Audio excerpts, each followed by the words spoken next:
Okay, welcome back to another stream.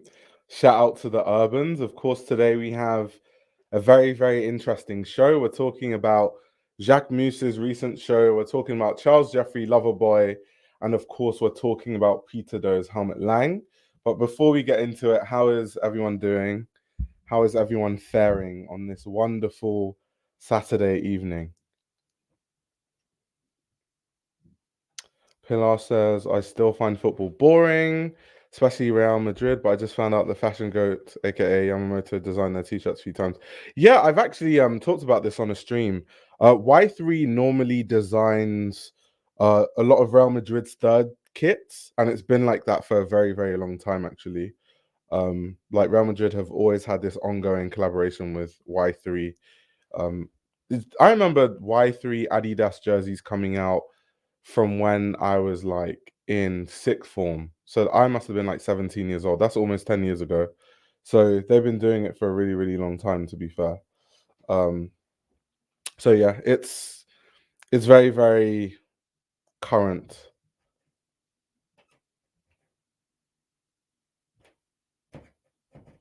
Yeah, like Micah says, has done a fair few kits over the years for a few different teams and brands. Yeah. It's just Adidas. So it's like if your team is Adidas sponsored and it's like a big enough team where it makes sense, then Y3 would probably collaborate with the team. If it's a team that isn't really that interesting or cool, like United, no, I'm joking. I don't want Manchester United fans to come for me. Oh, Culture says I'm riding my bike to a break battle. That's interesting. So no contributing, but we'll be listening in. Oh my God. Shout out to you, Culture. Enjoy the battle. Perfect evening of hot wings, chocolate, and a fashion roadman live. I love that. Hey, you're prepared. Some people get popcorn, others get their hot wings, chocolate, and the fashion lives in. This year's Team USA not too shabby in the Cricket World Cup. I haven't caught up to that actually. USA are doing well in the Cricket World Cup. I didn't even know Americans played cricket, to be fair. I thought it was all about baseball. Interesting. Someone said I'm about to get a Five Guys. You see these lies. People have to get locked in. Let's see what everyone else is saying before we jump straight into the Jacquemus show. Let's see what everyone's saying. Germany didn't have to do Scotland like that. I mean, who expects Scotland to beat Germany though? Like, let's be honest. If we're being really realistic. Oxtail, rice, and peas. I love that. I absolutely love that.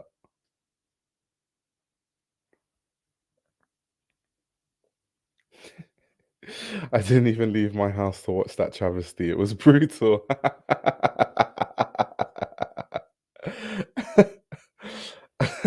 I don't, just genuinely though, I don't think anyone expected Scotland to beat Germany. So it's not like a surprise. It's not like Scottish players should hide their face in shame. I think the only goal that Scotland scored was actually an own goal by I think Rudiger, which is quite funny. But yeah, it is what it is. It happens to every team, even the big ones. Oh, Nicholas, just on a walk by the lakeshore. Nice. Helmut Lang didn't have to do Jacquemus like that. Oh my god. Okay, so I think first thing we're going to do right now is kind of talk about the Jacquemus show by, of course, Simon Paul Jacquemus. For people that aren't too aware, Jacquemus, as you probably can hear, is a French fashion designer. He founded his brand in 2009. His brand has actually been super successful commercially, especially with the luxury bags that he makes, especially the like Le Chiquito that he made in different sizes. I genuinely think that Jacquemus is a marketing genius. Am I a massive fan of his clothes? Not really. Do I think that he's a marketing genius? Yes. I think that a big reason why his brand has been so commercially viable is because he's so good at marketing. He's built like a cult following. He has like this sort of Jacquemus lifestyle going on. And you can kind of associate the lifestyle with different things, right? It's kind of this whole, you chill on the beach, you're in the south of France. He owns restaurants that kind of have that vibe. He has a store, like he opens pop-ups that are kind of like in these sort of beachy areas. So it's kind of like the branding of Jacquemus. You'll have these campaigns where there's kind of like trams that look like Jacquemus bags going around and all that sort of stuff. So really, really smart marketing, really, really strong. And I think that, to be honest, is the strongest part of his brand, if you were to ask me. I think a lot of time for me, the clothing leaves a lot to be desired, especially from a quality standpoint. And that's something, as we look in the show, I'll actually talk about, because he had a quote regarding the quality of the clothes. So it's interesting to see what they would say about it. But yeah, it's really, really interesting.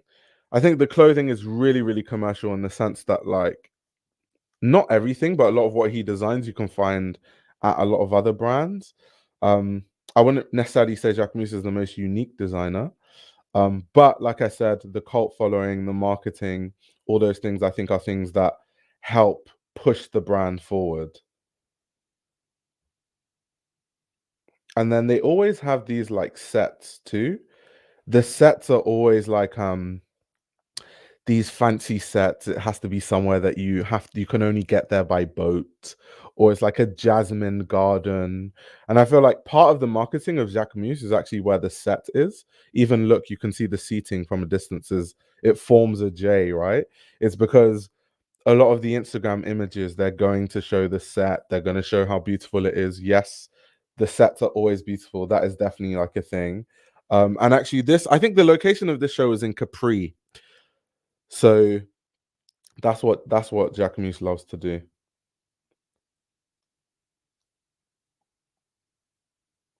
Yeah, a knock yai is amazing.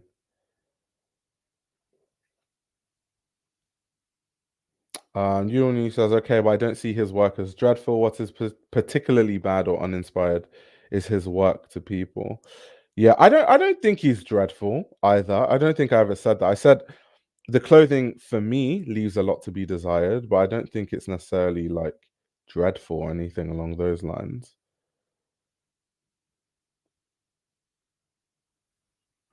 I tried on some of his menswear, but the quality most definitely didn't commend the price, although the fit of the items are better than most at the price point.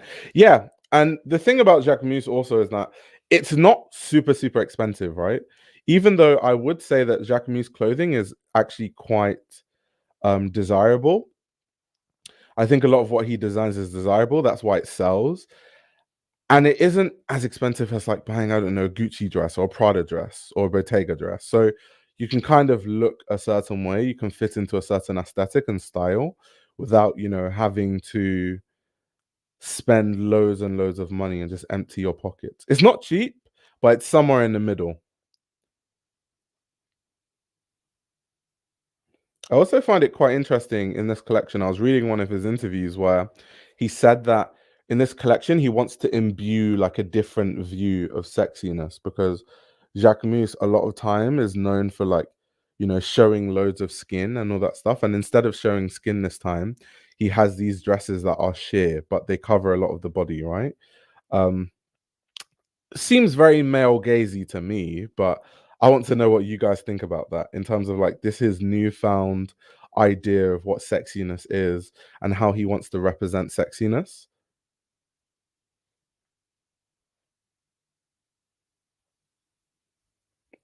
Marcus says, I have a lot of words for this one actually, but I'm currently occupied trying to use half of my attention. I want to know what Micah thinks actually. I do like what he does, like these pieces with the big collars, right?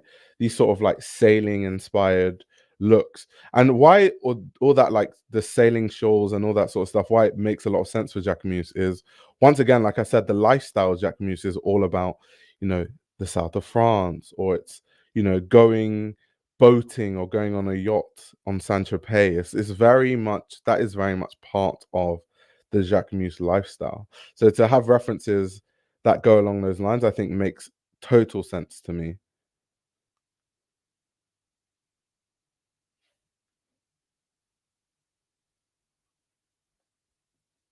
Putting the Munchkin bags aside, does the brand have strength in any other area? Um, I guess just accessories in general. So like sunglasses, hats. Jacquemus is very well known for hats, especially the really big ones. Obviously bags. And the thing about Jacquemus is they have so many different iterations of bags. I know they launched like 2 new bags in this collection too. It's in the show notes. If you guys want to read the show notes, you can read it on Show Studios um page, like their website. It's there. Um, you can read it, but the show notes, you don't really get much on the show notes apart from them just basically describing the collection. Like, oh, there's like all sides of the dress has a jersey cascading, peeling back, curving down to the sides, or revealing through sheer fabrics, all that stuff that show notes normally do, which is why I didn't think it was relevant to read. But yeah, if you guys want to see more information, especially about the bags that they launched and all that sort of stuff, it's in the show notes.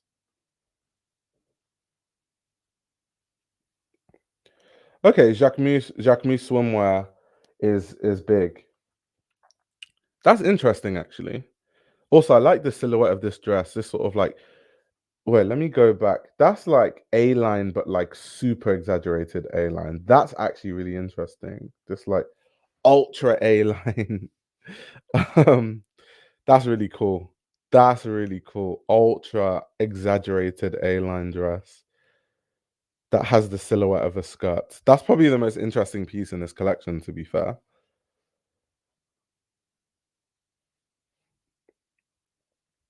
Yeah, that's probably the most interesting piece in this collection. He has a good relationship with France too. They always let him use insane locations. Yeah, exactly. Which is why a big calling card, I feel like, for Jacquemus is actually where the shows take place. Um, so yeah. Yeah, also Pilar. Yeah, yeah. Some of the looks even were inspired by the movie too. I just didn't want to mention it because it's in the show notes and like I don't know. It's like the house is famous, yes, but it's like it goes into Jacquemus just using really famous locations or locations that look really picturesque for his shows. I don't think there's more to it than that because the thing about Jacquemus is that his work is not ultra conceptual, right? So if it was a show that was done by John Galliano and it was in that location, there'll be so much more reasoning as to why that was chosen, other than it's famous and it looks good, which is the case for Jacquemus.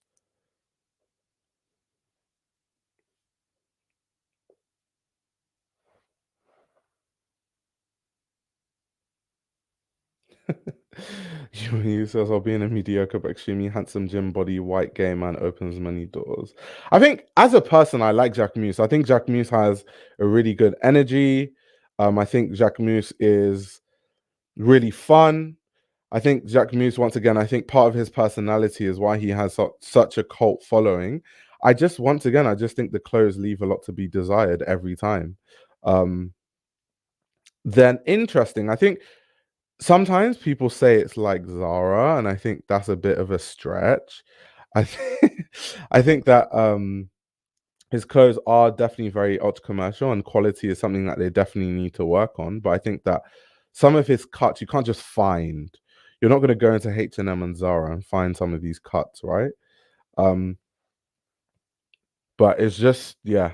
As a designer, I've just never seen him as like some crazy great designer. I think if books get written about Jacquemus, like 10, 20, 30, 40 years from now, I think what will happen is we're just going to talk about his marketing. I don't think there'll be much mention on a lot of the clothes, right? I don't think it's not going to be like a McQueen book where we're really delving deep into the actual silhouettes and the ideas. We're actually just going to be looking at the marketing and how he was able to, you know, um, use marketing tactics to compete with major luxury brands, right? I think that's what we'll focus on when we talk about Jacquemus in the future.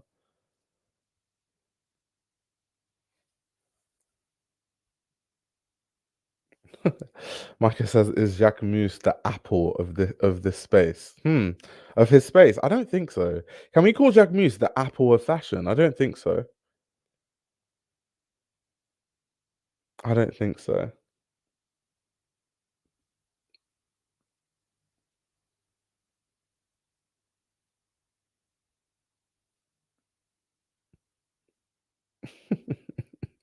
Yeah, exactly, Micah. You have to explain that. Everyone's saying no.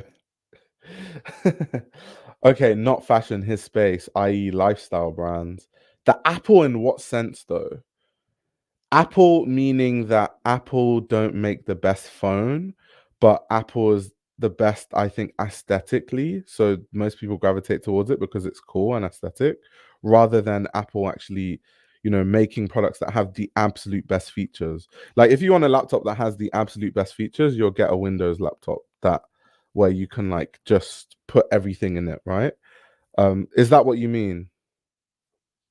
That's what I'm really trying to understand the analogy.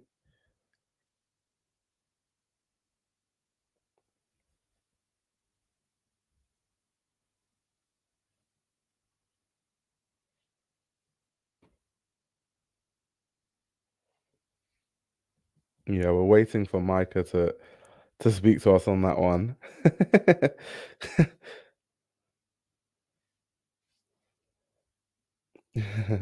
Sorry to bomb this, but the only interesting thing about this Jacquemus is the location. Sorry, the movie Bardot Godard.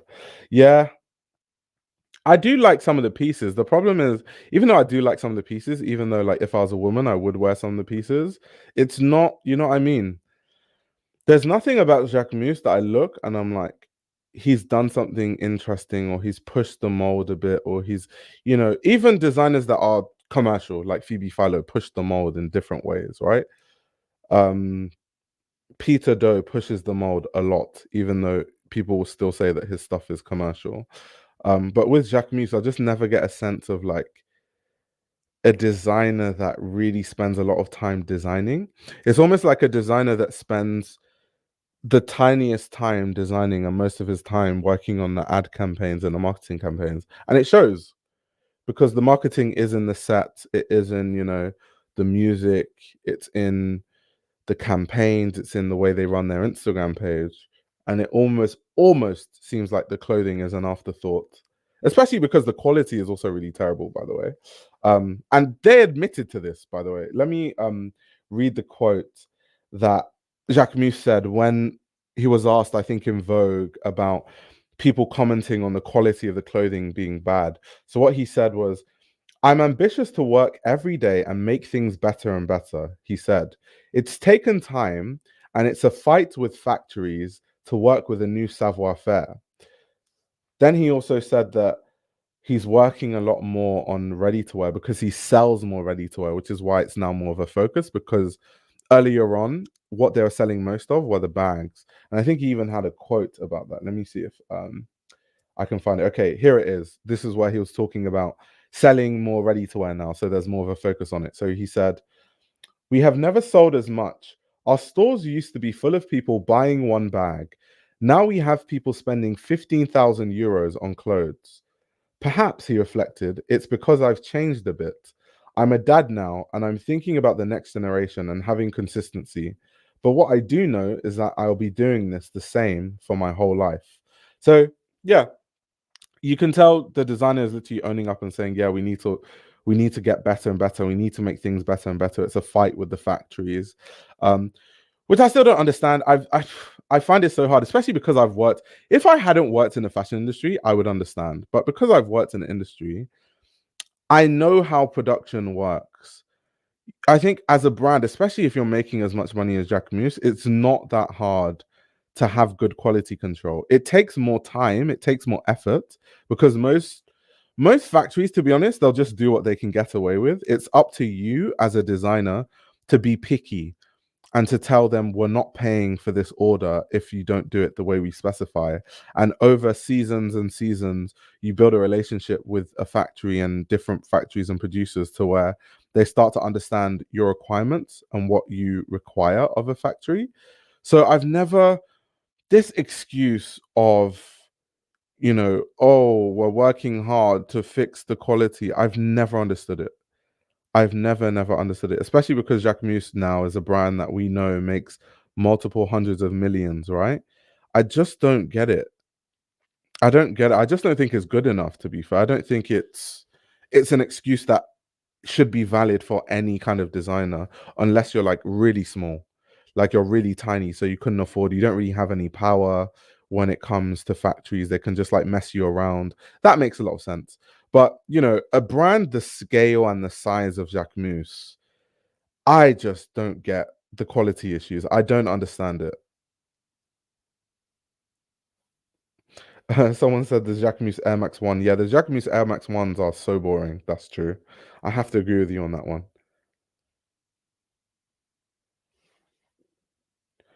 To be honest, I think people only say Zara because of the color palette. A lot of the silhouettes and shapes are ones Zara wouldn't go anywhere near, to be honest. Yeah, that's what I said earlier. Like, I know people say the Zara thing. Um, I think people just say that because Jacquemus is not the most revolutionary of designers. He's just not. But the Zara thing is a bit of a stretch. I think he does have different silhouettes that you can't just find. So that definitely is true. But someone said like the tailoring and the fit, that's one of the issues I have with Jacquemus too. And I think I've said this in previous videos and live streams that a lot of times things fit really weirdly. It just, once again, it's like I said, it just sometimes comes across like the clothing is an afterthought. Um, it's like I'm watching a marketing campaign, like an ad campaign, not a runway show or a fashion collection. Those are the questions I have. What is a factory able to do slash not do that would require an atelier instead? Or is it just that factories aren't willing to recreate more elaborate designs due to cost? So, from my experience, obviously, I haven't worked with every single factory in fashion. I've worked as when I was working in the industry for brands, I've gone to factories in the UK and Portugal specifically. So, how it works is most factories, because most people that have brands, they don't really know what they want or what like they're intending to do. So brands will have like different patterns and different designs that are kind of just like their GRs in a way, their general releases where everyone can use it and just put their logo on it, like hoodies, t-shirts, all that stuff. So they can make those easily on demand whenever and at really high quality, especially the factories I've been to in the UK and the ones in Portugal. Then you have ones where a designer like Jacquemus that's making, clothing that isn't super typical of like the hoodies and the t-shirts that they would make. Jacquemus would make the pattern in the atelier and the sampling process would happen in the atelier. Then when you finish that, you'll take it to the factory, the patterns, the tech packs, the samples, and through them getting the tech packs, the sampling, and also you might have to explain if they don't really understand how it's made, you might have to explain a bit more. And then from then, they're supposed to go off and make that. But sometimes the factories are a bit lazy. So let's say you want, and I talked about this in when I reacted to a documentary on Patreon recently, where sometimes let's say you want a certain shade of red, but the factory doesn't want to, let's say they have a certain shade of red dyes. That they have in stock, instead of these cheap ass bastards to actually just go and buy the shade of red that you actually need in their dyeing process, they would just use the red that's available because they're cutting corners. It's like, well, it's already there. So that's where the quality control comes in, right? Because factories always will do that, just trying to find any way they can save money because most designers and most brands aren't picky enough. So they get away with, oh, I have this shade available, so I'm just going to use this dye instead. Oh, we have this available, so we're just going to use this instead. And as a designer, as a brand, you have to be like, no, we're not paying for that.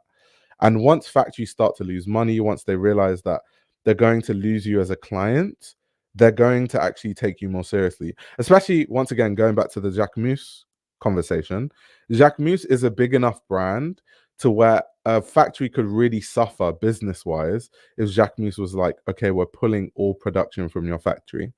So that's why I find it really hard when a designer like Jacquemus comes out and says in a Vogue runway interview, we're working really hard on quality control on factories. I don't get that. I don't get it.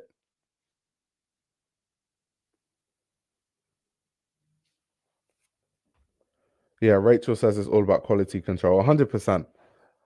100%. The activations Jacquemus uses are always so effective. I 100% agree. I 100% agree.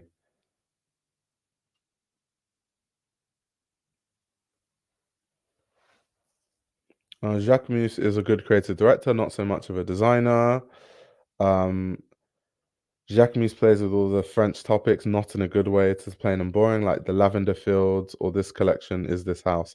Yeah, Pilar, that's exactly what I was talking about. Where the reason why I didn't even talk too much about the location is because I can't tie it to anything. Like apart from the location being famous, I can't tie it into because like a deep inspiration in the collection, which designers that are really good and conceptual would do that, right? It's not just the location for location's sake. There's always like a reason. I know exactly who the Jacquemus customer was before I saw them on the streets, which is impressive. I've never owned a Jacquemus and luckily never will, so I can't speak on quality. Is it a very well-known thing? Yes, it is. It is.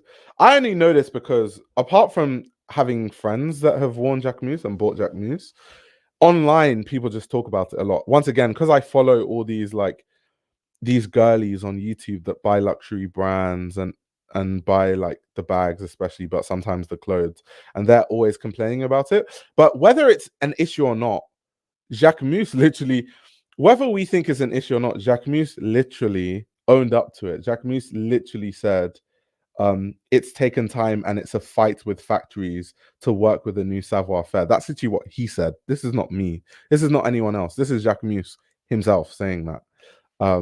Because if your quality was really good, you wouldn't have to be on the defensive, would you?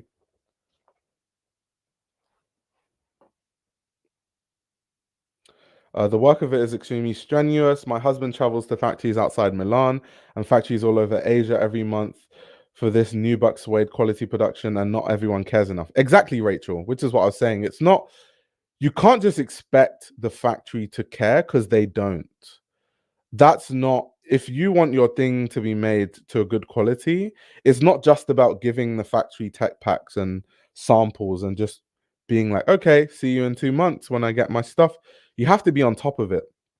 Otherwise, they'll just take the piss, which is why brands, considering how much money they spend on all this other stuff like marketing and stuff, they should invest some money on like a quality control consultant or something, where just a representative of the brand and their full-time job is to just go liaise with the factories and make sure that everything is being made to specifications, because that's just one job. It's not going to cost that much for these brands that have so many employees, right, and make so much money and spend so much on marketing. Turn that into, I don't know, a 60 to 150k job depending on how much they're willing to pay.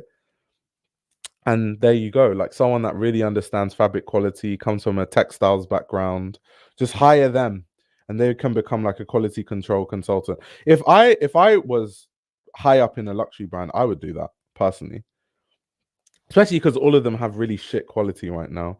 Some of it is deliberate because they're cutting corners, but I think also some of it is just these people being not on top of the quality control process.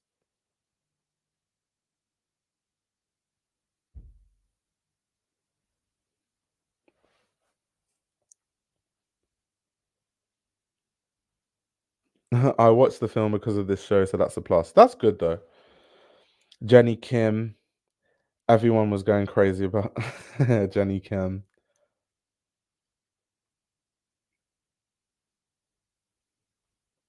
Let me see what everyone else is saying in the comments. I feel like I'm a bit behind.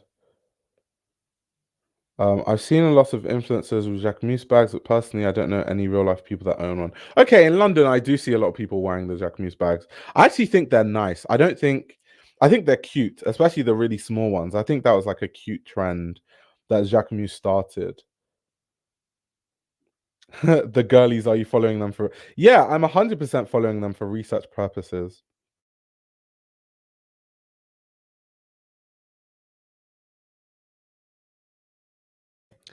Oh, had to do a little cough there. But yeah, I'm following them for research purposes because I'm not going to be the luxury bag customer, right?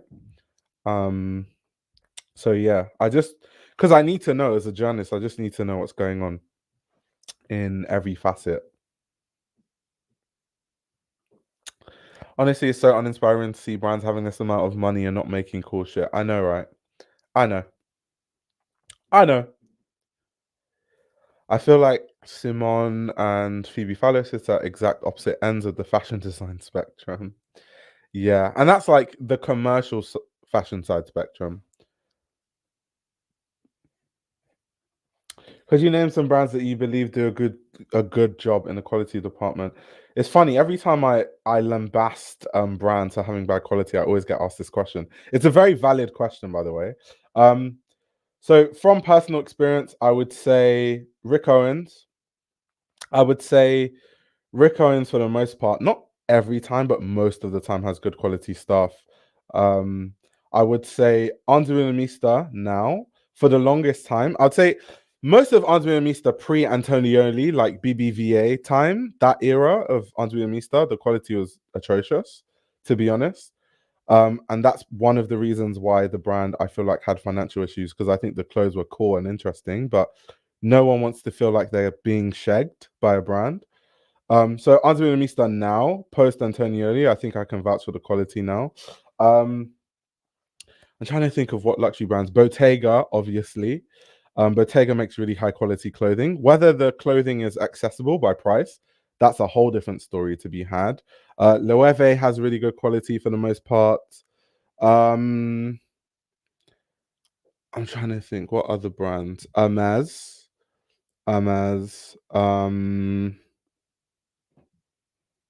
Those are like, I'm thinking of like brands that have runway shows, but we can talk about, like footwear companies like Churches or Trickers or something. There's many brands that have good quality. It just doesn't seem to be the ones on the runway a lot of the time, which is quite sad. It's quite sad. But I just wanted to go through Jacquemus's Instagram to talk about all these like really fun and interesting marketing campaigns that I'm always talking about that they do that go really viral online. I mean, this campaign has almost 800,000 likes, which is insane.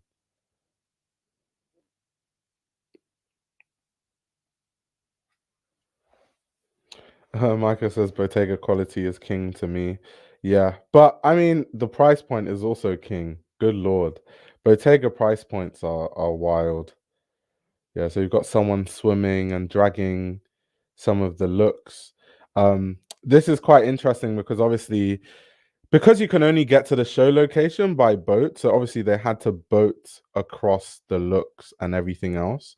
So it's kind of cool that they're finding interesting marketing ways to sort of, promote that. Um, so yeah, this was just all the marketing campaign stuff around them showing in Capri. You've got someone ironing on an ironing board while floating on the water. It's such such a Jacquemus thing. Such a Jacquemus thing. Sitting on a sofa while being trolleyed around the road. It's cool. Like I've told you, I'll give it to Jacquemus. I think Jacquemus is honestly a marketing genius.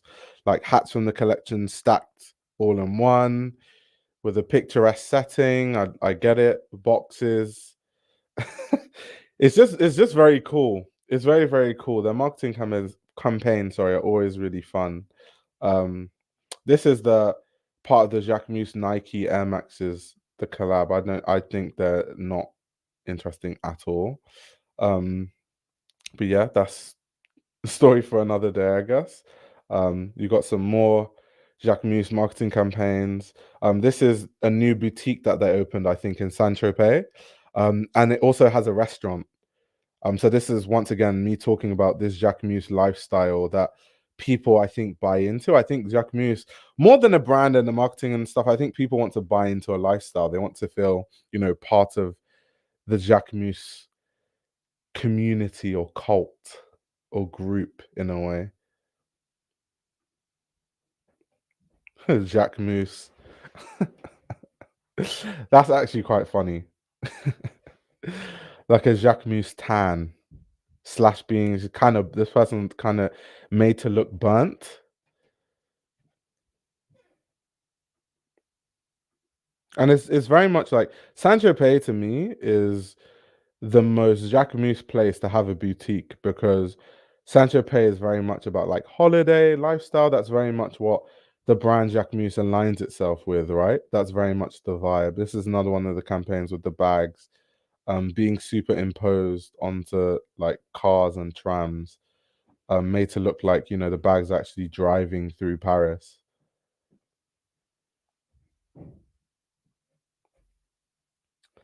It's such a shame that the cuteness and freshness from the marketing doesn't appear in the clothes. Like, just give it some graphic prints or something. 800K likes, my favorite designers could never. I know, right? Like, Jacquemus has social media on lock, and I'll always give him credit for that. I do think he's one of the best designers out right now when it comes to marketing, even better than most luxury brands too, like the big ones under conglomerates. How Luxury Lost Its Luster is such a good read. Talking about all of this, yeah, on Patreon, Gravis. I don't know if you know, but on my Patreon, I'm literally reviewing the book chapter by chapter. So yeah, that's something that we're always talking about. I've also done reactions on Patreon to the Kingdom of Dreams series, if you've seen it. So that's like another thing, which is obviously inspired by the book. It's like a very short summary of the book and Gods and Kings in a way. Jacquemus is very small brand boutique vibes with way bigger budget. I see the appeal definitely. Yes, Understitch, it's just me today. I'm flying solo. I'm flying solo. Uh, was it you who pointed out that Jacquemus campaigns look a lot like old Giosana campaigns? Yeah, so I've pointed that out, but not in this stream, unless someone else pointed it out. That's something I've said in like previous streams. Like some of the branding of Jacquemus is akin to some stuff I've seen from Giosana in the past. But it's I didn't say it in this stream. So if someone said it in this stream, it definitely wasn't me.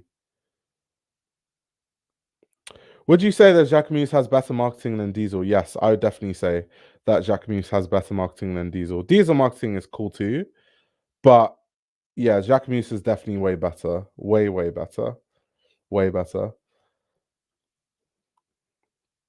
But yeah, let's just have a look on Vogue Runaway at some of the looks close, and then we have to move on to Charles Jeffrey Loverboy, which it's kind of more fun to talk about because there's more conceptual things when it comes to Charles Jeffrey Loverboy. So there's more to talk about there.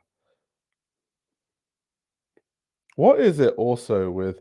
I get this kind of like, I don't know if this is an actual towel fabric or, it's an optical illusion and it's made to look like a towel fabric, like a bathrobe, which obviously makes sense for Jacquemus because Jacquemus is once again very holiday, very by the coast. That's the vibe of Jacquemus. But it seems to be everyone is having their take on a towel. It's either Balenciaga or Ludovic de Saint-Saëns or Jacquemus. Like it just seems like everyone is doing their own version of a towel. But yeah, when Jacquemus does this A-line stuff, like with this piece right here, the A-line stuff I always like from Jacquemus. This is like an ultra exaggerated A-line piece that's really cool. Not the most wearable, but it's cool. But yeah, I would say though, you know what? Let me give Jacquemus some credit. In this collection, things actually fit really nicely on a lot of the models. Versus, I remember my critique in a lot of past collections has been that the fits, it almost seemed like they designed clothes for models that it wasn't intended for. And they kind of changed models last minute because things were that ill fitting. Whereas here, things are fitting really well. Maybe that's something that, the brand has been able to refine over time, like how things fit, how things look. Like even this blazer on this, like it fits really well. It fits really nicely. So that's something I can definitely see that Jacquemus has worked on and they've been working on in the atelier because yeah, that before, oh my god, the fit. Oh my god. Someone's saying the towels are a gimmick. Yeah, I don't know. I think can I call it a gimmick? It's kind of like a bathrobe. Like I guess there's a case for, fashion brands and luxury brands to make bathrobes because, you know, if you're going to buy a bathrobe, but you're rich and you want it to be a designer bathrobe, why not buy it from, Jacquemus or someone else? So I guess there's like a use case. I wouldn't quite call that a gimmick. Um, I think a gimmick is more akin to like some things that Demna does.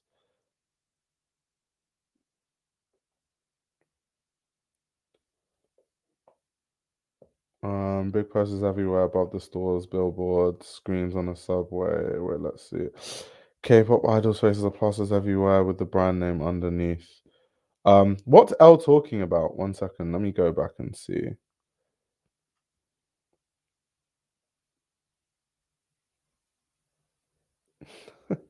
I just it said Bobby Abley's brother is underneath you in your hostel and is very loudly snoring. Yeah, exactly what Understitch is saying. Honestly, towels are so on brand for Jacquemus. Exactly. Which is why for Jacquemus, I wouldn't call it a gimmick. I think it's more of like part of the lifestyle and the branding of what Jacquemus, represents versus exactly what Understitch is saying. Balenciaga's towel is way more a gimmick. So I think it also, when it comes to things that are gimmicky, the context of what the brand represents and the ideas of the brand and just the brand messaging from the brand kind of relates to if something that they do is a gimmick or not. And also what the designer says also.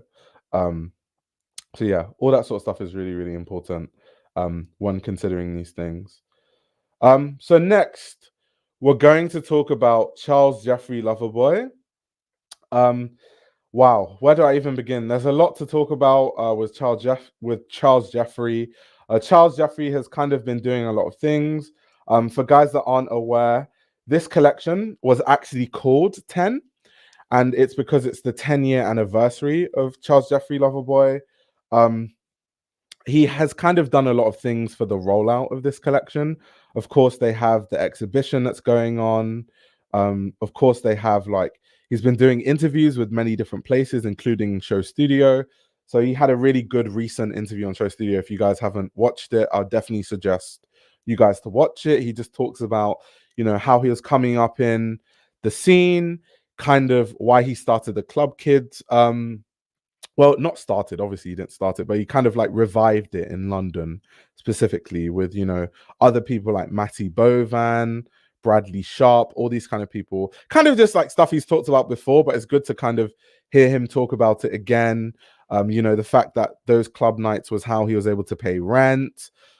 Different things like him saying his tutors said that he was more of a stylist and, they felt that they thought that he should become a stylist, and that's why initially he didn't want to join Fashion East. All different stories. It's really, really interesting. You guys should just watch it. I don't want to basically tell you the whole everything that was said in the interview, but it was really, really interesting. So anyway, that's kind of the vibe with that.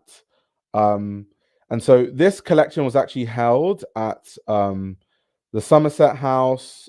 He's actually, for guys that don't know, his studio is actually there because Somerset House kind of have this initiative that they do where they have like studios there. It's kind of like a residency type of thing. So it's kind of cool because people are deeming this sort of like a return to the ateliers. It's kind of like a return to the house of Charles Jeffrey Loverboy. So that's really, really cool. But let's see what Understitch has to say about this collection because Understitch actually went to the show. So let's see what Understitch says. I was there. God, I was so happy. Um, so I was a club kid just before he came onto the scene, and he really didn't change it with his club nights, but it was the best one, famously so. We used to go to Le Baron and the box and basically got free drinks in return for it. That's really cool. How much did Charles Jeffrey charge for the club night? I'm really curious because he was making like a good profit. And in his Show Studio interview, he was talking about how he could even afford to like pay people. So that's really, really good. That's really, really good, all right? Also, in this sort of like press release for Charles Jeffrey that we're going to read, I really like these like stamps, these like postal stamps, these like Loverboy 10 kind of like postal stamps that look like cards. Those are really cool. I wish they actually would like sell those or like turn that into a print. I think that's actually a really interesting thing to have as a print, even on like t-shirts or something. I think that would be like a cool print. So yeah.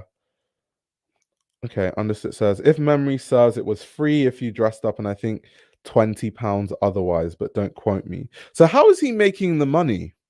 Where was the money coming from? Was it coming from the bar? Or where exactly was it coming from? Where was it coming from? Micah says the box is not a real place, the things that go on there.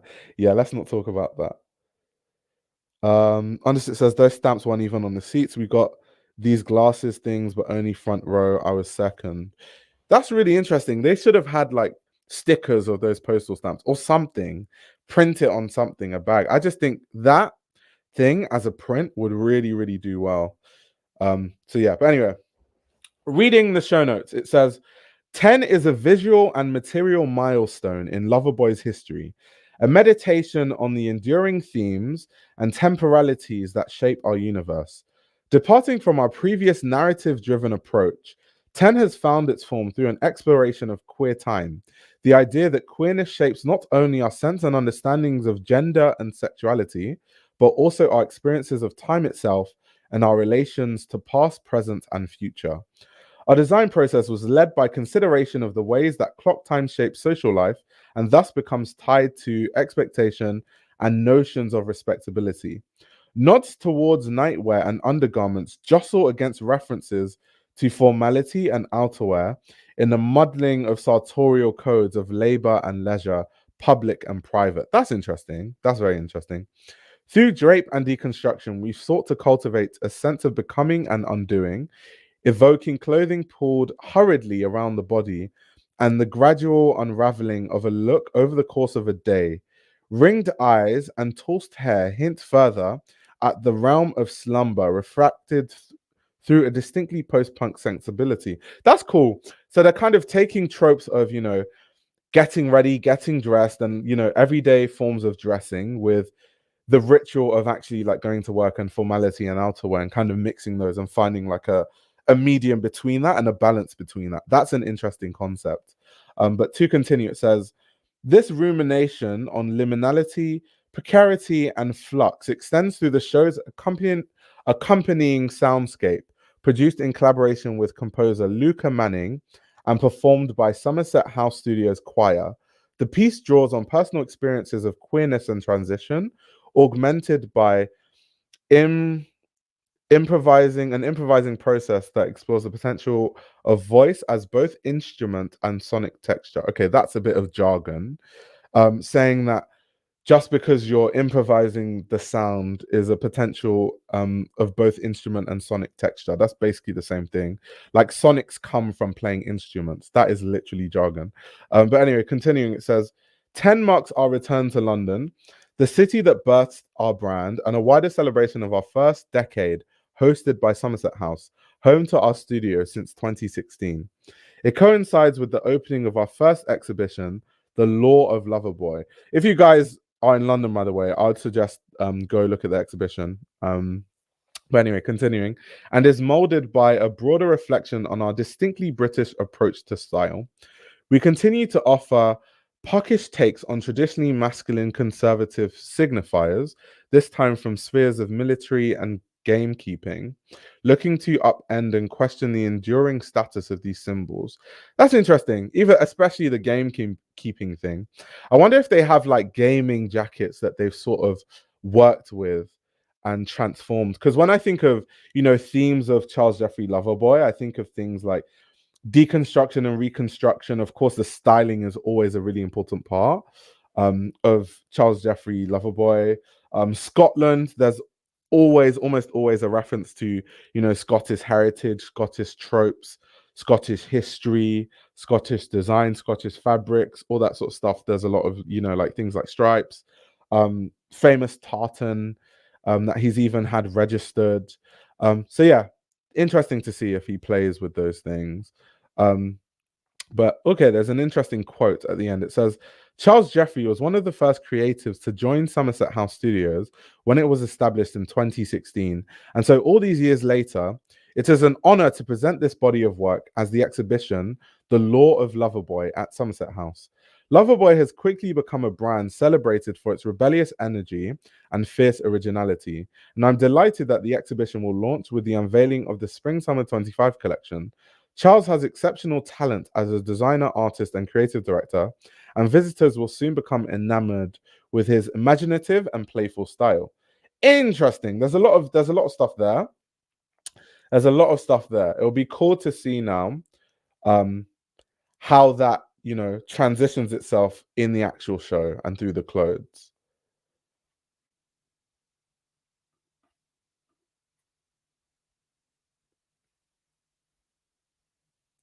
Did Luke say he loves to rip off Westwood?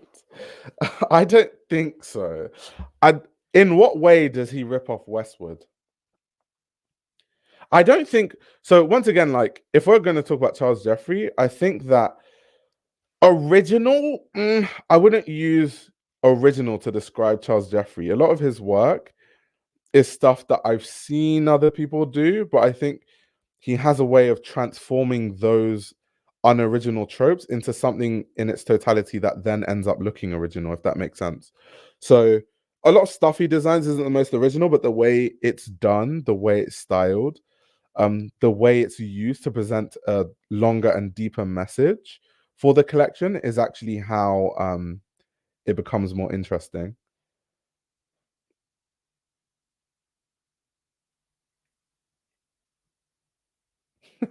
Someone is telling someone is telling Understitch to jump on the stream. Understitch has someone snoring down below.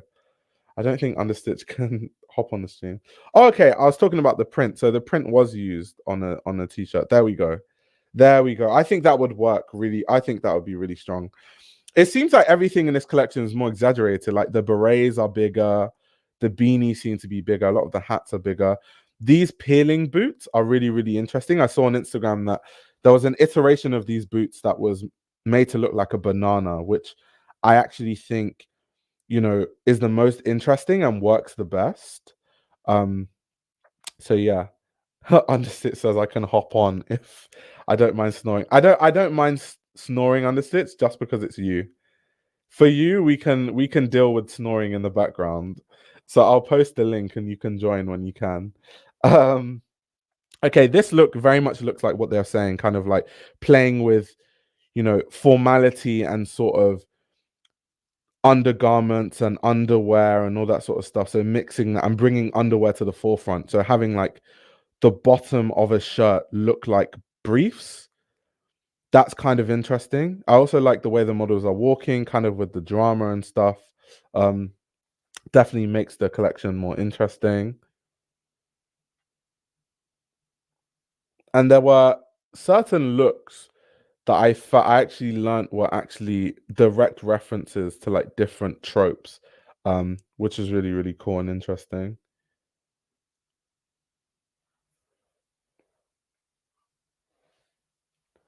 Right, people are still arguing about Vivienne Westwood and Charles Jeffrey. I genuinely don't think that Charles Jeffrey copies Vivienne Westwood. I think that obviously because Charles Jeffrey is very inspired by punk, but Charles Jeffrey's punk comes from a very queer sensibility, whereas Vivienne Westwood's punk wasn't that queer. It comes from a different angle, right? Those are the banana peeling boots that I saw that I thought were really interesting. Um, but I can actually say Charles Jeffrey is punk, by the way, because sometimes what really annoys me in this conversation about punk is we just see deconstruction and people are like, oh, you know, it's punk because there's deconstruction. It's like, no, punk is like a sensibility. It's like an energy. It's about the way you are. This look apparently was referencing, um, what's it, Clash of Clans, the like mobile game, which I thought was so random. That was so random in that collection. But anyway, going back to the whole punk conversation. So people are like, yeah, they see deconstruction as like punk. It's like, no, it's not. It's deconstruction. Punk is more than just ripping holes in your shirt. That's not punk. But with Charles Jeffrey, with the club kid background and the queerness, the queer nights, kind of how club kids dress, there is a punk sensibility to that. I also think that what is it? What's it? I think was it Understitch? I think Understitch said that. Wait, let me make sure I get the quote right. I don't want to misquote someone, but I have a feeling. Um, was it Understitch? Wait, Understitch is in the background, so I'll let Understitch talk about Charles Jeffrey. One sec. Hold on, I'm listening to you. Well, hold on. Okay, hi. Hi. Can you hear it? Yeah, we can hear the snoring too, but it's worth you coming on the stream, so it's fine. It's so loud. It is. It's been like this for days. For days. Oh For my. days, yeah. And the guys that were on the other beds to us, they were like, "Oh, be careful, he's a snorer." Oh my god, that's hilarious. But quickly, what were your thoughts on this collection? But before your thoughts, what was your experience of like going to the show and what was the The vibe? show was incredible. We were all like, so I went far too early actually, and ended up like looking around before it. The snoring. I'm so sorry. Before anything was there, and I was like watching everybody go around and preparing Yeah, for everything. And then when everyone started funneling into it, everyone was so extremely excited. Like it was yeah, completely palpable how much people were really into the brand. It wasn't just people sitting there because they were reporting on it. They were yeah. really into the brand. Everybody was completely decked out in it. Everybody was so excited, and it made like this energy to the space. Mm-hmm. When the clothes came out, you could really, I don't know, the audience was reacting in a way that I just really didn't expect. People were like cheering in their seats, Oh wow. like whistling and all kinds. There I don't tends think to it be this very emblematic support for Charles Jeffrey, I think, in the London scene. It seems that way. for sure. And a lot of the people that are in that kind of like underground fashiony scene were all there in terms of Mm, like London fashion. So like Princess Julia was there.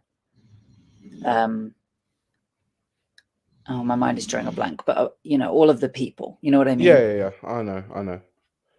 And even people he had, right? Because I know Erin O'Connor closed the show. I'm Yeah, watching the show for the first time, but I just saw it on Instagram, which was interesting. Even the fact he had like Beth Ditto singing. that was Um, quite last minute. Yeah. yeah. So that was really cool. I thought that was really interesting. Yeah, it was really good. Yeah, it was really, really interesting. And I didn't expect Beth Ditto to be there at all. And one of the people on the team told me that her outfit was, they said it was made last minute, and I didn't know, so I double checked, and it was just kind of fitted Yeah, last minute to her. yeah. And I thought, well, I don't understand why you're telling me that, because I feel like that's pretty normal.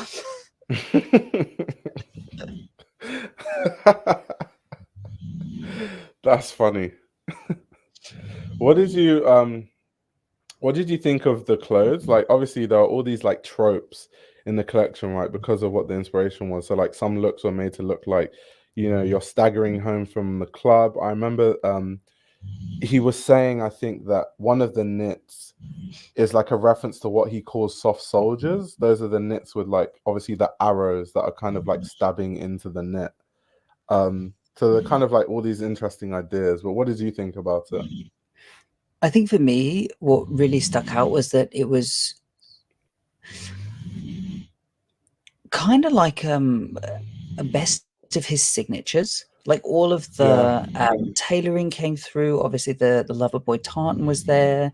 He had those banana Hmm. boots, which have been a pretty big staple for him recently. The claw boots, all of the hats were there. So Hmm. to me, it wasn't like a best of, but it was like a celebration of everything that they've come to be Yeah. known for. You know what I mean? Especially the fact that when Charles Jeffrey came out himself, he wasn't wearing a look from this collection. He was wearing a look from a past collection. So that's what makes Was it all of past collection? I wonder where I it was think it was. from. I think it was. I think I've seen that look, the whole look before. It was very, very hand done. Yeah. Like it was very clear that he had done it himself. It was impressive, really. Because I thought he would wear something, you know, produced for his brand because it's, you know, advertising effectively.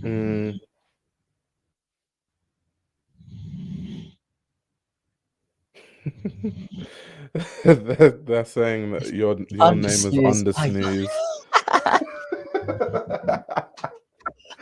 Under Snooze is hilarious. How do you sleep through that? Noise isn't so bad for me. Light. Okay, because that's loud. Like it's so loud, man. It's so loud. Hold on. Is there a way to mute myself on this? Because I'll mute it when I'm not talking. Yeah, you can. The microphone is right there.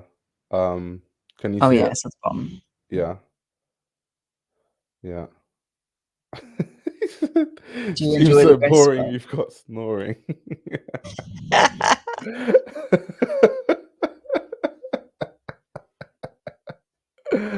Oh my god.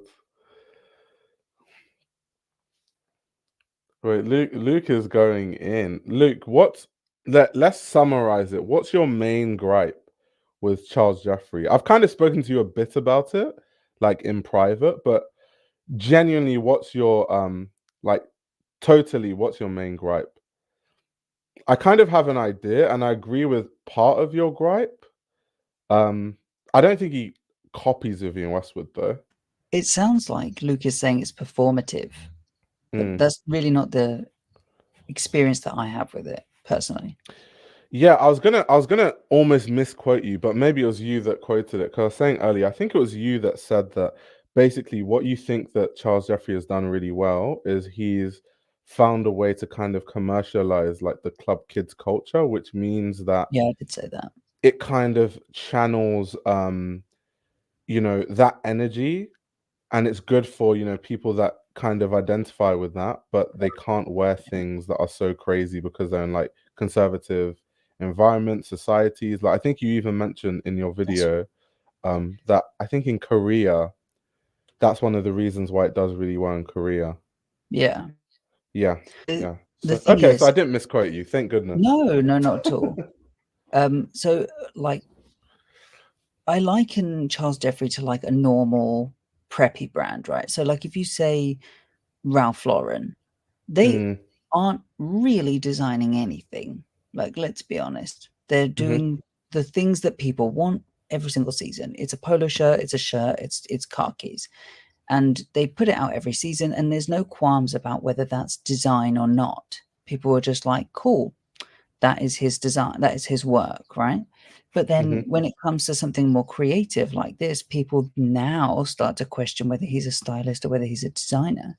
And it's quite unfair, really, because he's only doing the same thing, just with a different style of clothes.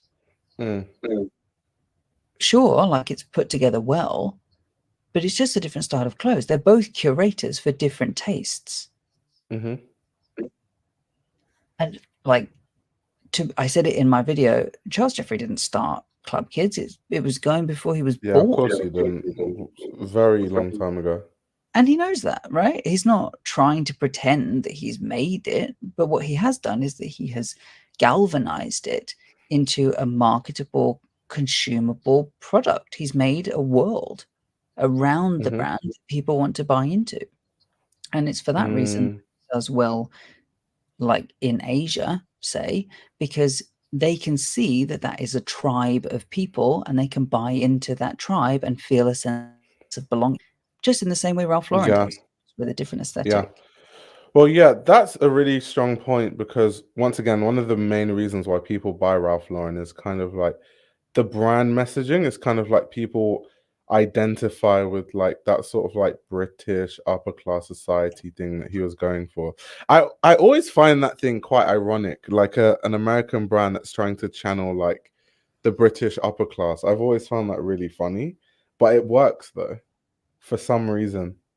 Yeah, well, I mean, that's like, I mean, people keep bringing it back to punk, right? And I suppose that's where the club kid idea comes from, because punk Hmm. really isn't one specific style at all. It's the Yeah, idea of anarchy.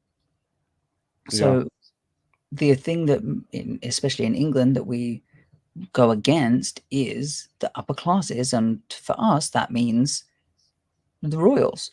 So Hmm. of course, Vivienne Westwood has got inspiration from the Queen, when she was young, and now Charles Jeffrey seems to be doing the same kind of inspiration, but in a totally different way. Like you can Hmm. see the postage stamps, obviously, is the king, Hmm. and the suit is obviously something very established in the UK, Savile Row, all of that. You can see it. It's the same idea, but totally different. That Yeah, makes sense. yeah. Finn wants to hop on. Let me send Finn a link. Luke has got some opinions. What doesn't Luke say? Do you know what it is? When Luke doesn't like a brand, Luke goes in, and I respect it because at least Luke is consistent. Oh, I Luke love is an very opinion. much like, I love it or I hate it, and there's no middle. Never Hi, anything Finn. wrong with an opinion. How is everyone? We're Good, thank good. you, love. How are you? I'm very well. Just before I start talking, is my mic doing that weird thing again? No, it's perfect No. now. Cool. I was at the show as well. Wait, And what? yeah, I was sat near where Tilda and that was sat, and Sarah Moa. Oh, you're the other side to me. Yeah. So yeah, I ironically didn't have front row seats, and then I got given them, which was very nice. They changed people around last minute, but I won't. I'll say that about that in private. Yeah. I think they did it on purpose, didn't they? Yeah. Yeah, They did. because It I was know a lot of people requested. didn't show up. And I'll tell you about that in private. I would love to know because I have a few opinions about it, but that's a different story. Okay. For once, Io, you're gonna be shocked. I'm actually not gonna be critical. Wow, Finn. I know. Well, I am gonna be critical. Look, we don't go to Charles Jeffrey for Galliano. We know what we're getting. On the lead up to his show, all he spoke about was he is a merchandiser. He is a merchandiser that created a culture for today. And I really respect him I actually like him as a person as well. And I think that's probably why my opinion's maybe a bit more relaxed than it has been in other videos. He's genuinely so nice. Like, it shocked me just how nice he was. I haven't heard one single bad guy. I've never so met lovely. him personally, but my friend interned for his brand and like only had good things to say. One of the nicest people in fashion I've ever met, and I've met a few, and some of them are arseholes. But what I'll say is, look, I did feel like this collection felt like a pre-collection for him, even for him. If you look at some of his shows in Milan that he's done, they've been a bit crazier than this, and they've been a bit more theatrical. Maybe you couldn't buy them, the clothes, but at least it had a bit of a show. And the only sort of crazy looks that we got were right at the end. The last sort of two looks with Erin O'Connor, and then the one with the black hat on. She or they acted like a puppet for Erin, basically. You don't think that's because he's doing like a retrospective kind of thing? I think it's definitely a big part of it, because I think you were right, and what I was agreeing with in the comments was like, they're his signifiers that are in this collection quite a lot. It's the knitwear that has his logo on it, and it tends to be a play on a different sort of aristocracy, or it tends to be sort of quintessential Britishness brought into commercial world, right? And me and Charles have had conversations about this before, like on a personal level, and I've said to him, like, fucking hell, Charles, what are you doing? Like, because he knows sometimes it's not like the craziest collection you can ever do, but he's like, Finn, that hat has saved me. Yeah. Yeah. He said that to me too. so many iterations of like the beanies and stuff that do so well commercially in this collection. Like so many They're colors, so many. £250 a pop. I mean, Yeah. These hats scare me because they remind, not in a they're bad, I see them everywhere. Same. And especially in London, like they're everywhere. Like I want one so Bio, bad. it's like I live in Nowheresville, Oxfordshire, and I see kids the age of 13 wearing them. They got them for Christmas. And I'm like, hold on, you know who Charles Jeffrey is? And then I remember I came home the night after the party, What a which was cash straight cow. after what a cash cow. I came home straight the next day, and I was sat downstairs, and my mum's friend came over with her child, and her child's probably like, I think they've just turned 18. And they went to, and they know I love fashion, but they are not engaged with it. But they came up to me. The first thing they said was, "Oh my God, you're at the Charles Jeffrey show." Mm. What other brand in London, actually pretty much on Charles's level, is doing that? Mm. And she's not fashion. And I think he's tapped into subculture in a way that's what a lot of luxury brands and a lot of brands in general. And you know, I come from one that sort of has isolated a lot of people. They can afford to buy the socks, the hats, the t-shirts. No other brand right now is doing that.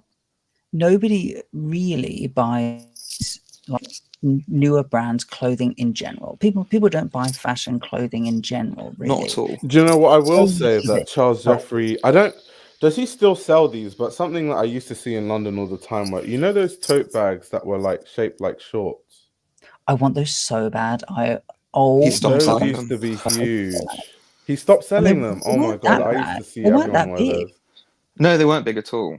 I was surprised they didn't get bigger. I really wanted it. And he They released had a new like the bag satin. last season. Sorry, I didn't mean to butt in.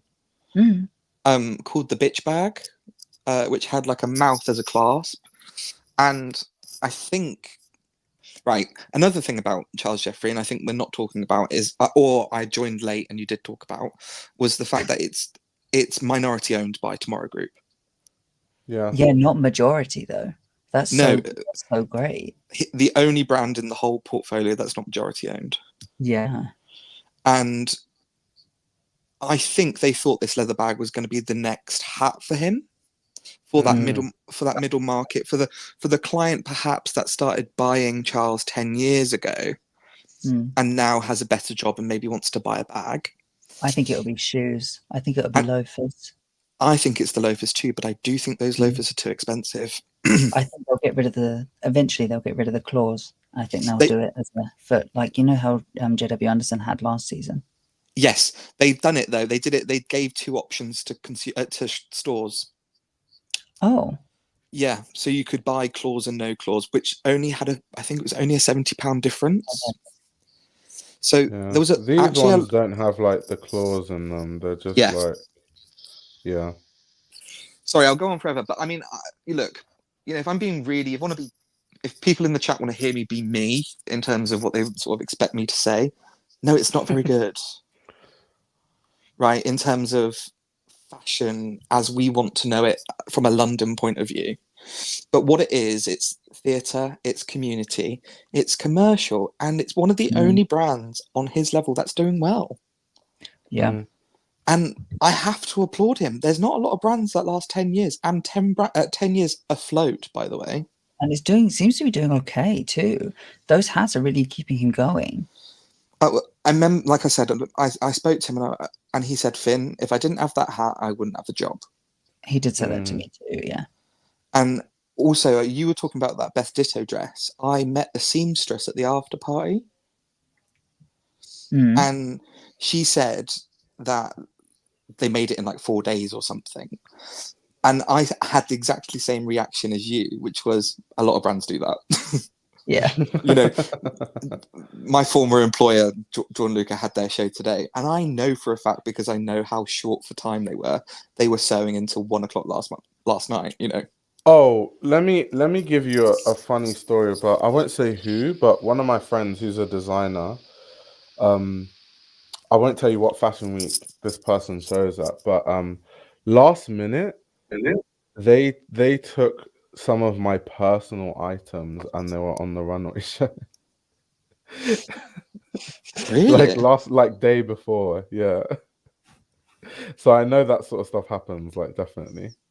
Also, Luke had a really good said something about Finn McTaggart, who used to do loads of show studio things. This is something that I think about a lot because just knowing Finn McTaggart, loves punk as in a purist perspective, right? The idea of punk, what punk has become, da da da da da. But I see Charles as a bit like what happened to the second wave of punk, where it became really popular, and it became a movement which had really bad connotations with it. This is kind of like the fourth wave, because what he's done is taken New Romantics, which in a way was like the third wave of punk, and then that died down and we haven't had anything. And then when Charles was doing his degree show, Loverboy was a huge night in London, and he has just ridden that wave with that community of people where he's created this new romantic punk influence brand. And yeah, there's Westwood, who's a heavy referencer, and all this sort of stuff, and created something for an audience that can aspire to afford something. And for once, I am not against it, because he's not trying to be anything else. Do you think it's second wave Club Kid then? Because if first wave was like Lee Bowery, this is Totally. like third wave Club Kids, I feel like.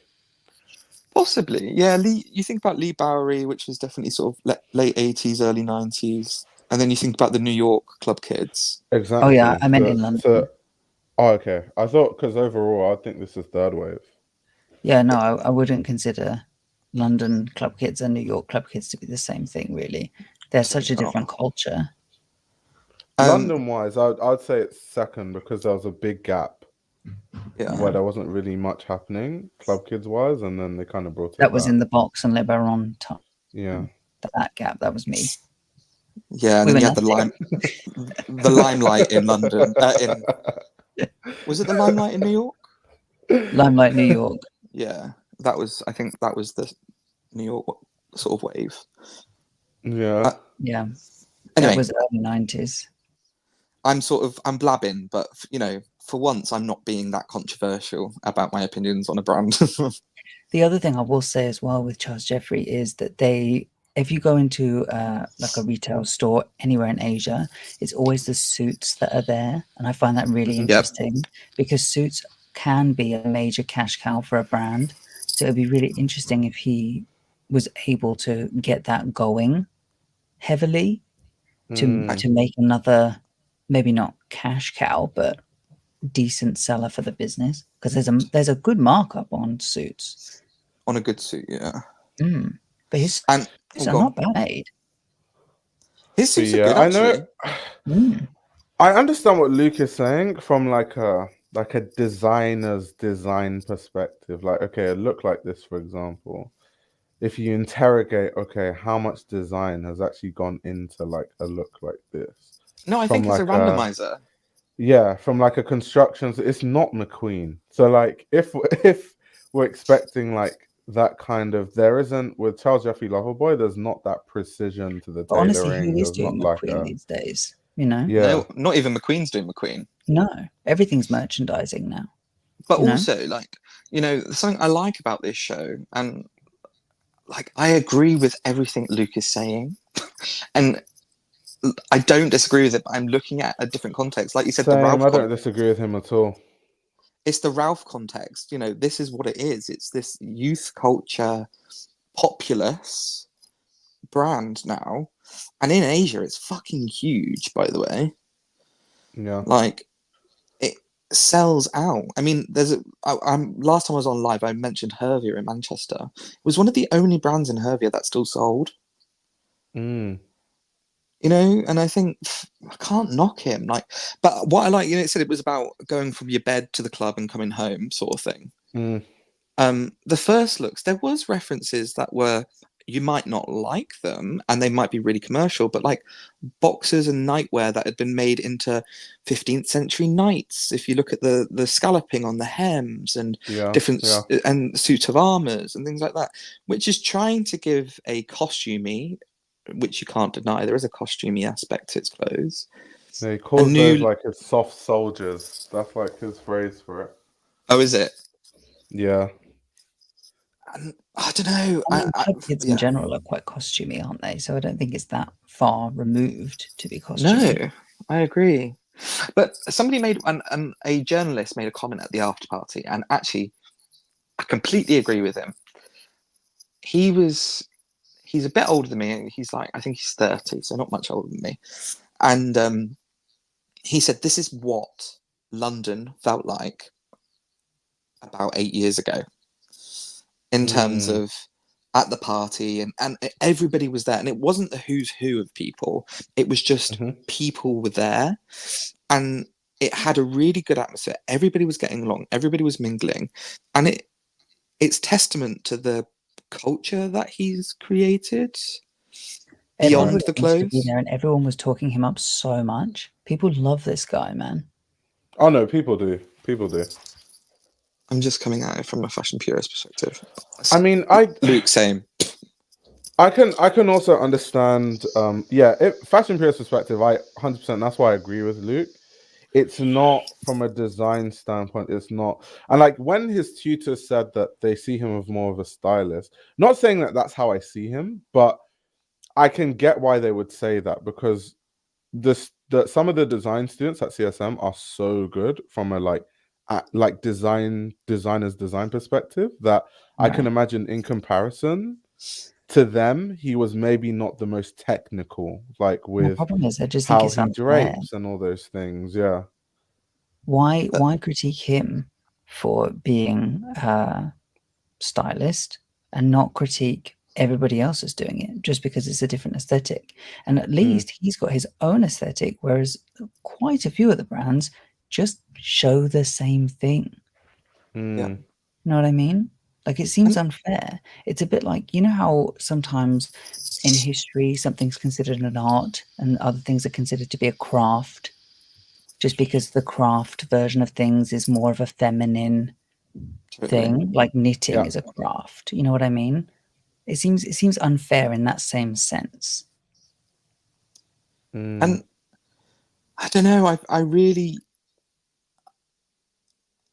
we are seeing brands die left, right, and center, which I keep talking about every time I'm on this live stream for some reason. And I want some positivity, and it was a really positive event. And it hasn't stopped me from the critique. If I wanted to come in from a pure fashion reviewing perspective, there isn't a lot there that I necessarily think is very creative or very innovative. And but I think it's very commercial and it's doing very well. And I think we don't say the same about Armani Privé or Armani, not Armani Privé. We don't say the same thing about Armani. We don't say the same thing about these other brands. Do you know what I will say about that though? I think that for better or worse, Armani Privé is just not even cool enough for us to even, not us specifically, but I mean just for people to not talk about really, which is why most people just don't talk about it. Like Ralph, I don't ever talk about Ralph Lauren, because it's not interesting enough for me to talk about. So that could also be a big reason, because I've in the past when I have spoken about it, I do have that same critique, but it's just not interesting enough for me to talk about. Like, why would I talk about Ralph Lauren? It's just not, you know what I mean? And are you interested in Charles? Are you really interested in Charles? What, me? Yeah. I don't think it's for me. I'm interested in what like he does. And some of the old collections, like the earlier collections. I think there was a time when I was definitely obsessed with Charles, because it was that time when I like wanted to go to CSM, and like people would have all these stories and be talking about, like, because I had friends at CSM at the time, and they'll talk about like all the club kid nights, and I like really wanted to go to one and talk about all the different, like, there was a time when people wanted to like be part of the club kid nights and like be on the posters and shit, and like they would be doing shoots like Ib Kamar and like Gareth Wrighton, like all the people that they all went to school together, like Sam Ross of New School, like all these people.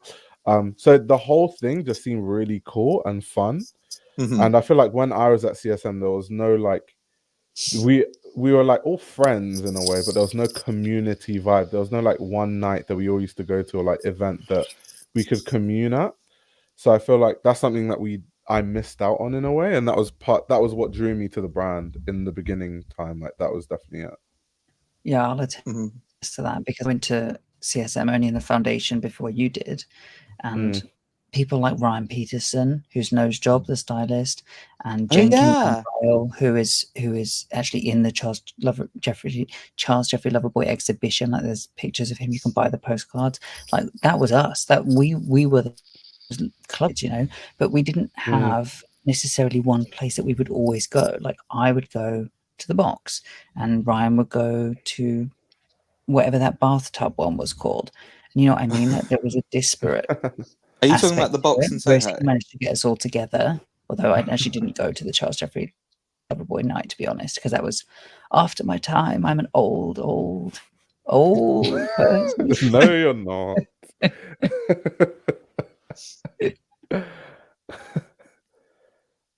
Luke's made a comment again, which I want to address quickly.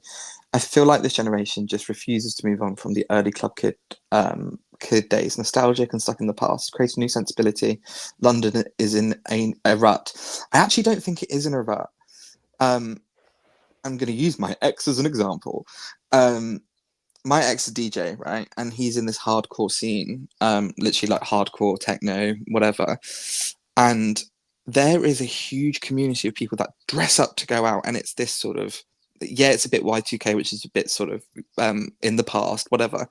But they've brought it into the new generation of like, for them that's quite new. That feels new.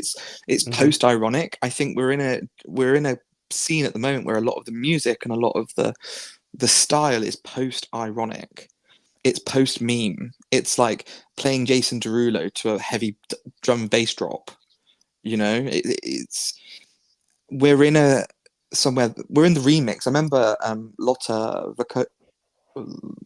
the stylist. Yeah. Thank you. Yeah. She said like clothing today is not new. It's the remix. I remember that interview so well, and I still agree with her. I think culture today is the remix, because especially in London as well, it's really hard to live in London.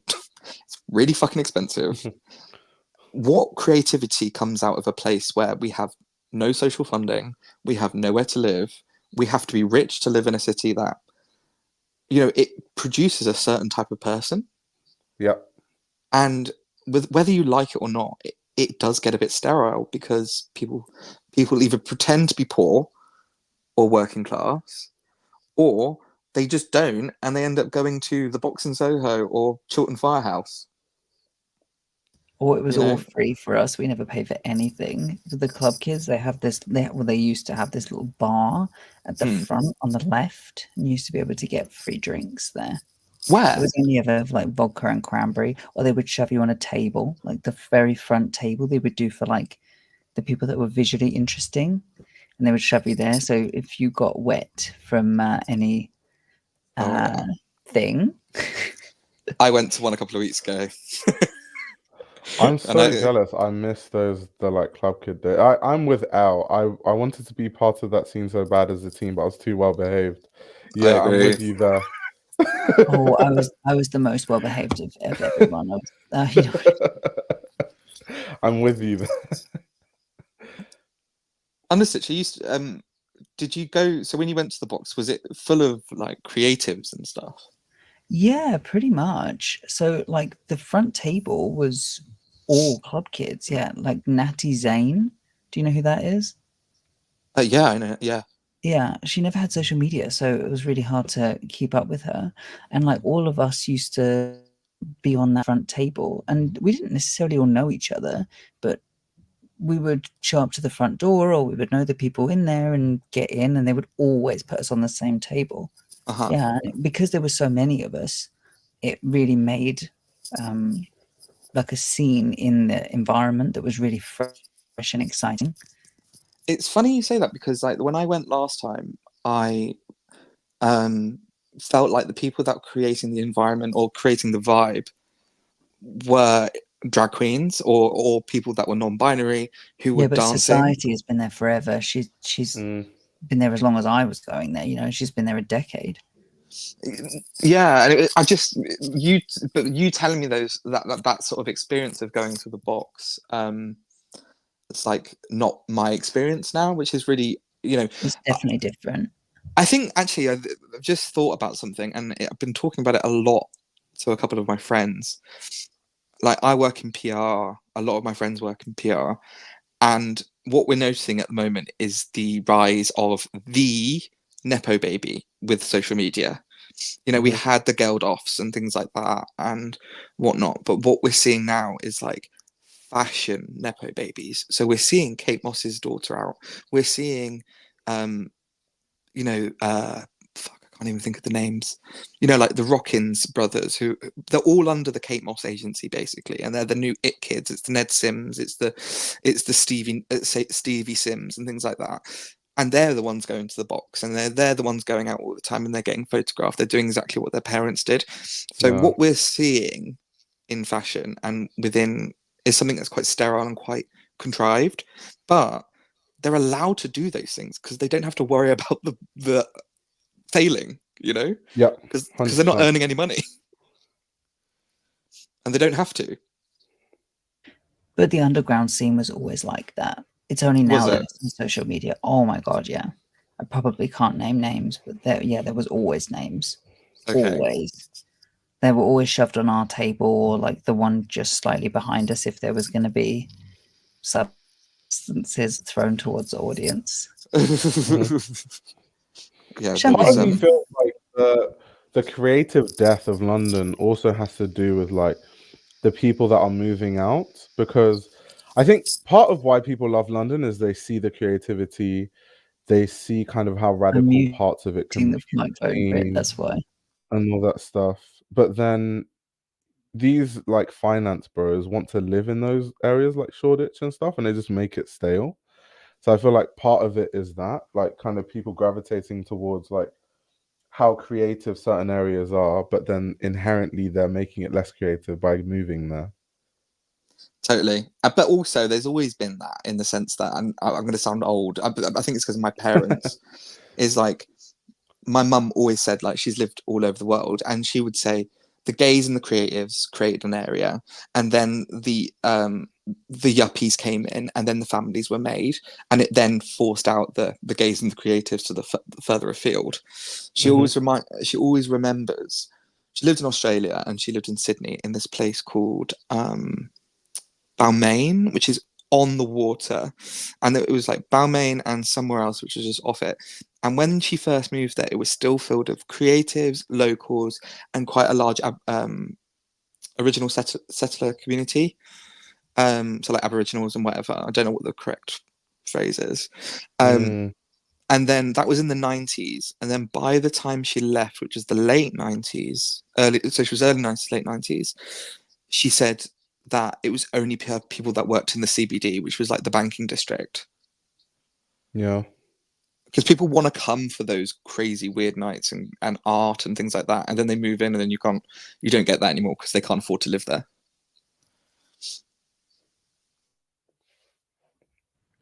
Yeah, maybe that's kind of part of why. Wait, go on, what are you going to say? Oh no, say what you're going to say. I was going to say, do you think it's been sped up by Brexit? 100%.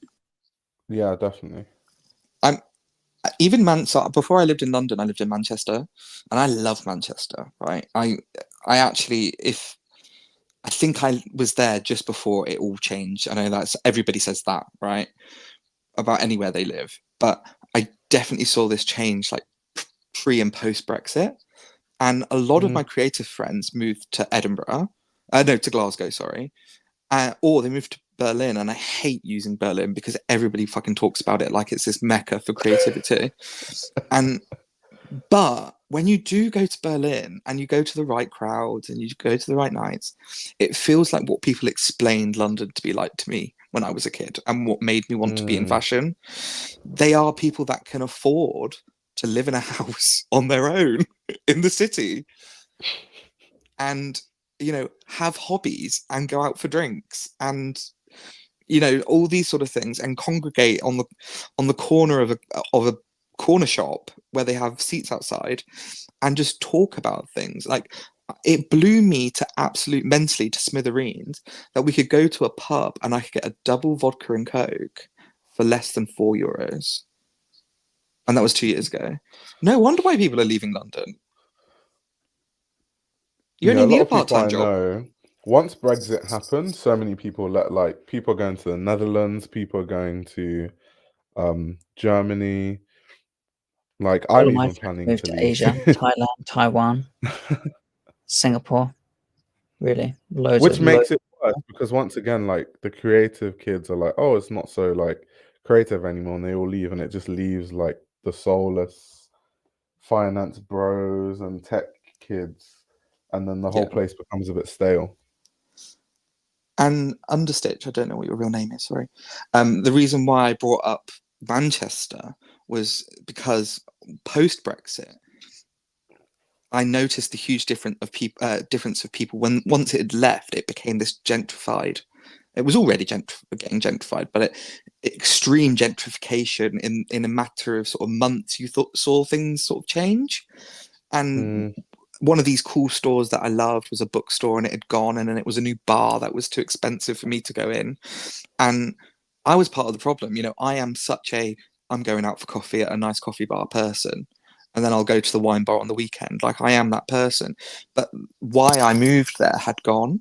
But also I left because I couldn't afford the rent. The rent in Manchester for a flat became more expensive than me moving to London. And my friends that stayed in Manchester, and I only left 2 years ago, are now considering leaving Manchester because they simply cannot afford it anymore.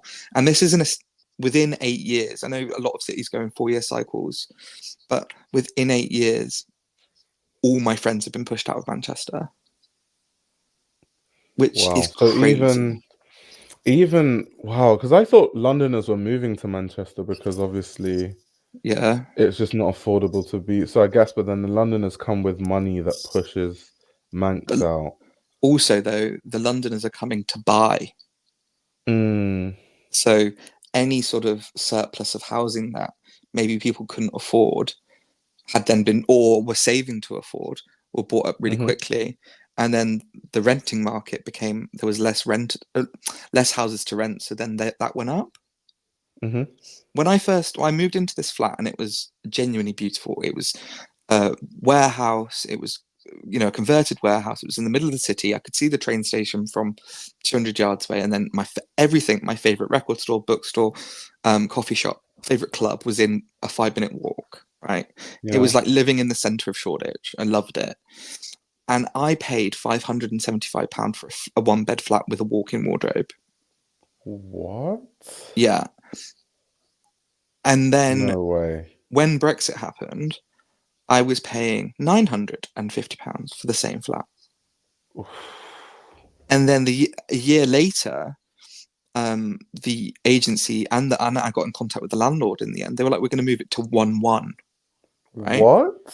And I said, why are you moving it to 1,100? And I said, and they were like, I'm sorry, Finn. This is what they would say. I've got letters and everything. This is what the market is. If you look at this building, and it was a horribly maintained building, but the flats were gorgeous. And they said, this is what the market is telling us right now. This is how much it is. And what a lot of it was as well was foreign investment and London investment. They were buying up every unit in the flat, in the complex, Yeah. at a cheap price. And then they were renting it out to their friends at a price that was just below London prices. And it Yeah, has that's fucked. yeah, the whole ecosystem. Like, imagine your rent doubling within 3 years. And by the way, Maya, there is rent control in the UK, but what their thing to get around it is they can do it to market averages. Yeah, I was gonna say because it's a certain percentage of the market average. So if the market average goes up really fast, then well, the market average went up fast. Exactly. You know what's wild about landlords is everybody that I know that is a landlord has been complaining that you just can't make as much money with it now as you used to be able to, which is just crazy because the rent is unaffordable. It's because there's like more taxes on because before it used to be if you did a property business, they would tax you based on profit, but now they tax you based on income. So it's kind of like everyone's paying more, and most of the money is really actually going to the government. Even the people that are raising the prices, they're not seeing like loads of that money. And what did the government do with it? Who knows? Gave it to their not friends. going to schools. Hopefully that might change, but it probably won't. Hopefully. Everybody that's British in this chat and is over 18, please register to vote. You have until Tuesday midnight. Yeah. I mean, I have my cards ready. Like, I'm definitely like just not Tories. We can't have another Tory government. Just can't happen. Yeah. And please, you don't have to vote Labour, but tactically vote for your area to get out the Tories. Whatever we do, just no more Tories. Just for one like 4-year period. And if you're Tory, like I don't even know, like like we've literally had how many Tory leaders just fuck the country up? Like one after the other, just one after the other. Like who could we like Boris, like Liz Truss, all of them. So at this point, even if you are like a Tory, you just have to think, okay, at this point, he said I have to tactically vote Lib Dem because I'm in Richmond. Yeah, I'm exactly the same for my area in Oxford. I have to vote Lib Dem. But actually saying this, you know, today I walked my dog and there was 10, and that's not an exaggeration, Tory signs, vote Tory, Oh, vote gosh. Conservative on my walk, and I ripped down every single one of them. Is it that some Brits are like brainwashed that despite the Tories just constantly destroying the country, they're just like, yeah, Tory, like, are they just like brainwashed by the Tories? I don't get it. It's I just because think they've got had it money. so long, they're worried that they'll lose everything they have when it goes. Exactly. Mm. And it's even my mum, right? And my mum is not a Tory voter. On my private story, I even had a bit of a thing where I found out that she was she's a Labour voter since the 90s, which absolutely shocks me because my dad is very Tory. But even my mum is a little bit scared because she's disabled, right? And she's of retirement age, where she was like, I'm not going to vote Tory because I don't want another Tory government. But she was like, I need to get out funds to be able to survive. And I don't know what they're going to do with taxation on my retirement. So I think, especially my area, it's a very aging population, and they own their homes and they've got their retirement funds and they've got their surplus of cash that they can live on okay. And they don't think about their grandkids or their friends' grandkids because it doesn't affect them anymore. Right. And even my granddad stopped voting before Brexit. He said, I'm not voting for Brexit. I'm not voting for anything. He's like, I'm 70 fucking years old. That's what I didn't like about the fact that older people voted us out of the EU, because they're going to be gone by the time you really see like the long-term effects. I don't think we can ever have a cap on voting, no. Yeah. It'll never happen, sadly.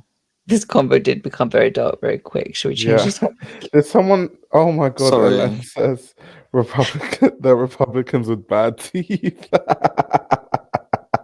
Truly. That's crazy. All of us have great teeth, don't you worry. Brits having bad teeth coming to spread its wings once again. The racing. Yeah, literally. Before we sort of move topic and we talk about fashion again, I've been doing a bit of what I call LinkedIn trolling because I'm obviously very bored at the moment. And I previously worked in the tech space, so I assume a lot of them were Tory voters. And I know quite a lot of the CEOs or, you know, within the C-suite, right? And there was a poll on my fucking LinkedIn and it drove me at the wall. Like, I saw red. The poll was, do you think we should tax private schools? Right. And obviously the resounding fucking thing was, no, we shouldn't tax them. And then we're like, not everybody goes to private school, lands on a helicopter every morning, rah, rah, rah, rah, rah. And I saw red.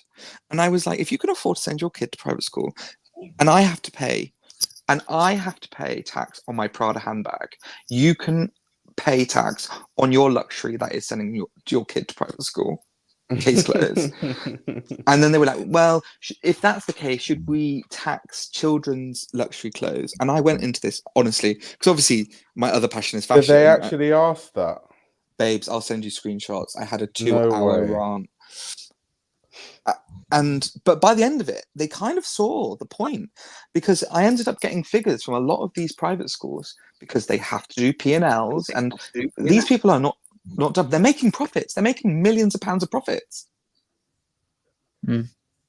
And private schools don't even have to have qualified teachers. Mm.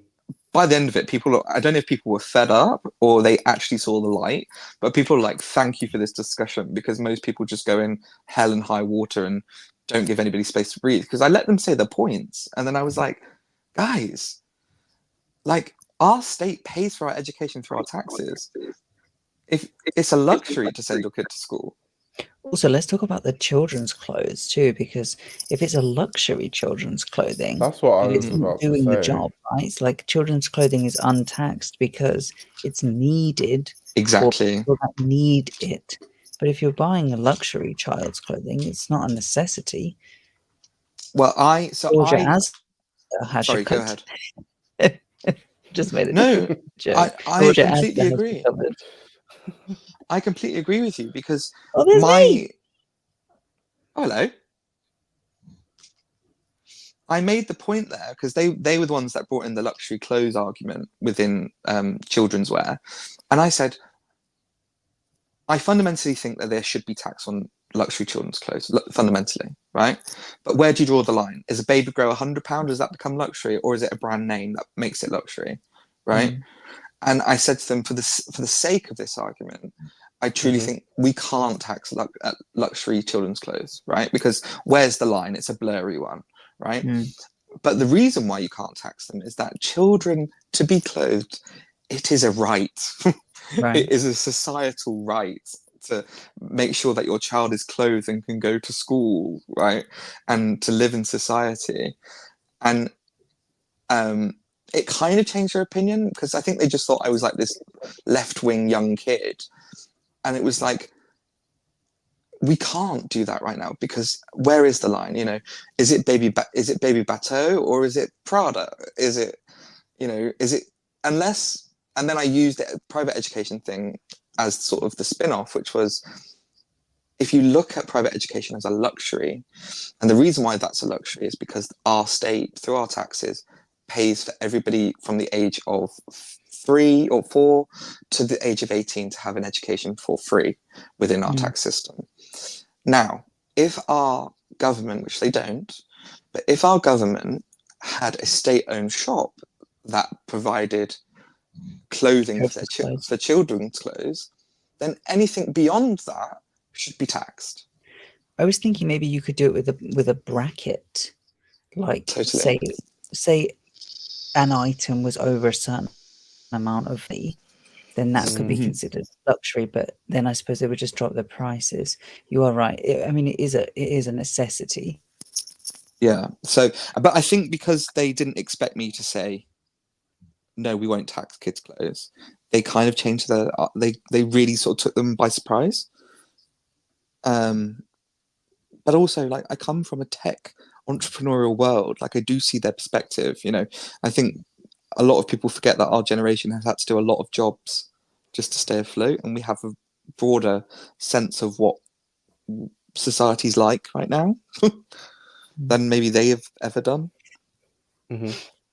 Sorry, politics is like my autistic side is going to come out. I think it's interesting what you said. Yeah, I do too. I've lost so much faith in the UK government. I've kind of like checked out of it because I've already decided to myself that I'm moving to the US. So I'm kind of like no longer Are thinking you? about it much. Yeah, He's yeah, on his next year. announcement era. I've been telling everyone. Where are you going to move? Probably New York. All right. At least I know there's a sofa for me to go on. There always is. My sofa's always open. My God, next fashion week, your house is going to be busy as fuck. I don't mind. It'll be the fun house. There won't be much space, but there'll be a lot of fun. Yeah. But A lot do of you know what, banter. Io? You'll be surprised at how much you can actually afford in New York, because I was looking at rent. I was looking at rent prices in Brooklyn where my friend lives, and he was like, "Oh, it's all we could afford," right? And it was two friends renting a $2,500 apartment, right? It wasn't very big, Yeah. right? Which in the UK we would go, "What the fuck? We could never afford that," right? Or especially in fashion. But these kids are earning like 100K. Yeah, the jobs in New York are insane. Like the salaries are wild. They are wild. Not everybody gets them, but like, and that's specifically Yeah. like fashion tech startup weirdness. Um, Mm. but still, you know, it was like they're both on 100K, paying what, $1,500 each, and their bills are significantly lower than the UK's bills. Mhm. And they were like, "Oh, it's so hard, man. This cost of living." And I was like, "Babe, you've got $7 a month to play with." Like cost of living is getting me. It's just like I used to buy like 10 luxury bags before, now it's only 7. Yeah, or him in his case, it was like, "I can't go to the Rick store anymore and get my runway pieces," and I was like, "Oh, such a shame. I'm struggling to pay my rent." You know. Well, I have this one friend who lives in Manhattan, and him and his wife, he's the same age as me, he's 26. He comes from a quite a wealthy family, and he's so out of touch, but I love him for it because he's one of the nicest people you'll ever meet. Nicest people you ever fucking meet. Like, kind heart, whatever. But he is a Balenciaga couture client, Oh and wow. he works for Amazon, and he's like a really quite high-end engineer in coding, and Amazon pay him, like, I think before bonus it's $900,000, right? And his wife is on similar, being in pharmaceuticals, and he was like, "Oh my God, like, New York's just got so expensive, man." And I was like, "Babes, move out then."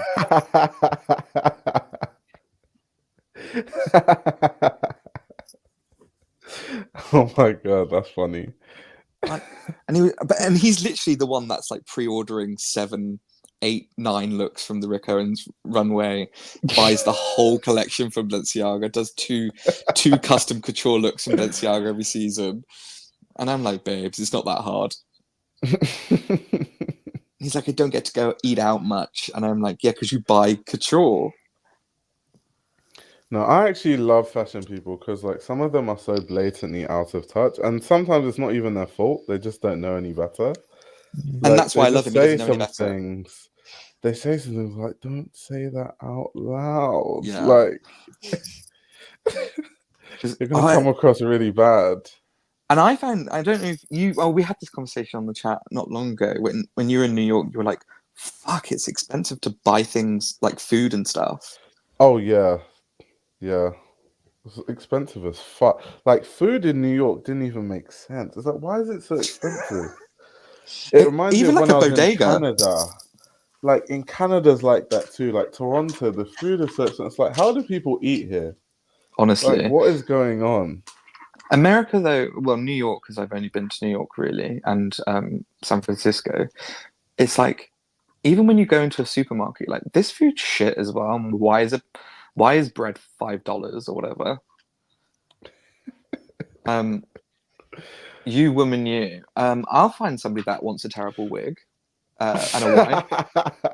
A white man looking for a black wife with a terrible wig. You need to do a Temu wig review, babes. I'd love that. That's funny. Oh, it's not even shade to Toronto. I promise you, when I was there, food was super expensive. It didn't make Oh any God, I'm sense so to me. stupid. I thought that was shad. I was like, what's Toronto shad? No, shade. I was told If New you get the York. six-figure jobs, US is great, but that is rare unless you are in finance as tech. To be I agree. honest, I know people. I do know people that are on six figures and they're like staff writers at fashion magazines. Just saying. That's mad. You need to tell me who these people are. Yeah, I could tell you after off stream because you might know some of them actually. Actually, there's one that's just left a very big magazine in the UK that is rumored to be going somewhere within North America for a retailer.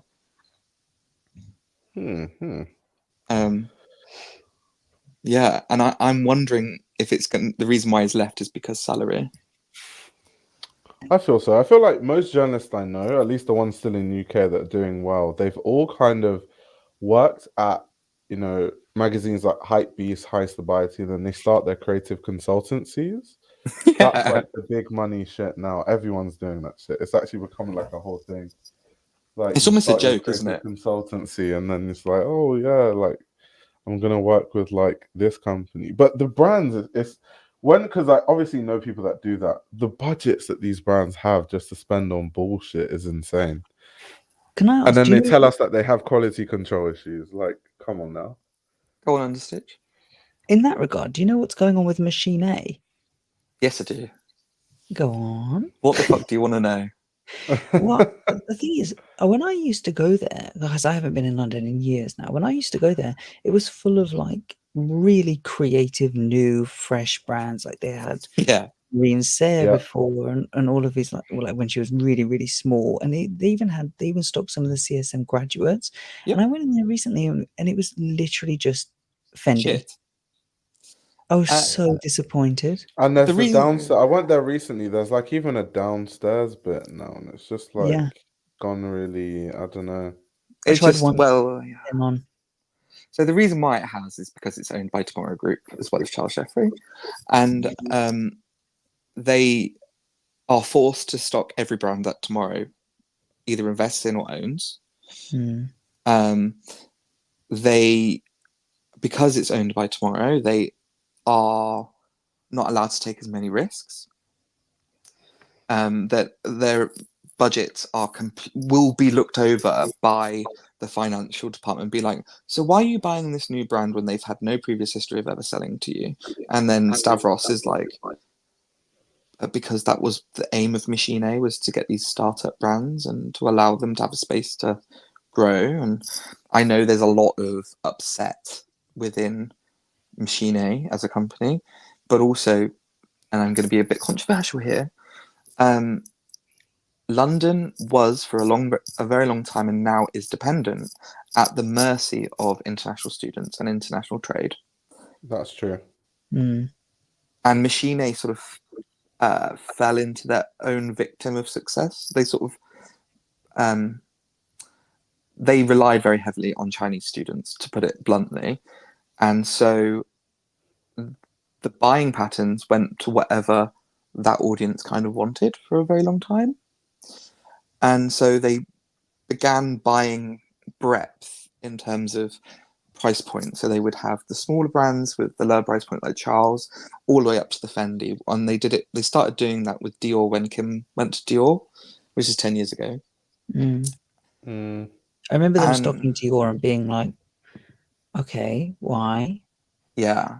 But what's funny, right, is they opened the Shanghai store with the premise that Raf Simons was going to be designing Raf Simons for a lot longer. Oh. And it was the only place in Shanghai where you could buy the full collection of Raf Simons.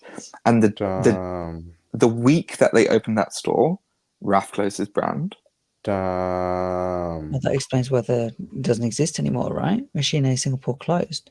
Exactly. Not Singapore, Shanghai. Yeah, it's Shanghai. closed. Oh my God, yeah. And yeah, there's a lot there where it's like, and now Stavros, who is the biggest Raf Simons stan you'll ever fucking meet, is not allowed to buy Prada for Machine A. Wait, why? There's a lot of politics. It's Prada Group, and then Tomorrow's owned partly owned by Only the Brave. And so because of the Tomorrow Group, So they're not allowed Prada. It's just very interesting. I was going to say about the Only the Brave has a minority stake in Tomorrow, right? Do they have like Margiela in Machine A? They do. They Really? do. I didn't But see it. actually, so the last time I spoke to I spoke to Stavros at the Charles show, but I spoke to him in Milan in January before that when I was doing the floor for Jordanluca for the sales room. And we were talking about Margiela actually, because what happened during COVID is they've created amazing clothes, but those amazing clothes, and you can still see it at Margiela, the price points are insane. And for a few seasons, he sort of went along with it and it ate up a huge part of his budget. Because, you know, jumpers were like 1.7k. And yeah, and whatever, you know, whatever the case may be. And so a lot of their money went into the pre-collection, and Machine A is not known for buying pre-collections, you know. And so they stopped buying it for a few seasons, and then I think last year they started buying it again because Margiela reached out to them and said, we want you to buy it again. Did it just sell out then? Because I didn't see any in there. It does sell out because they get exclusivity on a lot of pieces, which is the only benefit of Machine A these days.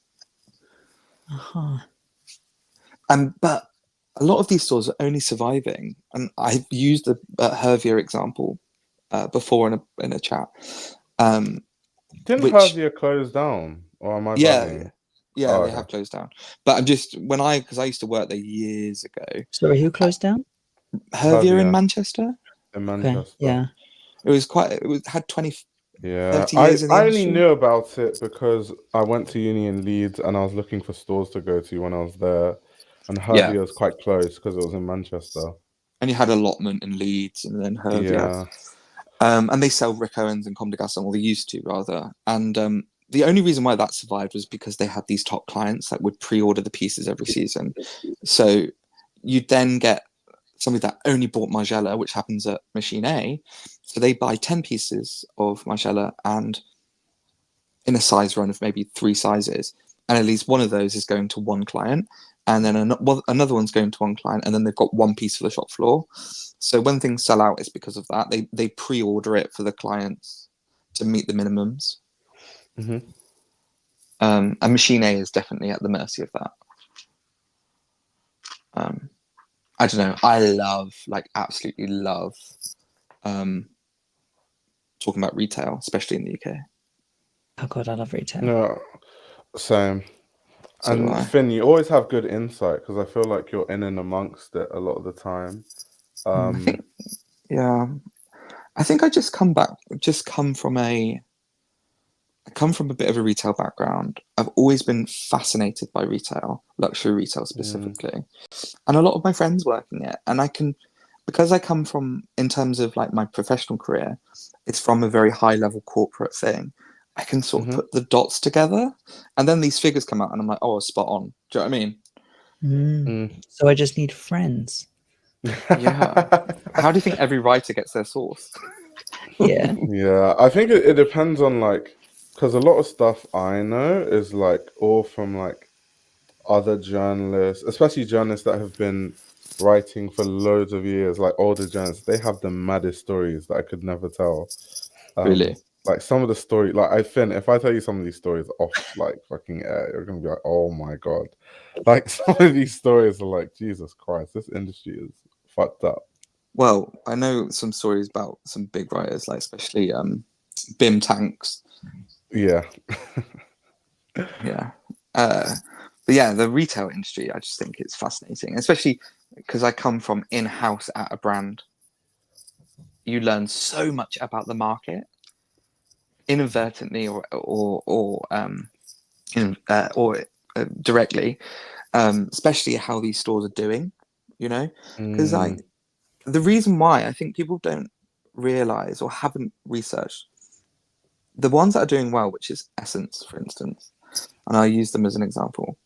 They don't make a profit for selling clothes. They make a profit because they sell your data. Mm.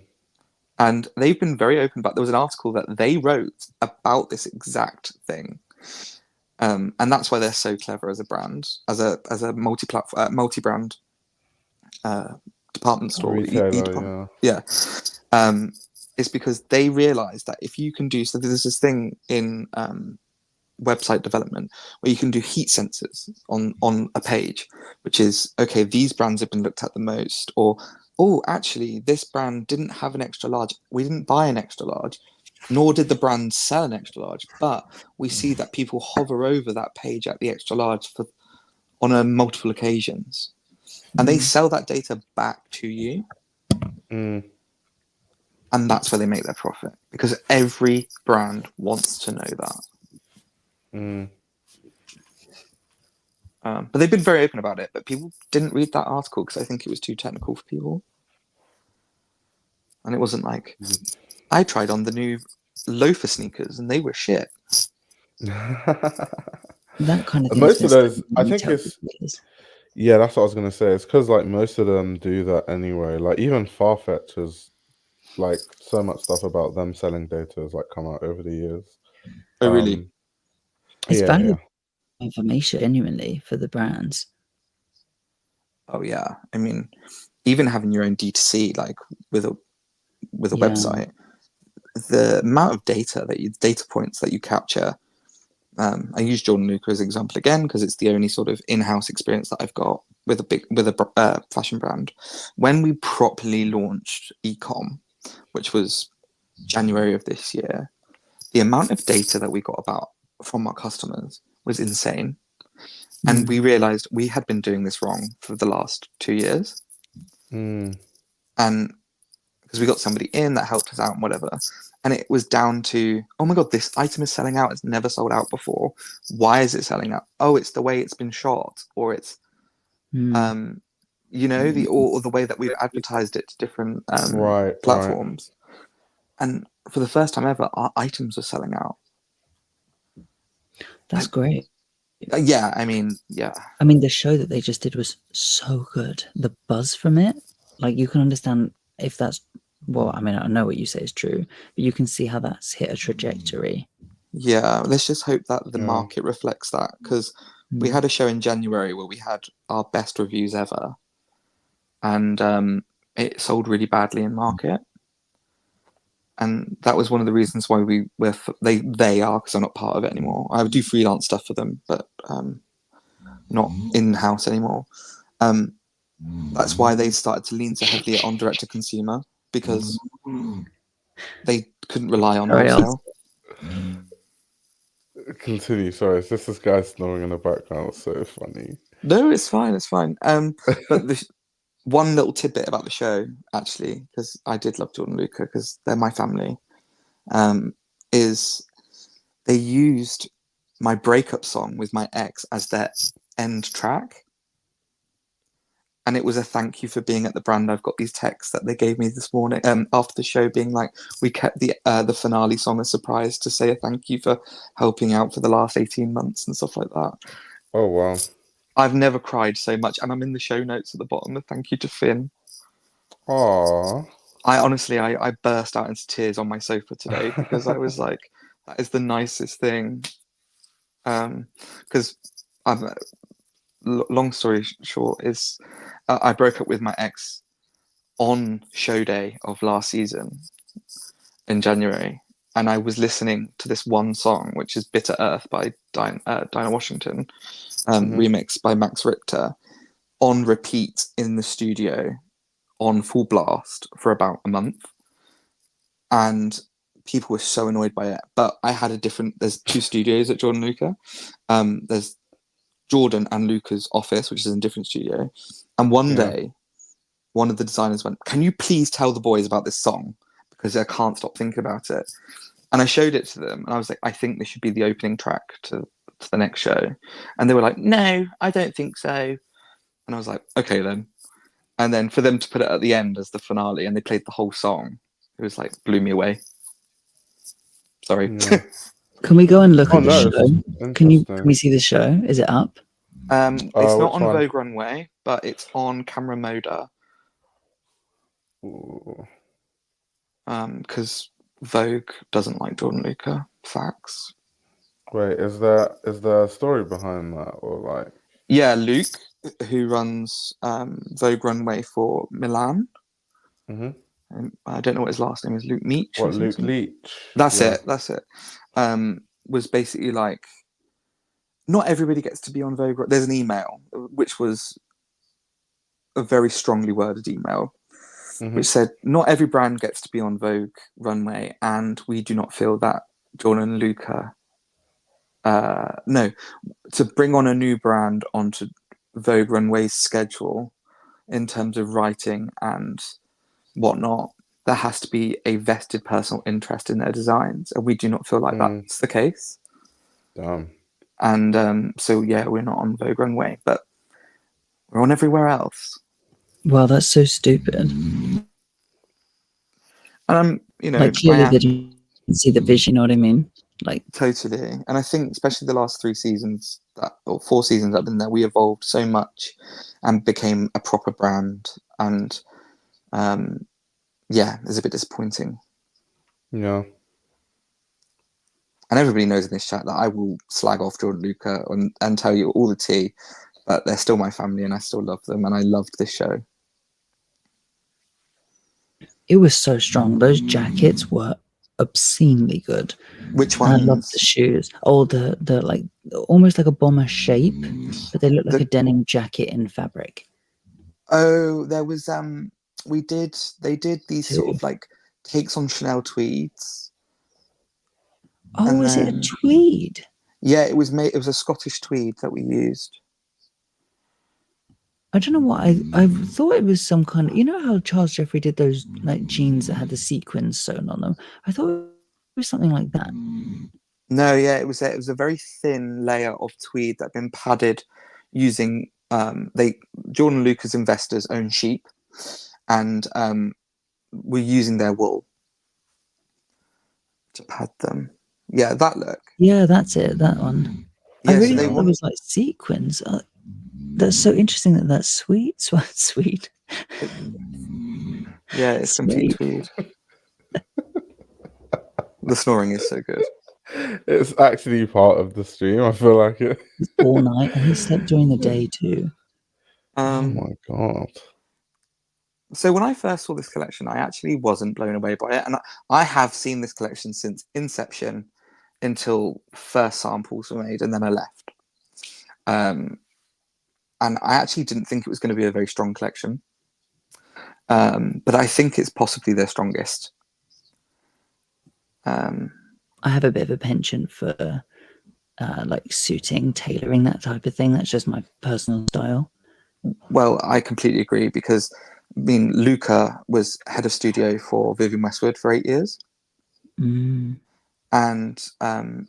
a lot of the team that works in terms of machinists and pattern cutters are from Westwood. And you can definitely see it in some of the clothes. And the shoes this season are a direct reference to Westwood. The platform. Which part of the Westwood business were they in? Red? No, so Luca was Vivienne and Andreas's main assistant and head of studio. So overlooked all the lines in terms of design. And then Anna was gold label. She's a German lady. And Rebecca was red. And then Svet, who's our head machinist at Jordanluca, was Vivienne Westwood's personal machinist. So there's some. That's so interesting. Yeah, and then Luca's best friend, who does the knitwear for us as a consultant, was head of knitwear for Westwood. I mean, like elements-wise, that makes so much more sense. Now, like there's corsets in here, and the way that the suiting doesn't like nip in at the waist. That's a very vivid thing. I actually don't like the bags, but that's another story. I like the bag in black. In black, it's best. I think, and the price point's nice. Actually, it's $4.50. Oh, for a fashion bag, and it's made in Italy. It's real leather, you know. God, I had to go on a trip to the factory. It's the only reason why I fucking know this shit. Yeah, I really That's enjoyed good it. though. Like, I would love that. Like, just the insight of it. Yeah, I think because I'm such a blabbermouth, I used to write the teaching documents for the stores. Mm. So I wrote every influence down, and I described every look and every item just to be like, this is exactly why we did this item, so you know. Retailers are really thankful for that sort of stuff because otherwise you go in blind.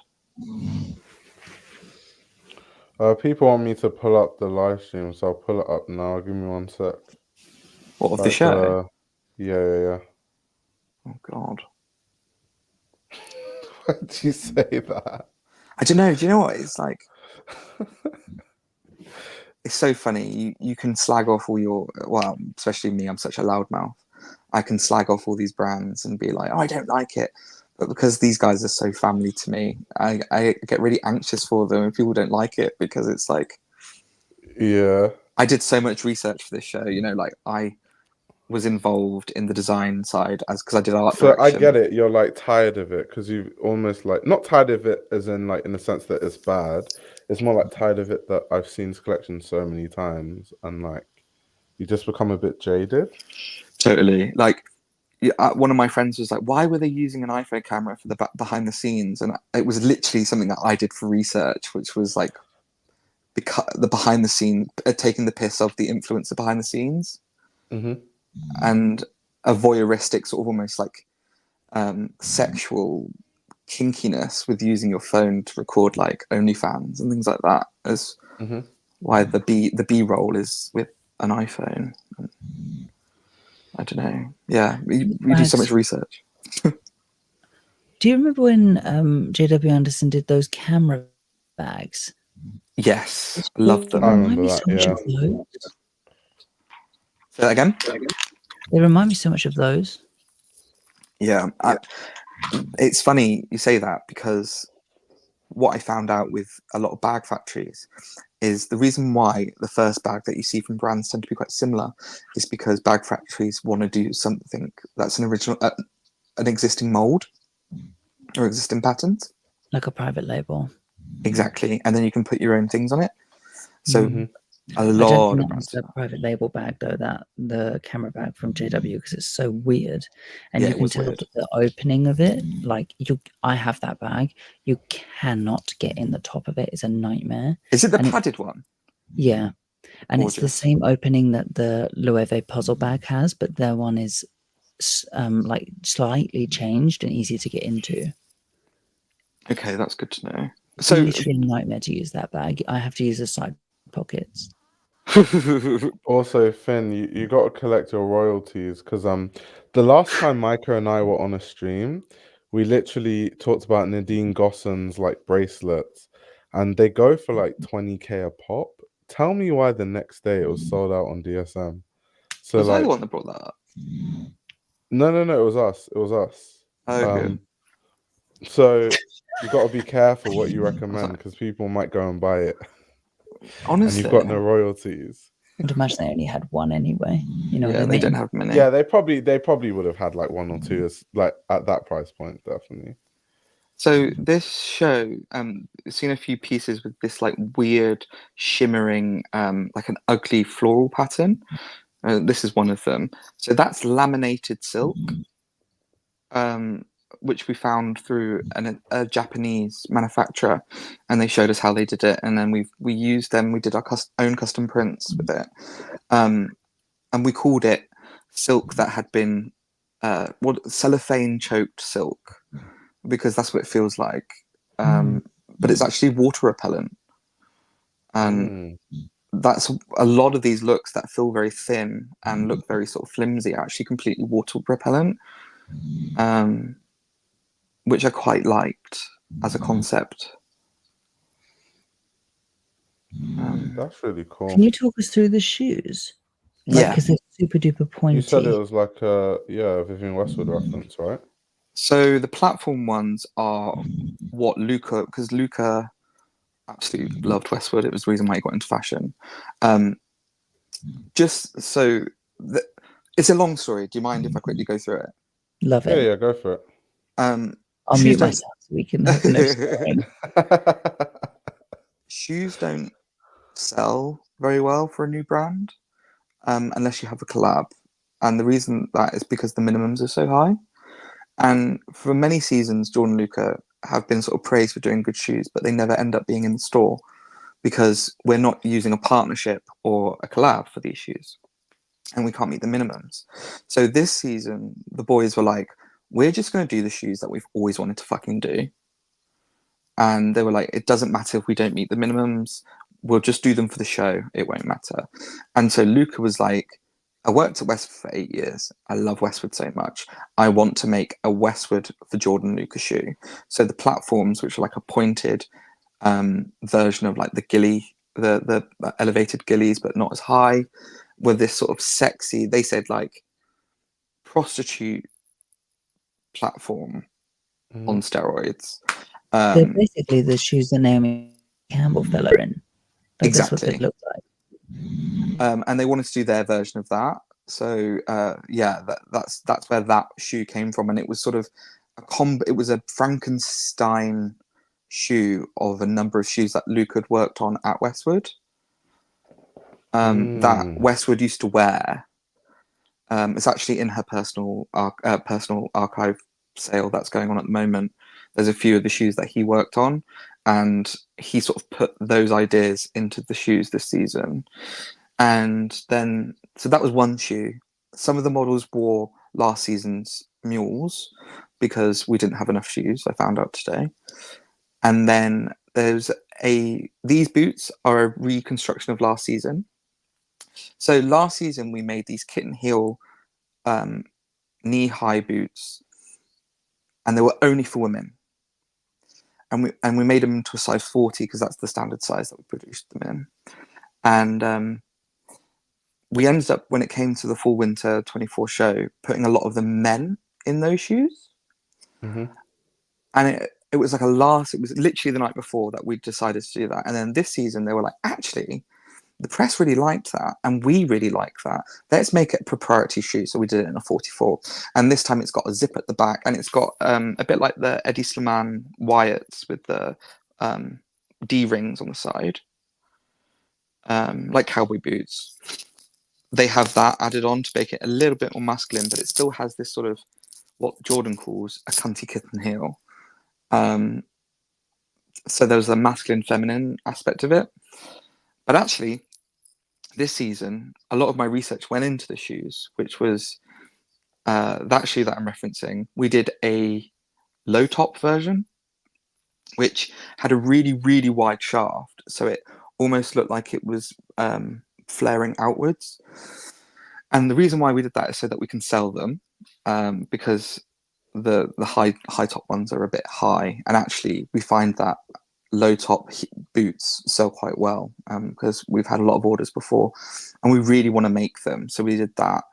And then the shoe that I put the most research in is this flat ballerina pointed men's shoe, because the shoe is the whole collection is about ballerinas and the Clash, as in the band Clash.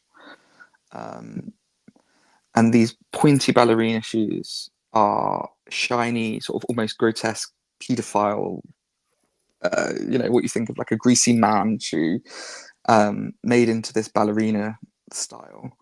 And I put loads of research into that, and they ended up making it, and they didn't tell me that either. So I'm quite proud of that. Oh wow, that's amazing. Because I left before everything got finalized. So like those leggings, the cycling shorts, I made an off comment one day being like, why the fuck don't we make cycling shorts with a zip on it? And then they got made. And so, yeah, it's really nice to see. There was a lot of surprises for me personally in the show. No, that's actually amazing. Yeah, I've had a bit of one of those emotional days looking at this collection, being like, oh my God, I can see my research. And for such a strong collection too, that must be really great. It's a really reaffirming feeling, which was like, the boys put a lot of trust in me. The only reason why I left, and I'm very open about it, is I couldn't afford to live in London on the wage I was given.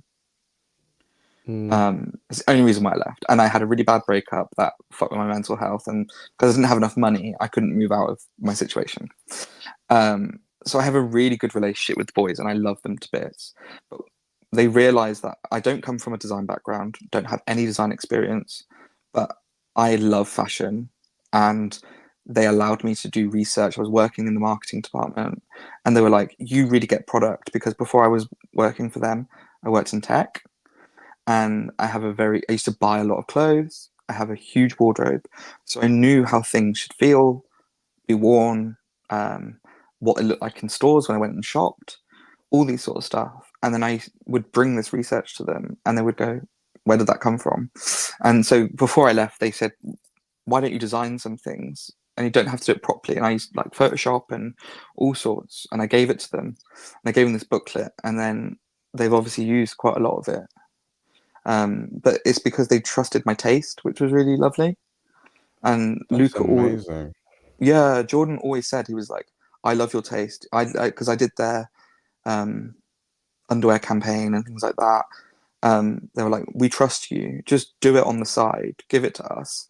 There's no harm in trying." And a lot of the commercial items from last season were all my ideas that they put into production, and what got bought by the stores.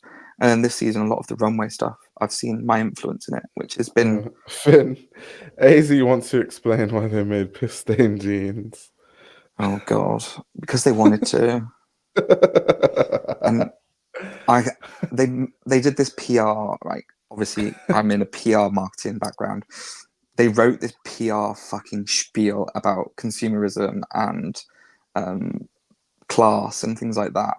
But what it actually was, this is hot tea or hot piss, is it's a kink, and it was about cruising, and it was about this idea of going into Hampstead Heath and coming out, and you've got like a piss stain down your leg or a cum stain, and that had then sort of not rotted, but the stain had stayed on your jeans for that long that it caused a mark. And it wasn't much deeper than the fact it was just like a sexual thing that they wanted to explore. But they've called it, yeah. That was, by the way, another thing about that piss stain thing.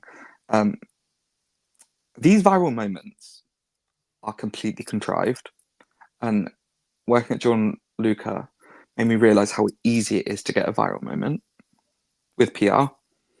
And knowing the right people in different magazines or different outlets can cause a viral moment, because those jeans they were more than a year old by the time they went viral.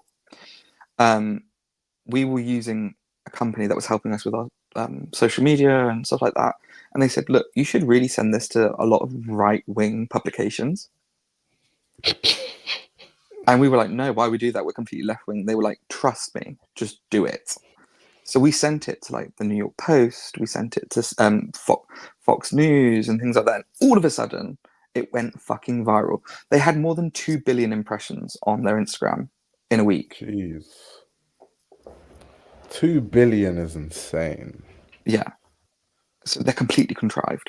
But this collection, back to this collection, I fucking love it. It was, there's a lot of stuff in here that felt very commercial but still creative, which is nice to see.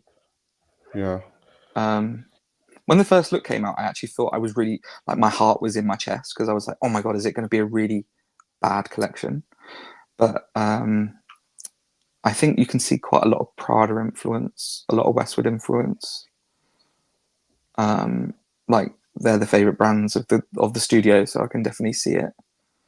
But this collection felt a bit like a trilogy of the last 3 seasons, where this is sort of the most stupendous but yet wearable version of all 3. Yeah.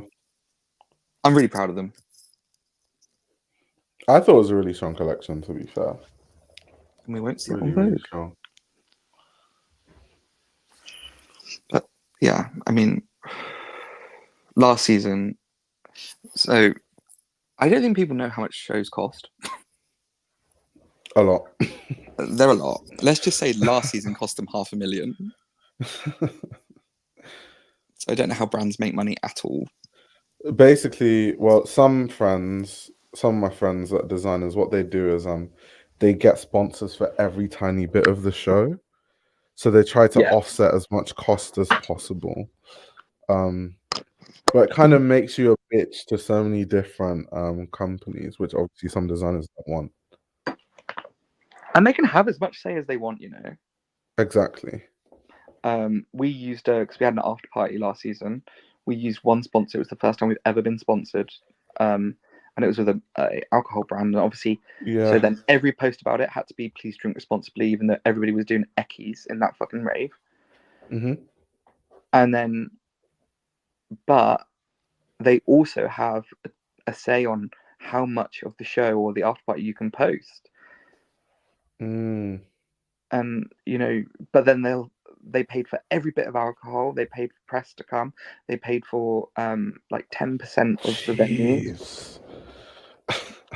You know. Oh my god. So this season they're sponsored by Rado. Too, obviously. This season's by Rado, but the just as well, like the team behind, we use Inga, the makeup artist. I forget her last name now. Inga Grognard. Yeah, she does. Yeah. She does Balenciaga. She does Dries Van Noten. Walter van Beirendonk. She does them. Yeah, Balenciaga. Them no Balenciaga. Dries. Yeah, the hair is Anthony Turner, who does loads of brands as well. Like, they work with some amazing people and some legends. And it's actually because the boys are just nice. That's Irene. She's the head of casting. She's lovely, crazy Italian lady. She does a lot of Diesel's casting. Yeah, I could go on forever. We can maybe not talk about Jordanluca. No, I love it. I actually love it. It's like really, really good insight. And it's good for people because we don't really talk about Jordanluca much, even though I do like the stuff. Oh, look at Hanan. Because we don't really talk about the stuff sometimes. So yeah. I don't know. I got a lot of time for them. But actually, this collection was conceived and done really late. We were really, really late in starting. We didn't start until March. Damn, that is quite late. March? Yeah. What the fuck? Yeah, the boys were like really in a bit of a creative block. And for the first time, they started doing not mood boards. We always do mood boards, but they did these like AI is the wrong word. They photoshopped old show looks onto models, and then used texture and different things that they like to create these sort of inspos for themselves to create every look.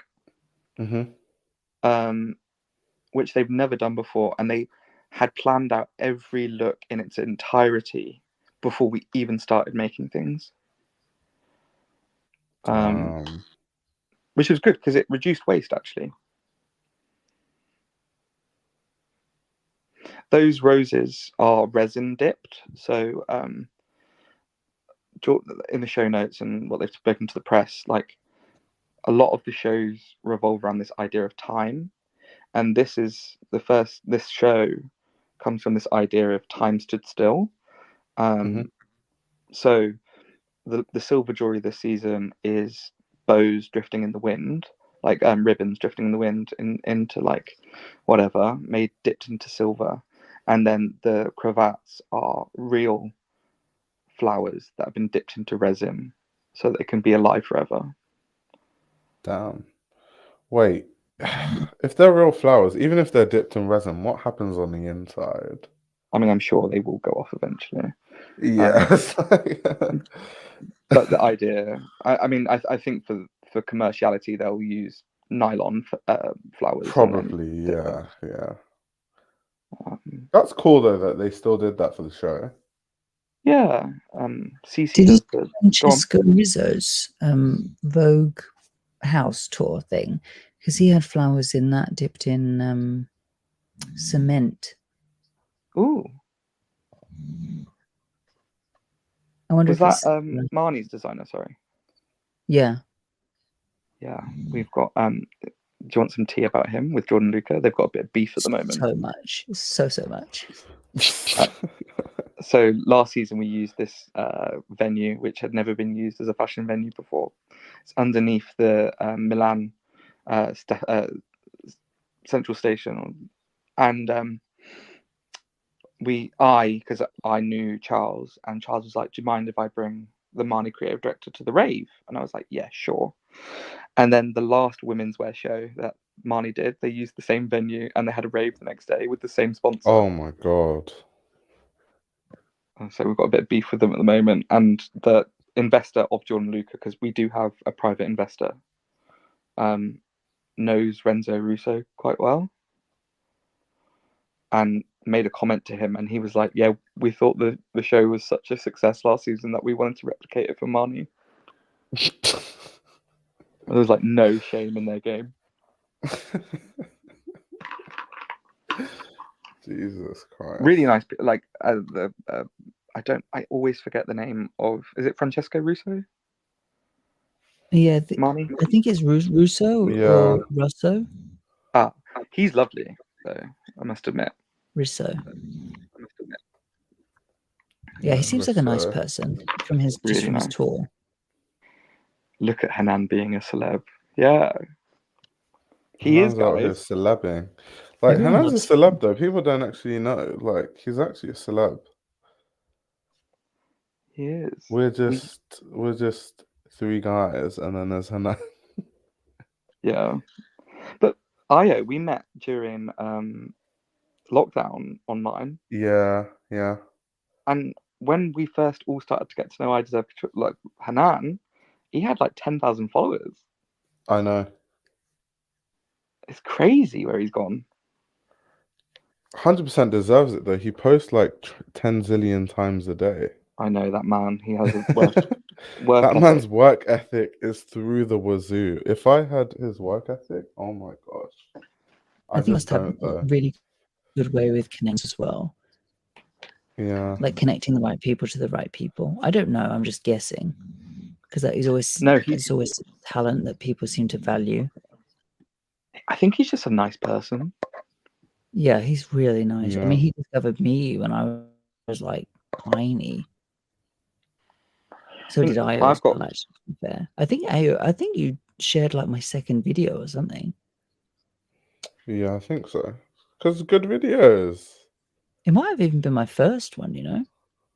What was your first video again? What was Martine Rose, I think. Oh yeah, I definitely shared that. I definitely shared that. Yeah, I know. So you found me when I was at 0. That. It's because it was Martine Rose. It probably came up in my recommended because it was Martine Rose. Yeah. She seems like a nice person too. Lovely. But just quickly on Hanan as well, like, even for me, someone who has no following, doesn't plan on getting a following, is just a fashion maniac.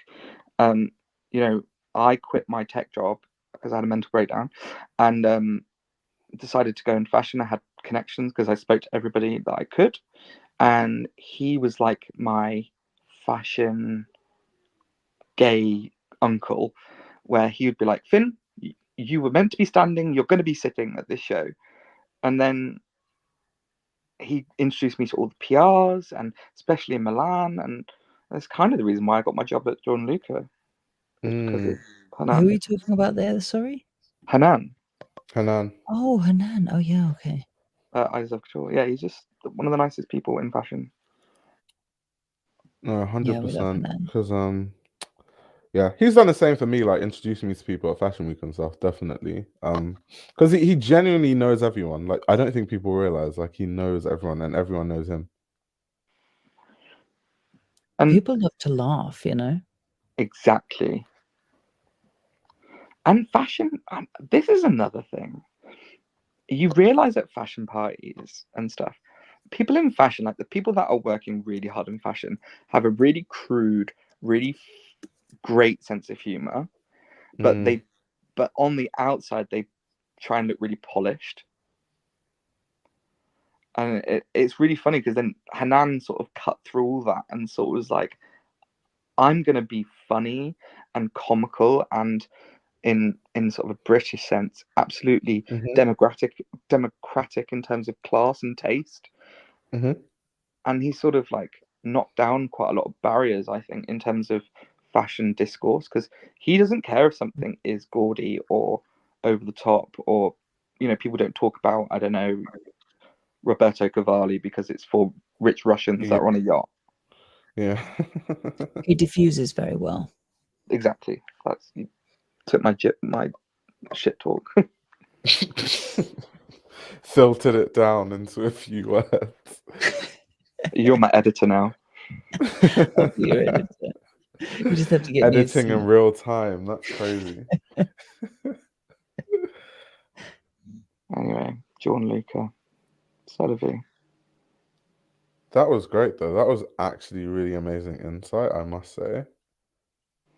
It's just scraping the surface.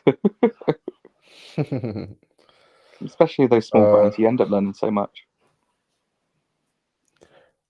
Someone says my first understitch. Do you know what I do love about small brands? You can get more insight, obviously, because like the scale of these brands. Like the insight, like smaller brands, I can literally just like email them and then walk into their showroom at Paris Fashion Week and just talk to the creative directors for like ages, like 50 minutes to an hour about their work. And it helps me to understand their work so that if I do review their shows like much later, I have so much insight. Whereas like bigger brands, they're just so, oh, if I talk to you, I need like a press person. And it's like a bit weird. It messes up the vibe. I didn't actually realize how easy it was, like when you have a platform to go and speak to designers. Because I feel like before I had YouTube and whatever, I would never have been able to go to like Saraband that I went to earlier this week. You know what I mean? And I'd always wanted to go there. Always. Was it good? I literally just met one of the designers that was there, Advertev. We message all the time. And because I'm in London at the moment, I messaged him like, can I come and see? And I just ended up meeting everybody else. It was wonderful. It was so it's amazing how when something opens, it opens so wide and it's very welcoming. I really love Aaron Ash at the moment. I'm having a bit of an Aaron Ash moment. He messaged me afterwards because he wasn't there. It was his like, I don't know what her job is. She works in the studio. Her name is I don't remember what her name is. She was incredibly nice. And she showed me around all the clothes. She showed me like what they're working on for the next season, all of the drapery and everything. It was just brilliant. Just brilliant. And it was so nice to see their fabrics. What Aaron Ash's? Yeah. Their fabrics are insanely good. Insanely good. They're so they're in the collection that I was looking at, they were dead stock LVMH fabrics, but clearly they were very old because the pile of the velvet was like a long pile and it looked like fur, and the weave of this wool fabric on this white coat that's like floor length, it is so tightly woven. It looks like it has like a sheen to it. Wow. It was just beautiful. Just beautiful. I'm trying to remember the lady's name because she was Caitlin. She was so incredibly nice. I shouldn't she say definitely this, deserves to be credited. but my friend did an interview with Aaron for like a re-see of the show that he just did, and Aaron openly admitted off camera that he hated the show. Wait, what? What? Yeah, he hated the show. Why? I don't know. I think he said, like, reflecting, it's the first time I've not liked anything I've made. Whoa. You think because it's more commercial than it was before, or? Totally. I think that's exactly it. He now has employees. You know, which, look, we've all well, that's a shame because it was gorgeous. I loved it. Yeah, I loved it too. And he's actually a really really, I keep saying this, but nice people in the fashion industry are few and far between. Mm. And when you meet them, they stick with you. He messaged me afterwards to apologize for the fact that he wasn't there that day. Love it. I love it. Isn't it so nice? I just can't believe it. Yeah. I think they must have talked about my videos before, because after I left, Caitlin was talking about them to the boys that walked through. Oh, amazing. I haven't seen your videos. I feel like a really dumb bitch not knowing. Oh, but you're okay. You're terrible. I'm gonna have watched them. Finn, they are amazing. Just gonna say. I just discovered, I think it was from Io or somebody in the comments saying it. Tuber Avalon. Yeah. Yeah, Tiba. I always talk about her. Yeah. I watched their videos a couple of days ago. So good. Yeah. It's How really long has nice. she been going? Do you know? I'm not sure, but I know more recently she started taking it more seriously. Yeah.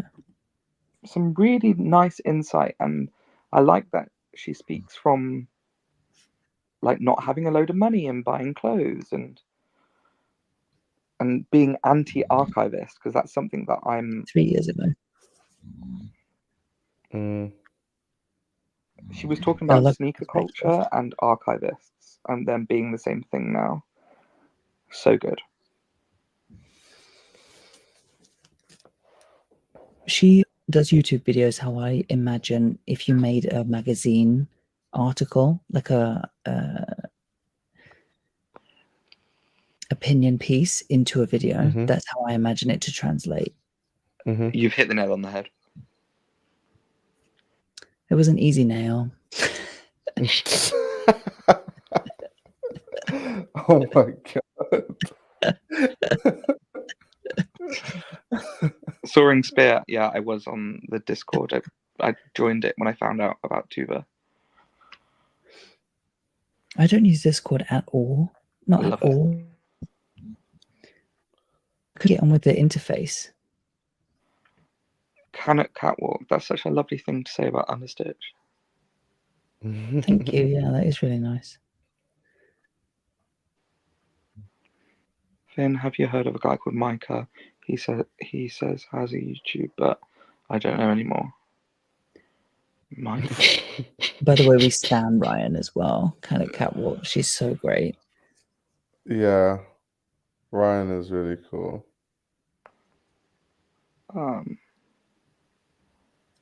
I really wish she did more YouTube videos. Oh, Ryan Finn, yeah. I think But Ryan she's Finn doing is more very like well. TikTok and like, yeah. That's where the Twitter. money is now, anyway. Reels, yeah. The money's definitely in like short form, 100%. Not on YouTube anyway. Yeah, but then you get the AdSense on YouTube, which you don't get on other places. True, but I feel like smaller the brand deals people are on YouTube, huge for TikTok and Instagram. Like, they're insane. It's We don't funny. really get brand deals. Funny, a year ago that like maybe even not like maybe 18 months ago, brands weren't even engaging with TikTok, like TikTok creatives, and now it's like where the money is. Yeah. I mean, I only just started posting on Instagram like last week. Yeah, Luke. I need to start. It's just, I'll rather just post on, like, when news breaks, I'll rather just stream about it or make a YouTube video. The whole Instagram thing where I'm going to say something, because kind of like the Aaron Esh thing, that's how I feel about making short form content. It's like I'm just doing this commercial shit just to build an audience through short form, but I don't like it. I don't enjoy it. I don't think it's insightful. So that's why I always get put off from it. I think you should just do it, man. Yeah, I should. I'm just, it's one of Get those your bread. Yeah, as long as you can figure out a way to do it that's like good for you, you know what I mean? Like, I'm probably never going to cover news because that would be so off brand. I posted some videos from the Charles Jeffrey show on my TikTok. That's about as fashion as it's getting. Oh, yeah, I did put those on my story, and I am turning those into shorts, actually. I just don't know how to do it. I'm so bad at editing when it comes to TikTok that you know, my Instagram story is just literally me posting, me obsessing about different collections. It's nothing, no dialogue, no editing.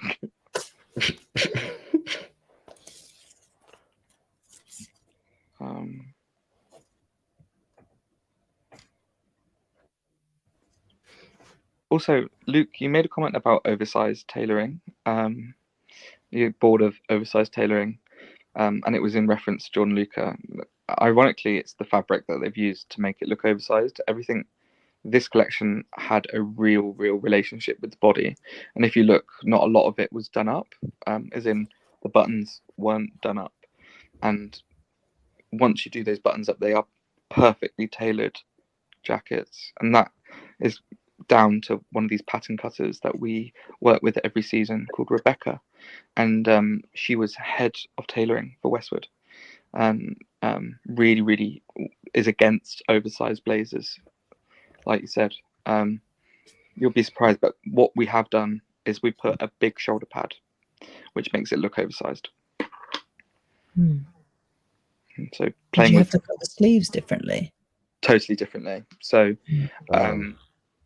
last season I brought in some garments that I owned, which was they wanted to learn how to do different ways of doing tailoring.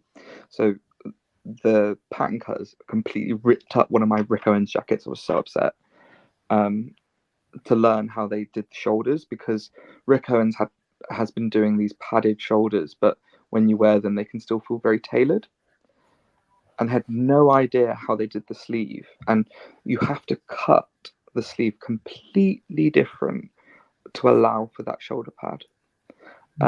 And a lot of these padded shoulders, sort of what looks oversized but is tailored, you pad around the sleeve and you create almost like a mold for the arm. And that's using different fabrics of padding, different foam, different wadding, just to create a shape. It's so technical, honestly. I'm quite obsessed with the pattern cutters, actually. They were my favourite people when I was working at Westwood. Working at Jordanluca. I was about to say, you worked at Westwood as well. When did that happen? I did work on the shop floor. Did you? I actually didn't know that. And I interned on their PR team, yeah, when I was 18. Yeah, Leo, we're looking at Helmut after, don't we? Oh, are we still looking at Helmut Lang? No, it's cool. It's not even like it's a resort collection, so there's not really like much to talk about, really, other than just to like look at it. My friend's the main model in this resort collection. Really? Oh, that's really cool. Yeah, the white What one. look is it? Luke 2. Oh, nice. Luke Clod, he's lovely. The white guy. That's a great description. Well, it is. It's the only white guy. Wait, is it actually the only white guy on the show? Okay, I was like, the white guy. I was like, he was found by Alessandro Michele at Gucci. Nice. Oh, that's really cool. And he closed the LA show. Yeah. Amazing. Anyway, I'm gonna mute myself because I'll just keep talking.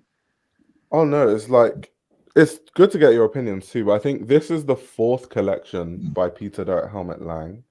And I remember reading that his first collection is just about hitting stores, like it hit stores recently, which is actually quite insane. How many collections they're kind of like behind in a way in terms of selling. It's a bit strange. And he had this quote about this collection where he said he wants Helmut Lang to reach more people. And so he has this kind of like, he almost like toned everything down. He said he wanted to make this collection feel more casual.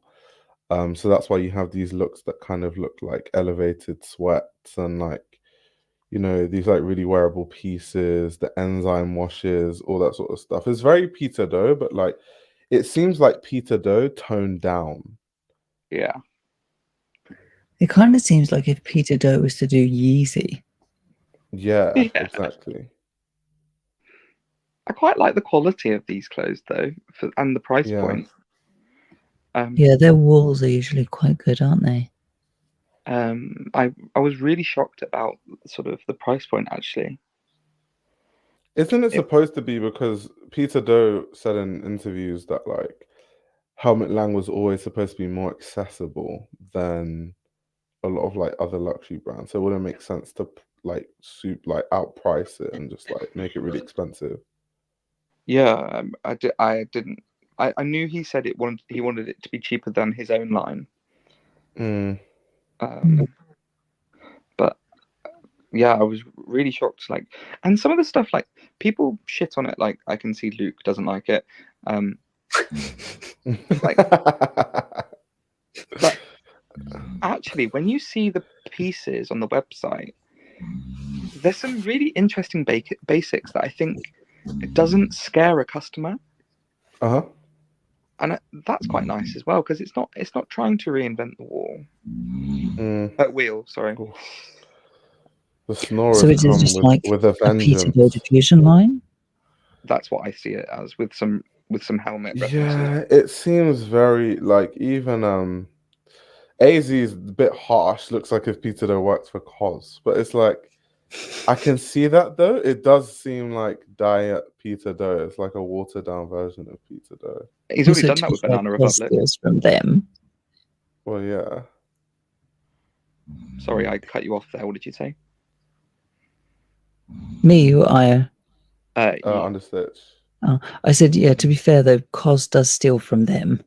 Yeah, totally. Yeah, true. Very true. Do you know what it reminds me of a little bit? Do you remember that Victor and Rolf show?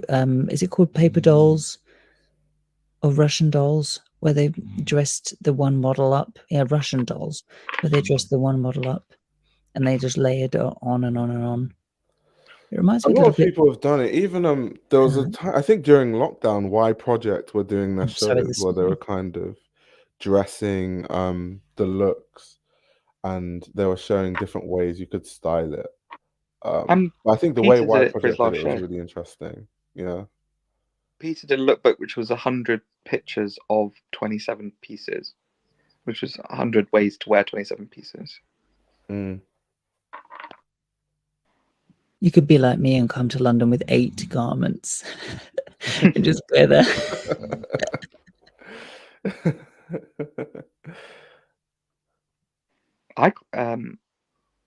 I quite like Fear of God's top line, actually. I think some of their fabrics are incredible. I literally didn't hear you over the snoring. Did you say Peter Doe or did you say Helmut Lang that you like? Oh, somebody in the comments said they Fear of God. Fear of God. Some of their stuff is really nice. I think Fear of God is in the color palette. Damn. I do like a little like enzyme wash. I like the way the colors come out. I really do.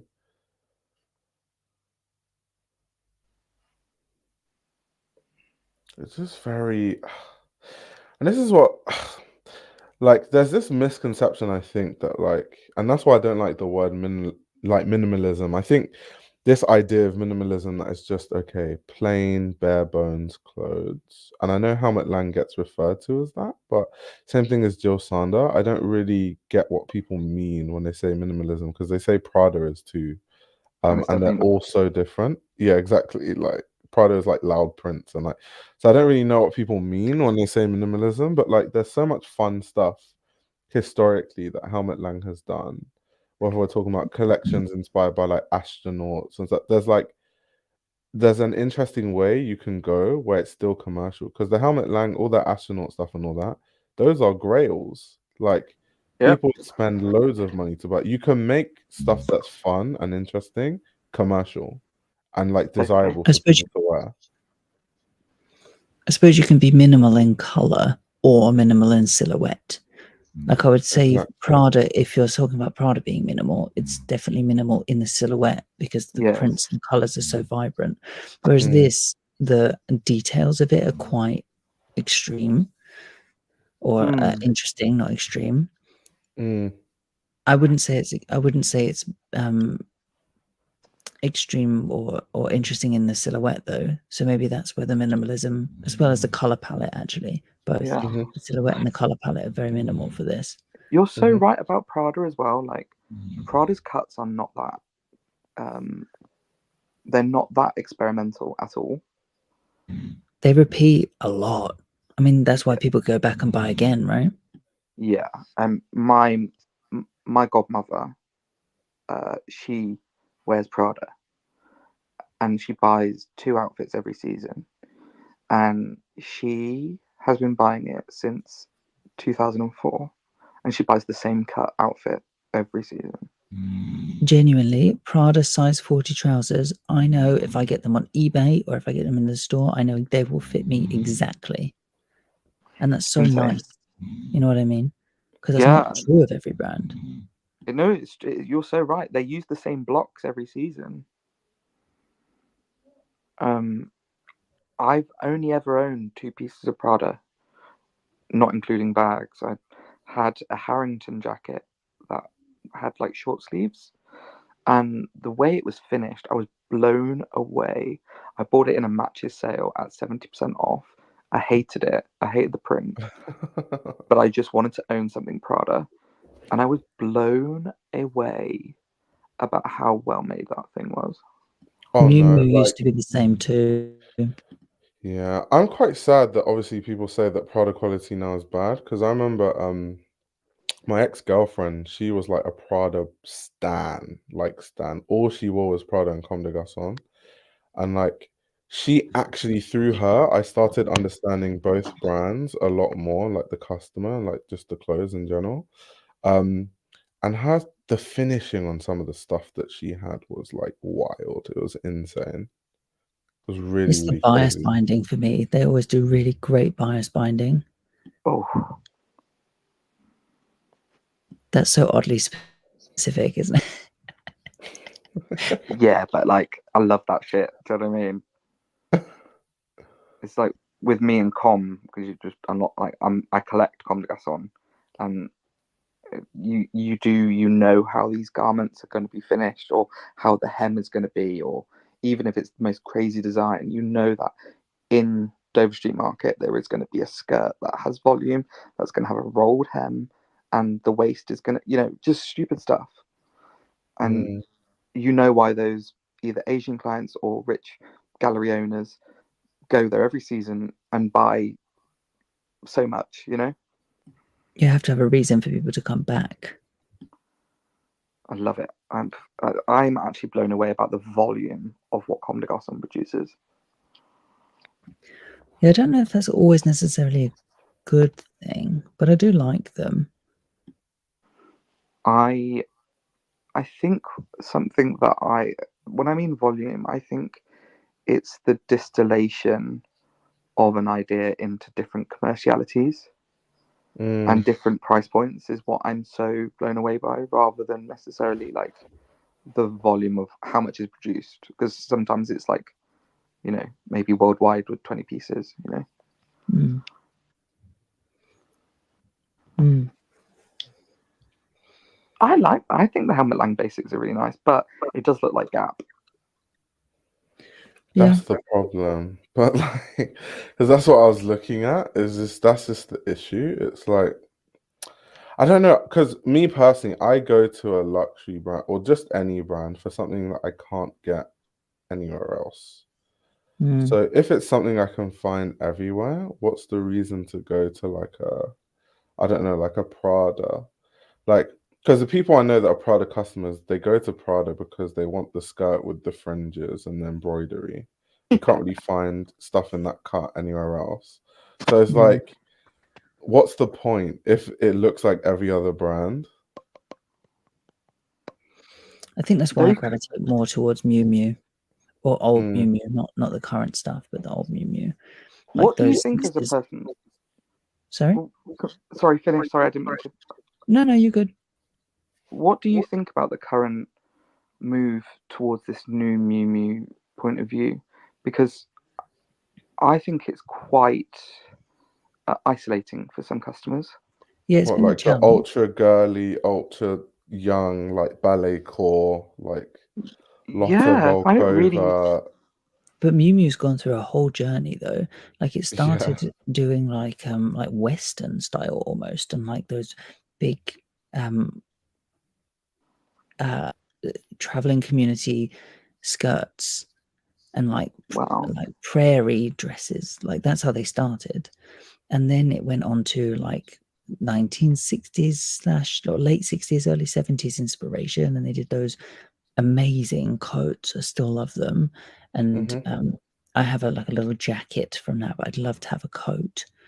And they did that for really a long time, and they kind of coasted by as the secondary sister to Prada for a long time.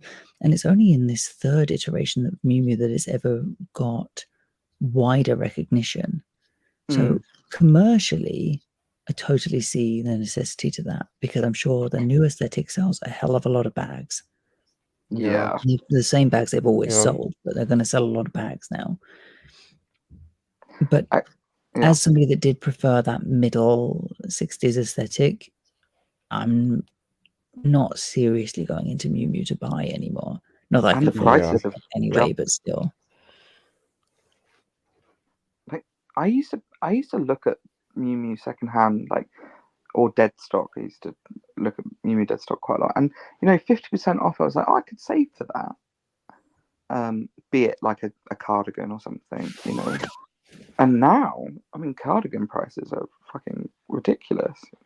I need to go on a website. I want to check to see. There is a bag though. Because I know it's gone up, but like, okay, so cotton jersey polo shirt for 1.1k.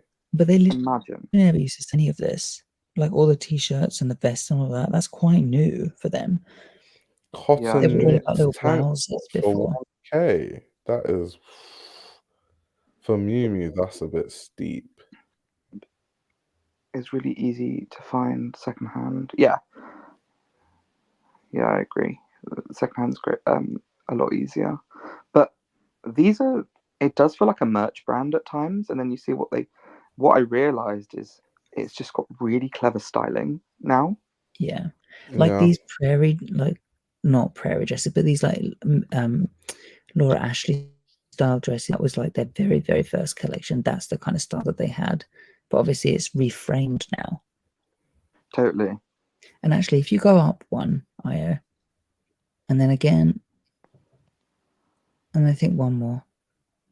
Yeah. Do you see that jacket there in the middle? The chino jacket, yeah. Yeah, that is almost exactly the jacket that I have, but mine is in like emerald green satin.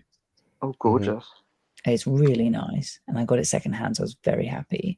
So they do have similar pieces, but because they're reframed, it is so distinct. It changes the client. Yeah. Soaring Spear said, Lotta, you'll always be famous, because Lotta Bukova did the styling and she has made it that sexy young girl. Yeah, I think she started like a few seasons back, and since she started, that was when they had their like resurgence. I mean, they did. I think it was the first Lotta show. They had a bag, and I've never considered a Miu Miu bag in my life. And then I saw that bag. Now there was a bag, and I was like, "Oh my god, I must own it." I don't own it because it's too expensive, but desirability for me went up. There was a collection that they did a couple of years ago, which I thought was genius, and it was a winter collection. No, it was a spring summer collection, and they did heeled see-through wellies with like raincoats that went over them, and the hair was stuck in the lip gloss, and it was so good. Oh yeah, that was a while ago. Yeah, I'm with Soaring Spear. Like the ecom doesn't do it any justice at all. Like the ecom makes all the pieces just look so flat. Wait, the stores aren't that different to what they used to be either. They haven't really changed the stores very much at all. Have they not? Not majorly. The color has changed. It used to be like a baby pink, and now it's a baby blue. But other than that, it's pretty much the same. And the carpets used to be like a yellow, and now they are grey. So it's just the color that's changed, really. But it does give a totally different vibe. I love the Prada stores. They've got that sort of clinical green. Yeah. that color for me, it, like, tickles something in my brain. Like a doctor's office. Yeah, Of so fantasy. much. Yeah, What is this leather thing called? I can't remember it. Mattalese? Thank you. Yeah, that's what I say. If it's an Italian pronunciation, it's Mattalese. And then I don't know what it's Mattalese. but in I French. have no idea. We'll have some speakers in the chat that will police our pronunciation. Those Or are be awful boat shoes, by the way. Those are awful. rancid. They're like meant to be in the shape of like more of like a ballerina type thing, but it just doesn't work.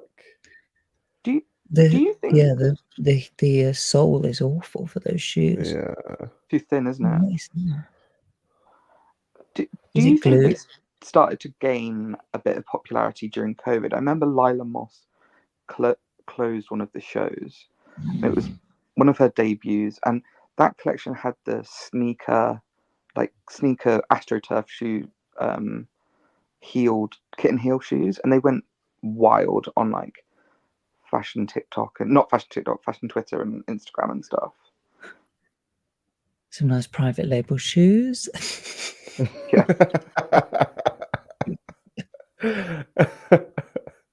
The markup because people are ranting and raving about these New Balances, and I don't get it. And they're also £800 because they were paid. That makes a lot of sense. New Balance feels so old to me now. I love New Balance. I'm kind of in my Asics era. Ooh. Yeah. I did some research like before I needed some... and Vivienne Westwood. Yeah. I just needed some shoes for the gym. And I was like looking up which sportswear brand did the least bad for the LGBTQ community. And that's the one that came up. So I was like, Stan. Thank you for being an ally. It is hard though, talking about that sort of thing. Love those. I don't buy a lot of sneakers because actually a lot of these brands' politics are really fucked. Yeah, and their histories are so old. Like Puma, oh my god! Like, there's a lot of those brands that's a bit scary. Well, Puma. I don't know anything about Puma. Puma is the brother of Adi Dassler from Adidas. Yeah, and let's be honest, they were both voluntarily in a particular group. Not exactly. Like Hugo Boss was. Like Hugo Boss was. But do you know what? I've been watching a lot of Karl Lagerfeld documentaries, which I mentioned in the last stream that I was on, and I don't think you could survive in Germany without being that. I did a video on Karl, and reading as much as I did through the books, it really seems like he truly hated that group. Yeah. Yeah, because even didn't he change his birthday or something? He told everybody a different birth year. His birth year, yeah, he doctored it, yeah, so that people wouldn't associate him with the rise of that party. Yeah, literally, exactly, yeah. Because I know people actually used to do that. You know, people used to draw like comparisons between him and said party. They did. That's why he didn't like Kaiser Karl. Yeah. Really? Yeah, but both of his parents were really, really anti that group. Like his mother did join voluntarily towards, at some point, I forget whether it was the end or the middle. And when they turned against feminists, she vehemently did not like that because she was really a stout feminist. She was a big fan of the early feminist movements. And so she couldn't leave because she would be killed. So she just kept it secret and kind of worked against them from the inside and taught her son all about, all of what she was studying. And she had the books all around the house and stuff. Whereas the dad didn't join at the same time and was absolutely at the very tail end when he absolutely had to save his business. So they were both quite anti that group. Oh, that's good, because one of the documentaries I watched sort of hinted at the fact that perhaps they were very pro, but That's really good to know. It's And quite also, unlikely. I love that story. I don't know if you've read it or saw it, which was Carl when he was a child at school. The teacher was like trying to force him to cut his hair, and the mum came into school and approached the teacher and said, "Are you still a Nazi? Because I thought we left that in Whoa. 45." Yeah, she was badass, and she really defended being gay too. Like she knew he was gay from a very young age and fought a lot of people for his right to be free. Oh, that's amazing. Yeah, she was a But isn't dope part of person. why? Because I remember reading that part of why, obviously, he like ran to where he did in Paris was like he was trying to just escape a very like conservative. He used a different name even when he started Yeah. designing. Oh, really? Yeah, I forget what the name is, but it is in the video. Crazy though. I will watch it because I didn't even realize his name was Carlotto. Well, technically, he changed the spelling of his name too. So he was Oh, Carl right. Otto Lagerfeld DT, and he changed it to be easier. Yeah, because felt is very German as well, isn't it? Yeah, he tried to fool everybody into thinking he was either French or Italian because he spoke both so perfectly by the time he moved to Paris when he was supposed to be 19, but he told everyone he was 16 or something like that. But he spoke both so perfectly that he just lied and told everybody that he was from a totally different country and used a different name. I think even Patu, he was using a different name, if I remember correctly. And the fact that he was quadlingual, like he spoke That's because 4 of his languages. mum. She kept all the And books he's in the like house. so fluent. Like it's actually insane how fluent he is. And it's in, the like, way all he of just them. jumped between the different languages. Like native kind of accent. It was kind of weird. Yeah, that's so true. Because I was watching a few German documentaries about him because they love him there, and it was funny because a lot of the interviews were in German, and I was reading the translation, obviously, and then in one of these documentaries, he got a phone call and started speaking French, and I was like, "You sound French." Exactly. Like That's how he got it's away with actually it. insane.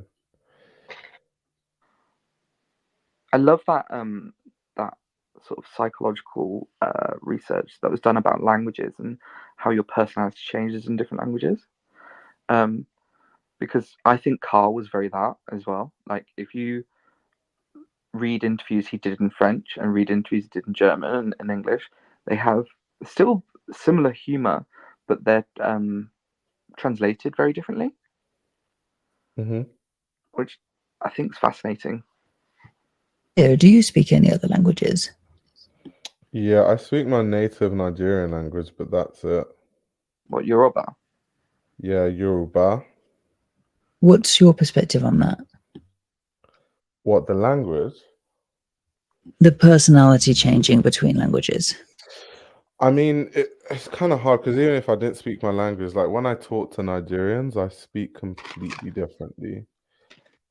Like my accent is completely different, my demeanor is completely different, my like mannerisms are different. But that's more akin to code switching now, I feel like. I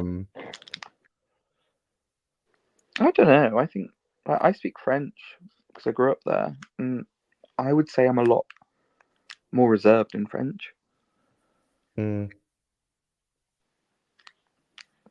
My French is just horrible. Just horrible.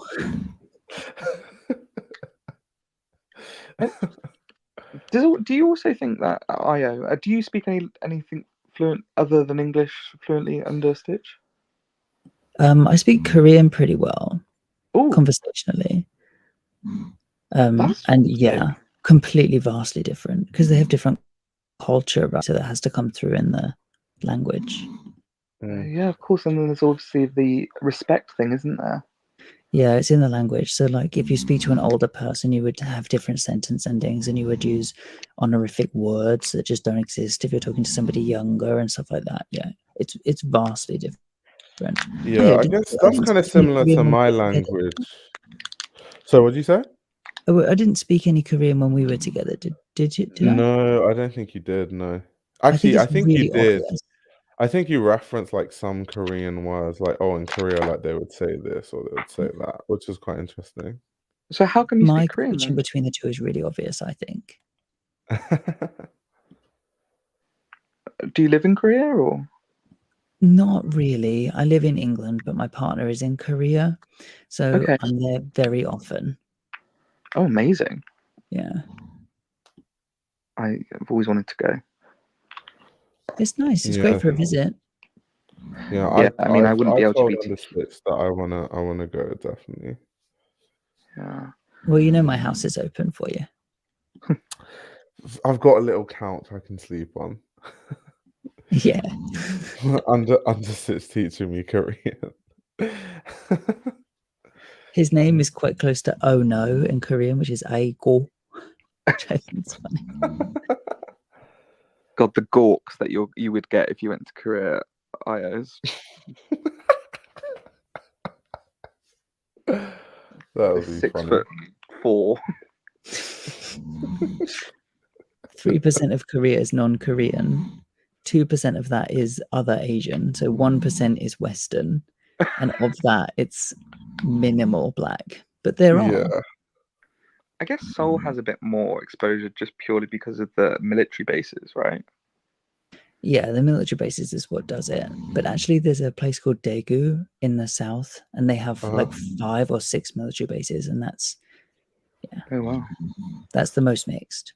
My go on. Understood. You have a question. What do you think of Peggy Goo? Silence is deafening. The silence is telling. The silence is because of the fucking snoring. My God.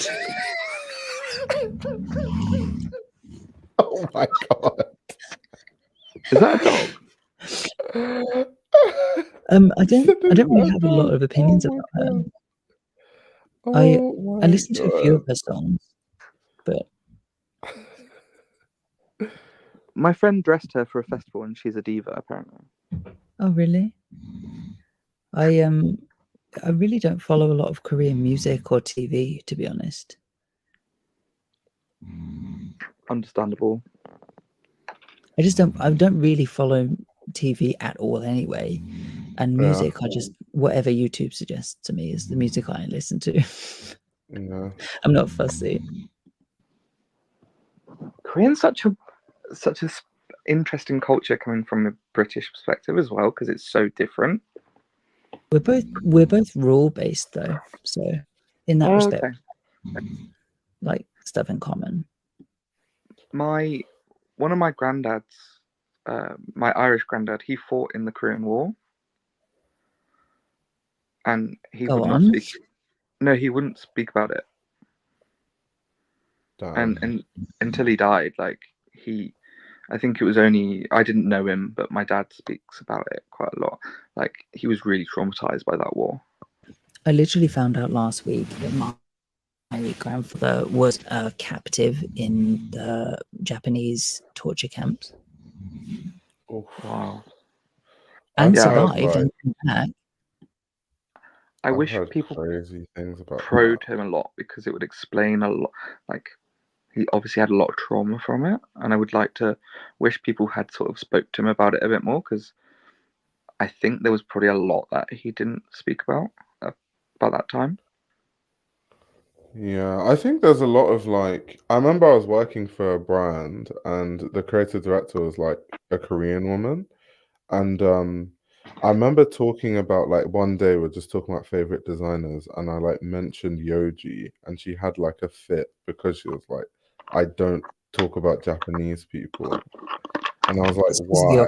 And then yeah, exactly. And like a lot of that retains in Korea, like people really feel that still. Yeah, I didn't know that it was that strong though until like I spoke to her. I was like, oh, I had no idea that it was like that. Like, yeah. So it's quite deep, especially for a lot of Koreans. Wild. Well, it's not, I mean, it's not wild, and it's a war, isn't it, you know? Yeah. My grandfather fought in the Korean War as well and didn't speak about it too much. About it makes you wonder. Yeah, I completely agree. I think a lot of Korean people don't really see what the Japanese did to them as a war because it was so one-sided. I think that's why. Right. Mm-hmm. Was it like I actually, I'm a big World War II buff, but when it comes to like the Oh, yeah. Korean War, I know nothing about it. I Would you know didn't, to what- be fair, until she told me about it. Like, she told me about it in depth.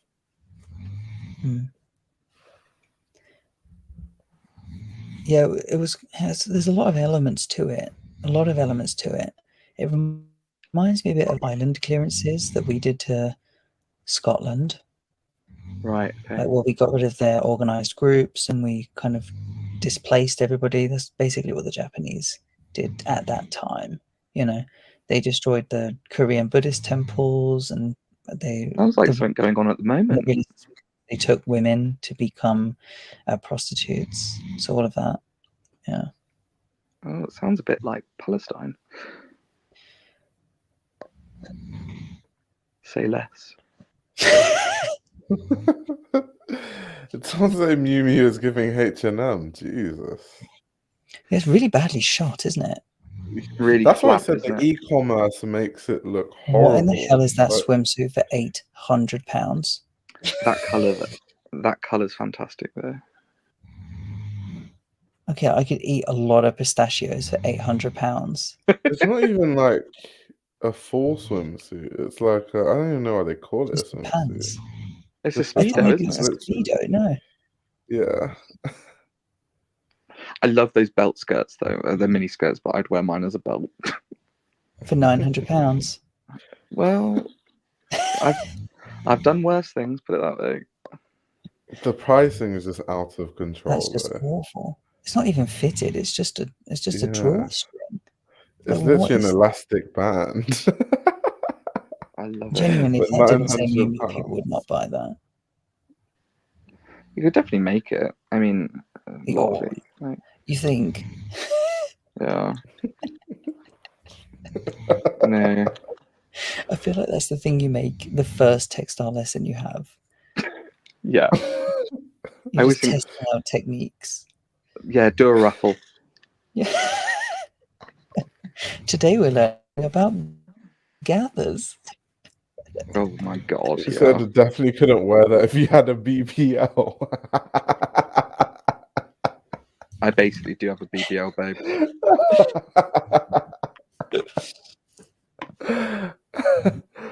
Oh my god, that's funny.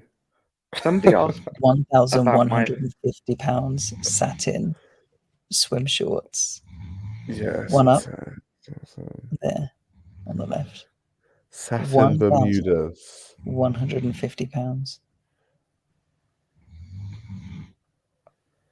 I want them though. I'd rather have the is it Oliver Boateng? Oliver Who am I Brown or thinking of? Oliver Boateng? No, it's not Oliver Boateng. Who does the swim shorts for men with the Oliver Brown. Oliver Brown? That's it. I'd love that. One of my first retail bosses worked at Oliver Brown, and he said it was the best company he ever worked for before it got bought. It's always the way. The embroidery must be the reason why it's 8.2k. £8,000. And that's just cotton. Fuck me. It's Makes you pretty. question about the volume of what they're producing, though, doesn't it? Oh yeah. Yeah. Oh yeah. You gotta. I mean, it must sell. I mean, we get told that their figures are good. Yeah. Not denying that the figures aren't good, but I do feel like there are ways that companies can like inflate stuff because it's for the story, right? The story is Prado and Miu Miu are like on top. Yeah. The list thing comes out and it kind of builds buzz to And push it's got to people be into buying bags more stuff. anyway. Yeah, And they definitely pay for that positioning. exactly. Oh yeah. Lots of Okova doesn't come cheap. I've got some tea about Dover Street Market and Miu Miu. Yes, please. They're on the first floor, and they got in Miu Miu when Lotta started styling, and it is the only concession that is keeping Dover Street Market alive some weeks. Wow. It takes Maybe it's so that much one money. shirt. I know. It takes so much money that because when Balenciaga had their scandal, prior to that, Balenciaga was like the top performing brand in the store, and they took its place. Wow. And now, yeah. Balenciaga still has a massive section. Yeah. No, It's, 100%. But my they're back to friends work for pre-scandal sales, aren't they? Balenciaga. Yeah. So what did you say? I think they're back to pre-scandal sales, aren't they? Oh Sales yeah, they figures. are. They are. From what I heard, anyway. They are. Scandal can't Is that my affect. high school blazer for Can't affect them. 2.7K? High school police. That's hilarious. I There mean, it there's is. not really any interesting shape to it. It's just It's probably It's for just this. merch. it's literally just like with just some embroidery. That's Do you know But what then it you looks like? look. It looks like Jack Wills. Oh my god. Remember that? and it's does. 2.7K. That's insane. But it's funny, you look at the styling, and then when you add everything together, most outfits that they're styling are like 15K. Yeah. Oh my god, should we do the maths? Because that Oh, first there's season the they did like layered tops. Oh, the one with not that first season. It was the one with FK Twigs walking in. They did these like layered top dresses, which are just long sleeves, and each long sleeve was £1,000. Wow. And they'd layered 3 of them. So just for long sleeve tops, it was £3,000 to get the look. £1,000 on probably like a cotton long sleeve.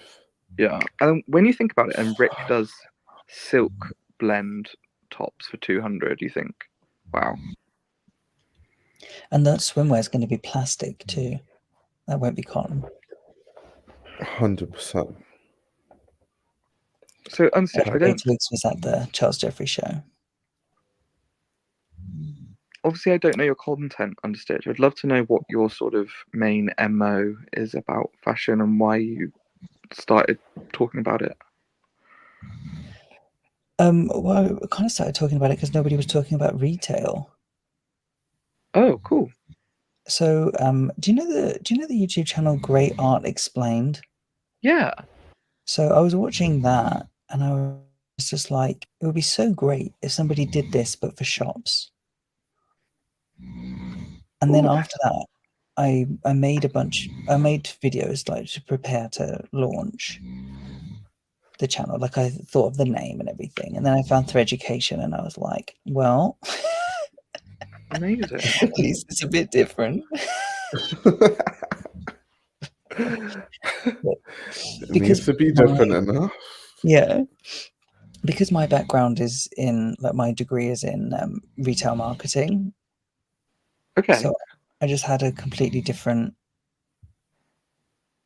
take on clothes, I guess, because I'm so interested in not only what sells, but what gets the other things to sell. Do you know what I mean? Like the things that get people talking, the things that Like make the lost leaders.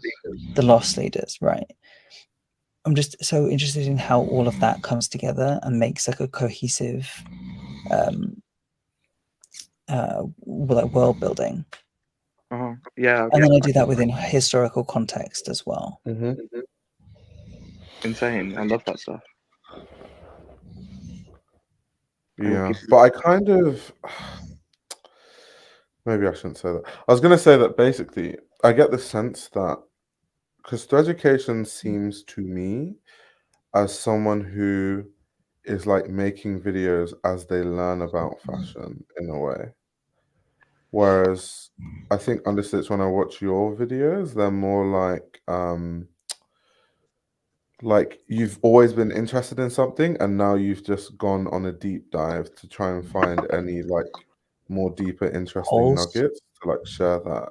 Yeah, I mean, yeah, that's definitely true. Like some of the videos that I make, I know every single piece of information that got into the video, and I just kind of put it together I get the sources because I remember them, right? I do love Thread Education's videos, though. Absolutely not in any way to bash him. Really. Oh really no, I even I remember, I think I was telling you on the Stitch when I saw you last time I saw you, where I was saying that so education has some insane crossover appeal that I didn't realize until like I was watching this like podcast that I watched, which is just like some like London music scene like guy.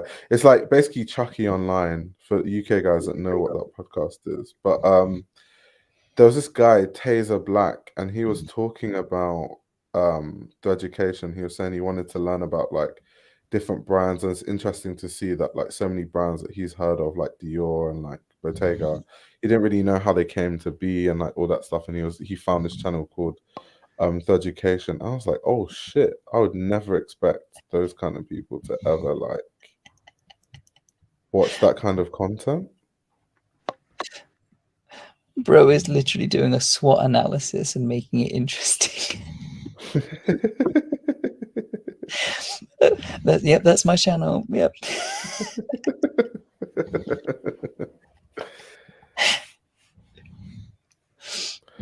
Said love Thread Chucky, Education not is a so much great poet. That's entry funny. point. You know what I mean? Thread Education is a great entry point. Actually, Jennifer said it to me. She said that I'm the channel for people that are really interested in fashion. If they want to know more than is actually available in a concise way and not have to watch, over time. Yeah. Not have to watch like a 50-hour live stream.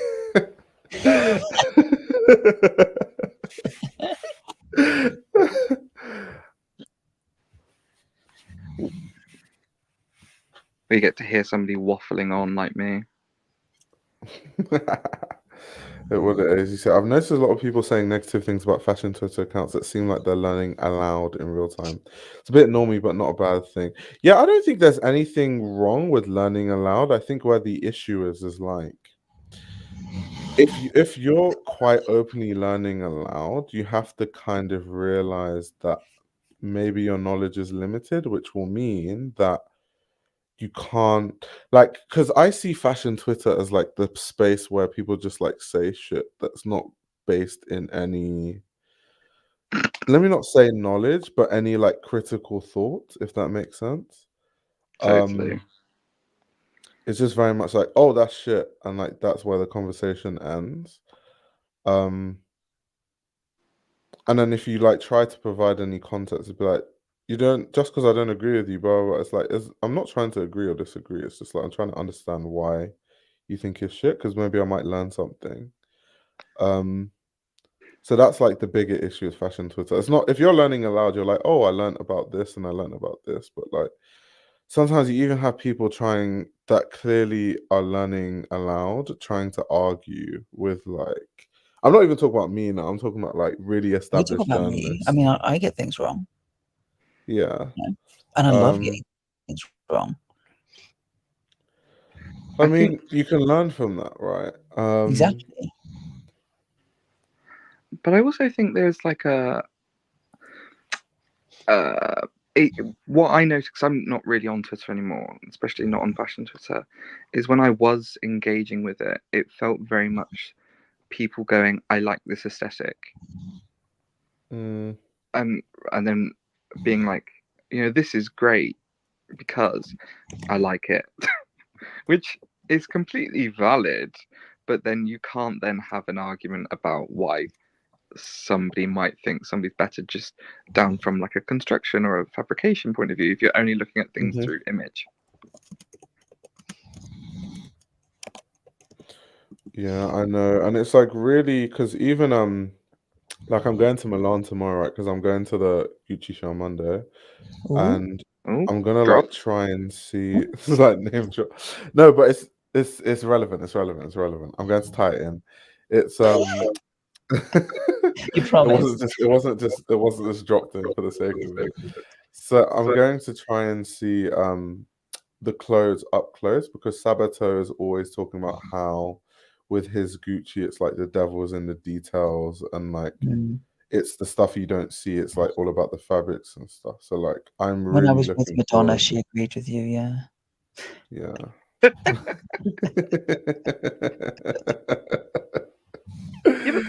But I find that Sabato comment kind of condescending, because it's It like, you're is. at Gucci, you're a luxury house. Of course the details are going to be good, regardless of who the creative director is. It is, but I actually, funny enough, because he said that, I'm actually going just to see, and I might vlog it if it lives up to the hype of what he's saying, and if it doesn't. Does Gucci do a receipt? Because I know Prada does. I'm not sure. I won't make it to the resale. I'm just gonna go like after the show. Are you literally going for one day? Yeah, literally one day, and then I'm back. Fucking hell. Like I'm back in London on Monday. It's crazy. You better be flying from Linate. Nope. Actually, You I don't- am. I was going to say that's the I only am. way you could do that. Yeah. Love Linate Airport, my favourite airport in Europe. This is so When random, you but says that you cashmere just sweater, have they used to to sell that on flex. Top Man. Say that again. This is so random, but that cashmere sweater they used to sell on Top Man. I'm pretty sure Their e-commerce just doesn't look great. It's not like fun or desirable in any way. And then the prices are an eyesore. the staff are really nice though. The majority of the attention my fave brands get on Twitter are from K-pop stands.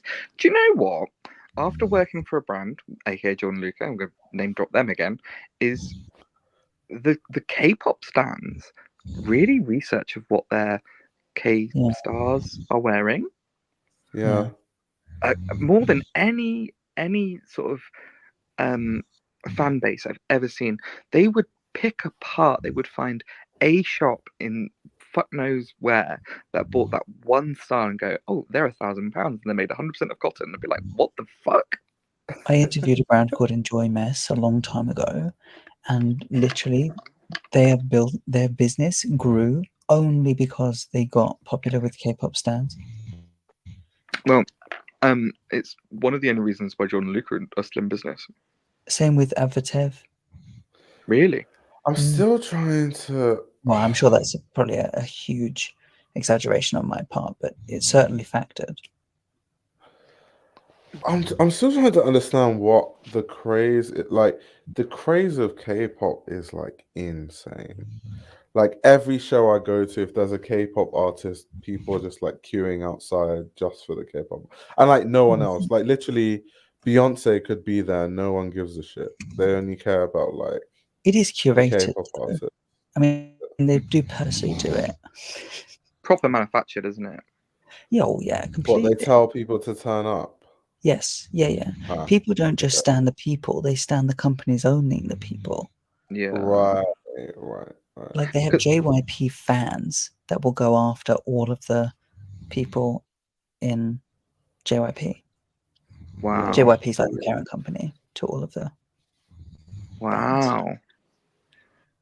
Yeah, I didn't know that. Like if you walk past the building, there are like hordes of people outside the building every day. Wow. Actually, my friend was a teacher in Korea, and she took over the house from somebody that had been living there either 8 years or 10 years, something mad. And when she took over, the person in the house couldn't leave the house because they couldn't afford to fly back to America where they were from. And this is a person that had been working 8 to 10 years in Korea, far more money than you need to pay rent, all of that stuff, but the rent was actually free anyway. She had spent every single piece of money, thousands and thousands and thousands of dollars, on K-pop merch exclusively. Wow. And she hoarded it in the house only to support whatever band she was into. I don't know which band it was.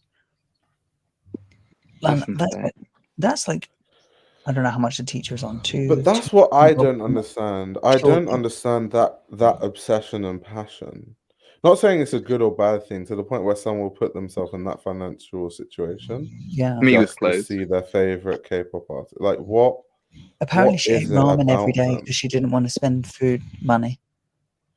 Like, so what is And it it was about, like, her house was them? filthy because she couldn't clean it because she had so much merchandise. And so because the girl couldn't fly home, my friend came to Korea and was like, I don't have anywhere to live because this girl can't move out. Oh Yeah. my god. They eventually did kick her out, and my friend ended up having to clean the whole apartment. That's But literally you me when I can't left even take your Manchester. stuff with you. Like, there's no way she could have packed 10 years worth of Yeah, I don't want the K-pop stans to slice my head off, but I don't, maybe because I'm not into K-pop music, but it sounds so formulaic to me. It sounds like how do I describe it? It is planned that way, though. It's to a like, you know, the most commercial music known to man. That's how K-pop sounds to me. It just sounds Saccharine like sweet, isn't it? it sounds like pop, but even more commercial than pop. I mean, people have different genres, don't they? A lot of people like, I don't know, country music. Country music is quite similar. I like country music. Yeah. A lot of it's quite similar. Yeah. But doesn't K-pop do, like, they have different sections in a song that's supposed to, like, represent different genres, so they can, like, put different genres of music all in one song, You know what and it's like they part of the do is formula. most of the big brands will record it in Korean, Chinese, and Japanese because it sells better in those countries. In fucking sane. And they have Well, whole albums. I mean, I say that, but then you think about Beyonce, beginning of her career, the reason why she popped off after Destiny's Child is she did albums in Spanish Mhm. to feed the South American market. I mean, it makes sense, right? It's a great way to launch a brand. And also, what's really clever about the K-pop, Is that like the Little company, Sims? What the whoever fuck? they're I with, didn't even Yeah, know she she they have modeled. one person that will speak Japanese, one person that will speak English, one person that will speak Chinese. Wow. And so whenever they go abroad to do interviews, they always have someone to speak. Insane. That's why RM did all the interviews in English for BTS. There's one with like blonde hair, and he's Australian, and he just did a Louis Vuitton video for Vogue. He's so handsome. I don't remember what his name is, but he is so handsome. Yeah, but I was looking at their ages. They're fucking young, you know. Yeah, they are. But they've been training since they're like 6, 8. Sorry, this shit is so funny. I hate how all K-pop bands have a street/urban member who raps and is kind of the bad boy. That shit makes me want to launch myself off a bridge.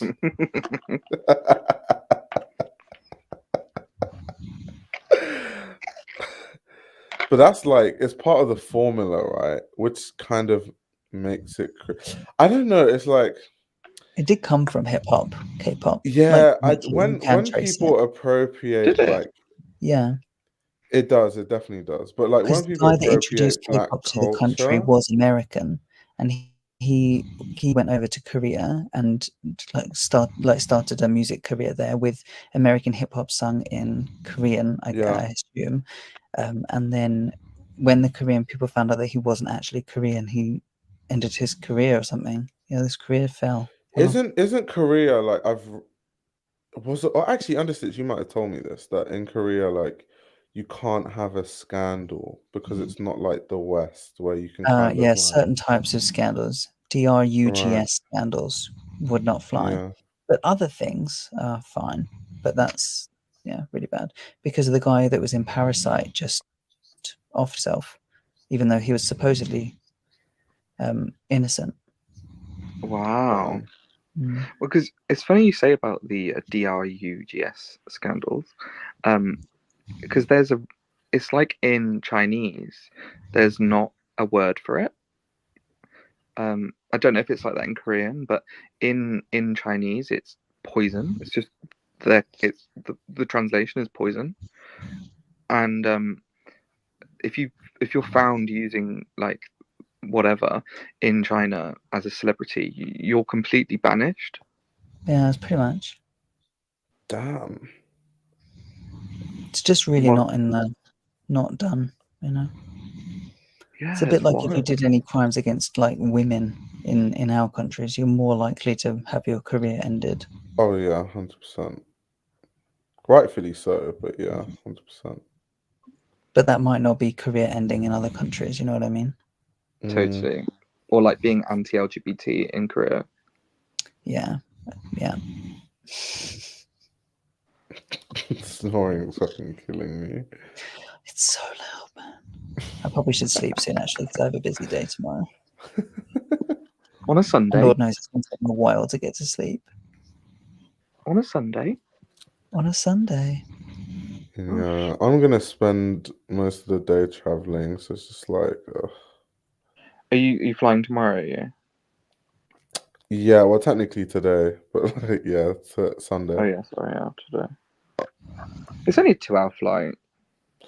Yeah, but it's just that's the annoying thing about 2-hour flights. It's like going to the airport, going through security, landing, Going to the getting a Gucci taxi, show. going to the going to the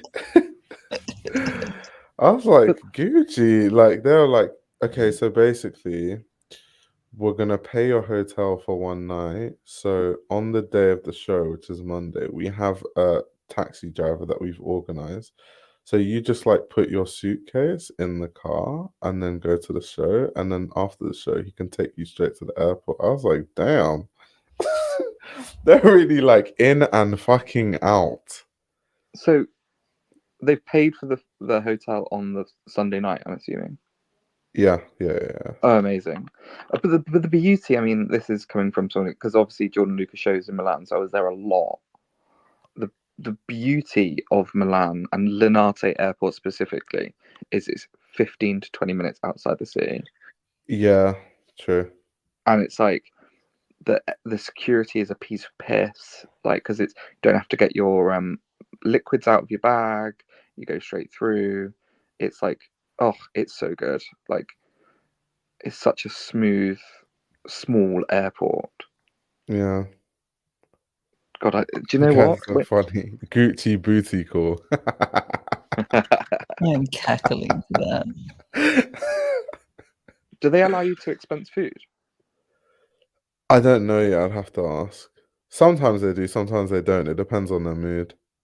Are you going as Fashion Roadman, or are you going for a publication? No, I'm going as Fashion Roadman. Oh, sick. Yeah. I know, right? I'm moving up in this world. Before I couldn't do that. It's too unimportant. No one No, gave but a that's fuck. amazing. You're going to go meet your famous friend, Hanan. I know, right? Was Hanan flown out by Fendi, or was it by Gucci? I'm not sure, you know. I'm Because he actually not never sure. does. He never does menswear Milan anymore. So I the know, fact I know. But I think he was in that because he went to Pity this season, which I think this was his first Pity. So yeah, I I think mean, a that was lot. the main reason why he wanted to do menswear. Do you know what, actually? That So do you know Joshua from Show Studio? Yeah. Yeah. So I love him. He's like one of my best friends. And so obviously, because I'm not a writer or I'm not a journalist, I didn't really know how a lot of these writers go to these places. But he was like, the only reason why I'm in Pity, and Hetty, who's the editors in Pity, is Mhm. because a brand paid for me separately to go out. Oh no, like okay, let me give you some tea. This is why my tea comes in. So, a few seasons ago, Louis Vuitton paid for me to go to Paris Fashion Week, and I was so confused because I was like, I never talk about Louis Vuitton like ever. So I had a meeting with the team, and I was like, why? Like, what's the catch? Like, why did you pay for me to come out here? Like, am I supposed to talk about the brand? And they're like, no, like basically we just want you to show up to our event like for the optics. And then they're like, so long as you show up to our event, it's fine. We don't need anything else from you. And I was like, so like, do you pay for other journalists to like come to Fashion Week? Like, what is the deal? And she was like, yeah, basically, most of the editors for most of the big magazines, Louboutin pays for all of them to come to Fashion Week, which is why Louboutin is always in editorials, because they obviously fly all these editors out under the sort of, like, there's no contract or anything, but it's under this like underlying thing that so long as you scratch put my us in back, the I scratch yours. editorials, yeah, like we're gonna continue flying you out. So I was like, oh shit. And that's just one brand. I think it Yeah. was Carl that popularized that too, by the way. Mm. Really? Yeah, I think so, because he was extremely good at keeping the connections all together, and he became really famous even when he was at Patu of gifting things to people. And then when he started at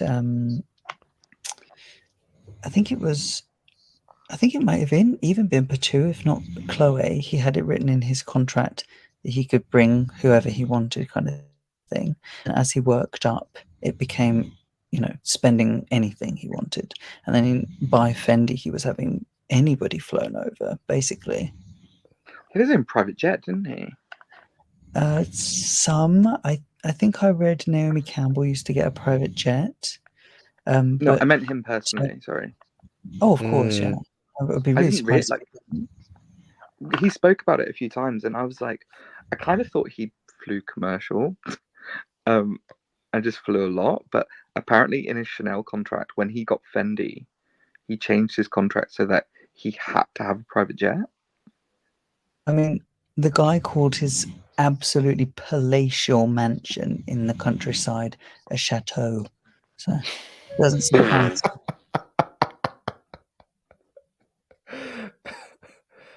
No, Carl was living a different kind of life.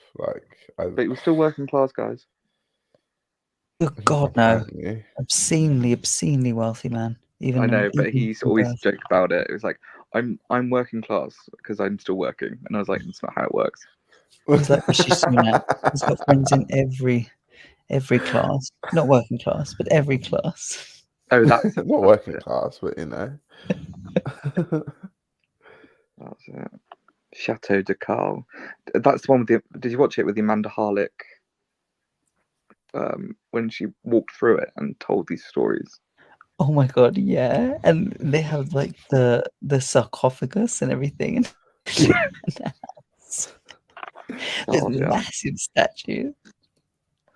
I loved how he became this caricature and he sort of lent into it. Oh, I have a really cool fact, Canut Catwalk. So Choupette, the cat, was called Choupette, but it never responded to name, and Carl used to call the cat Choupinette because it's the only name it would respond to. That should be a fashion fact for my Instagram. Choupinette. Yeah, you should do that. Yeah. That would definitely be good. Wow. He never had physical contact with his boyfriends. Yeah, all right, mate. Whatever. He was very likely to be celibate. Yeah, he was. Yeah, I think he actually was. I really do think he was, because all of his friends died of AIDS in the 80s, and him and Andre Leon Talley, who were both pretty much celibate, if not completely celibate, were, spared. Damn. And everyone they knew died, even both their boyfriends. Yeah, both their boyfriends died, didn't they? Yeah, poor Bashir. God, that story makes me cry. Really? Yeah. My uncle died of it. Okay. Wait, I'm saying he's very generous and he drops people really fast. Yeah, Yes. I mean, that's the thing. Yeah, if Carl did like you, like Andre Leon Talley was being flown out like a bad bee constantly. Do you know what's so funny about Carl? So he used to gift people furniture, like he collected antiques. Wow. Like gorgeous, incredible antiques he would buy at auction, and he would gift them out to whoever he wanted. And if you ever fell out with him, he would just take it back. Nothing was actually given; it was all lent. That sounds like my granddad. Oh my God.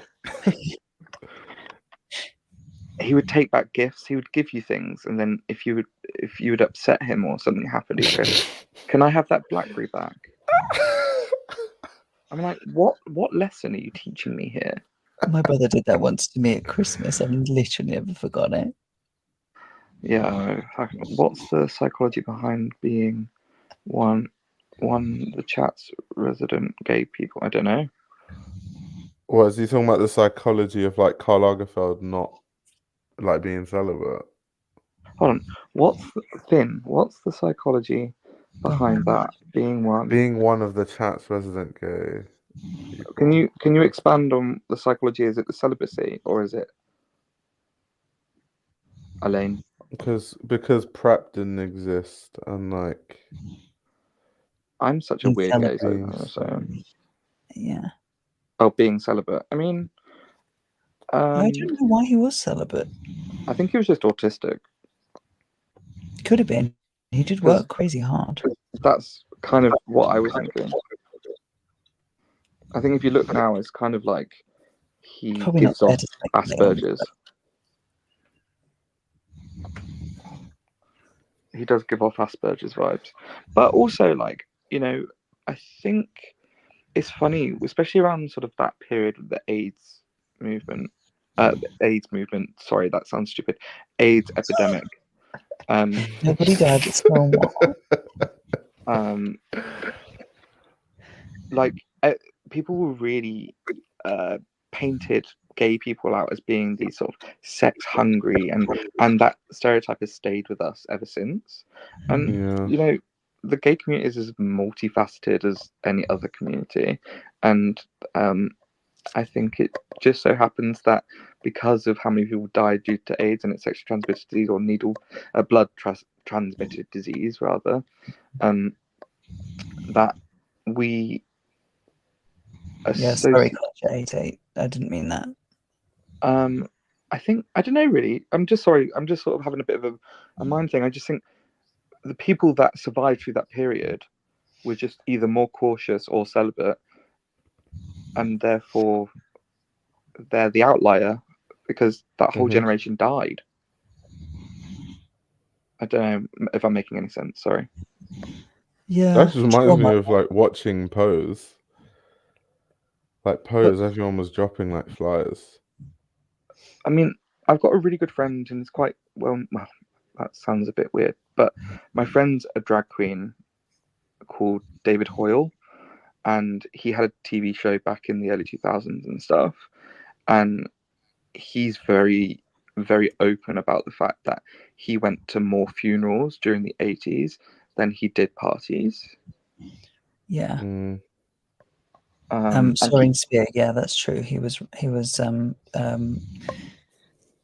grape. That's what happened to Andre Leon Talley. Need to see what I know. Oh yeah, that. He says it in his autobiography. That was haunting to read. I think. Yeah, I don't know about Carl at all. I have no idea why he was celibate. And get to the bottom of that. Didn't he speak about a couple of his boyfriends as if they were almost like brothers? You know. I think people read into his relationships more than there actually was. Like there was a lot of rumors about him and Andre Leon Talley dating when that was never true. And actually, Andre Leon Talley was like really unfilized for that, and a lot his race played into that as well. Like back in the day, and then even later with the bodyguard guy that was around him towards the end of his life, that got sexualized a lot as well, and it's very likely that was completely celibate. Yeah, and it was almost that's it, because that's when he kind of the bodyguard kind of made a comment. It's like father-son relationship. What's weird about that relationship though is not that they were that close, but that Carl met that guy when he was like quite underage. He was working with his dad as like building something on his house, and he saw him through a window and kind of convinced him to, be friends with him. Yeah, it wasn't sexual, so it's not like crazy weird, but it's giving Michael Jackson. I just couldn't understand why Carl would value the black guy without it having to do with sex. Well, Carl loved Andre Leontali because he was so incredibly smart. Yeah. Yeah. And Same Andre reason why Leontali Anna was famous Wintour for always pre-reading wanted. before he would do interviews. So Andre Leontali specifically read up on 16th century furniture and fabrics before he met Carl the very first time. So when he would meet him, he would have something other than his fashion work to talk about. That's how lucky he was. Yeah. Andre Leontali, I really struggle to listen to him in interviews. And at the beginning I thought it was like maybe it was like an unconscious like racism thing or something, because he's so, but then I realized actually you can hear his thoughts, and it really jarred me because he has so much information and you can tell he just wants to share it with the world. I really struggled to follow his thought process because he's got just like, he just can talk like an encyclopedia. And it wasn't until recently that I started watching more of them again, and I've learned so much from him. Especially, he did a Galliano run through of different Galliano Dior shows, and he could just pick a reference and be like, "This is this reference, and I know it's this reference," and he would go into depth about a single piece of clothing and the way. And then he started talking about how Galliano really admired the Black community in America, and then capitalized on it in a way that made Dior really popular in America to a new audience. It was so fascinating, and I found a new respect for him that I hadn't had before. To me, the way that he speaks comes across like the Diana Vreeland effect. You speak grand, you are grand, kind of thing. Totally. And like he has so many quotables. It's kind of like, that's a good point, because Diana Vreeland also has so many quotables that you can just like pick out. No, I love that. I love Diana Vreeland's quotes. I know nothing about Russia. What I know is Russia. Great. That woman, her quotes are so of the time. Like if you just picked her up and put her in 2024, she'll get cancelled weekly. Oh yeah. I think we've got to stop worrying about being cancelled. I hate cancel culture. I don't think it exists. I've already said this. I don't think cancellation exists. Because let's be honest, the amount of shit that I say. There's this thing going around on Instagram at the moment. It's a bit of a meme. It's the jester effect, or the jester privilege. And it's if you say something with a joke, you can get away with a lot more. Oh no, that's facts. But then I said, I've got the double whammy. I'm the fat funny gay guy, and jester privilege. It's like, babes, if you had to survive at a secondary school, you know, it's how you get around it being gay, but you have to be funny.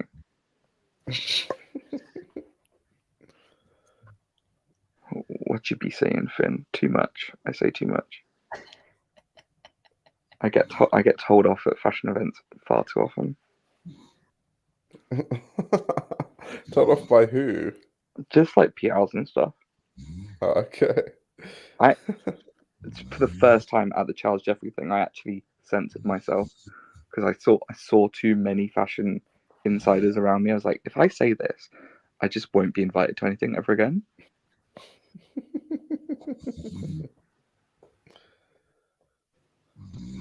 Well, I had the pleasure to have dinner with him a few times through church. What was having dinner with Andre Leontali like? That seems really cool. And what church? Yeah, what church was it? Leo, Shout out if I to could Andre check the bag, Leontali. I'm not getting paid for shit. I sometimes I imagine a world where I had no like shame, or like I had no integrity. Like I'll just like take every single bag that gets thrown my way from a brand and be like living in a castle just wearing PR clothes, looking like a billboard for brands. What, like Julia Hobbs? A bitch for hire. Like Julia Hobbs. No got such a comments. hatred towards her. Such a fucking hatred. Like, okay, you're a Prada and Miu Miu and Chanel and whoever figurehead at this point. Like, we get it.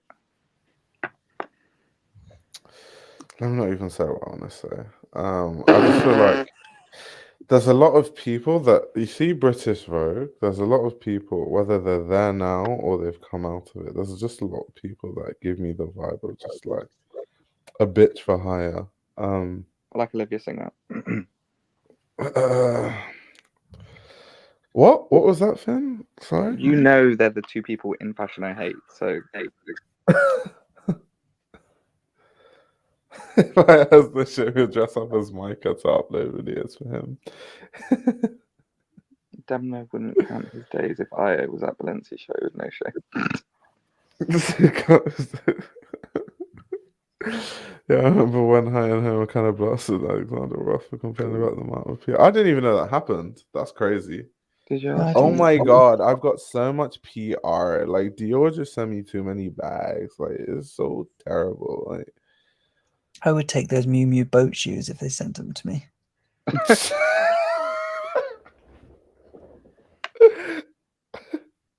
Oh, actually, a funny You thing can say about that. anything if you're funny. Yeah. You know the Sprouse twins, the Cole and Dylan Sprouse from Sweet Life of Zack and Cody? Of course. Yeah. Apparently, is it Dylan Sprouse? Yeah. Dylan mentioned once that he liked ketchup with ranch, and the company that owns ranch, sent him 200 bottles of ranch. Oh no. Yeah. Like, can you imagine that sort of power? Yeah. Oh, could I'd you be like- imagine that much sauce? Yeah, he's swimming in sauce. Oh, Right, and then I did a whole closet sale a couple of weeks ago. Influencers making money off the. He did a closet sale after complaining that you get so much PR. That's not really good marketing for your sale. I want to do the That's not Wisdom K smart. one so bad though. Oh, Wisdom K gets so much PR. Shout out to Wisdom there. I think Wisdom makes amazing content, but Wisdom. Sometimes I open TikTok and it's just the videos like, okay, today's boxes, and there's like 50 boxes, and it's Yeah, like. it's mad. It's like insane shit too. It's not like shitty stuff. It's But like he's a buying watch from. stuff too. He spends a lot Yeah. of money. Well, I mean, he can afford to. Yeah, but Yeah. even at the beginning, Was he spending a lot in the beginning? yeah, he was. He had it. Was he? He comes from quite a wealthy family. I met him at. I didn't even know that, to be fair. I met him Paris women's last year, like January, February, whatever it was, or April. I don't know. Don't even know the calendar at this point. And he walked into Rick Owens, and obviously he had a big following now, and he spent like 20K. Whoa. Yeah. 20K. Yeah. Fuck. And I met him at the Rick store. It wasn't like I met you at the show, you know? You'd think if you have that much money to spend, you'd have them I've tasted. like custom. Like you get I one know. custom because there must be so many clothes you can't possibly wear them all. Yeah, but then I think about my friend Bob, who lives in New York, which I mentioned earlier, and he'll buy stuff for the season and just wear it for that season, What the fuck? and doesn't ever that's wear things sad. again. I like a patina on clothes. I like a rip. I like a stain. Yeah, my favorite. Yeah, I quote like ever. to wear my clothes just through just everything. It's just like, that's what it's for. Like that, a cold wool zipper. That you're wearing. Exactly that. Or the Jordanluca piss jeans. My favorite anecdote about, I put it actually, Soaring Spear, I put it into the Tuba Avalon Discord, is about Isabella Blow. And Isabella Blow and Lee McQueen went to Chanel and was waiting in the hallway in Chanel, and Daphne Guinness was talking about this anecdote and gave this anecdote, and apparently she walked into Chanel and her clothes were safety pinned together and a hair tie keeping it together. And she said she was the chicest person in the room because she had lived in those clothes and those clothes had a story to tell. Who Daphne was?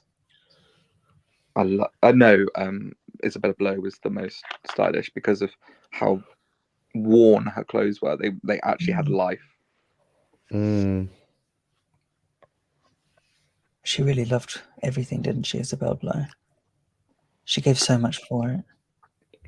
Yeah, her life. Well, yeah, and everything before. She completely broke by the time she died. Yeah. Oof. Unpopular opinion: wisdom can't dress. Okay, AZ. We'll let you land the plane. I think what I would say is wisdom. I don't think he has a style. He's a clothes horse. He just kind of dresses like anime characters. And he's a great stylist, though. Yeah. Like if it was for an editorial, you could understand that he could do so many different things. Totally. Yeah. I respect his grind as well, but I do agree that he doesn't necessarily have a personal style. Yeah. I definitely see that anime comparison as well. Well, he does discounting, doesn't he? Oh, does he? I don't follow him. Yeah, he does like what SpongeBob would wear, how he would style. Oh, okay.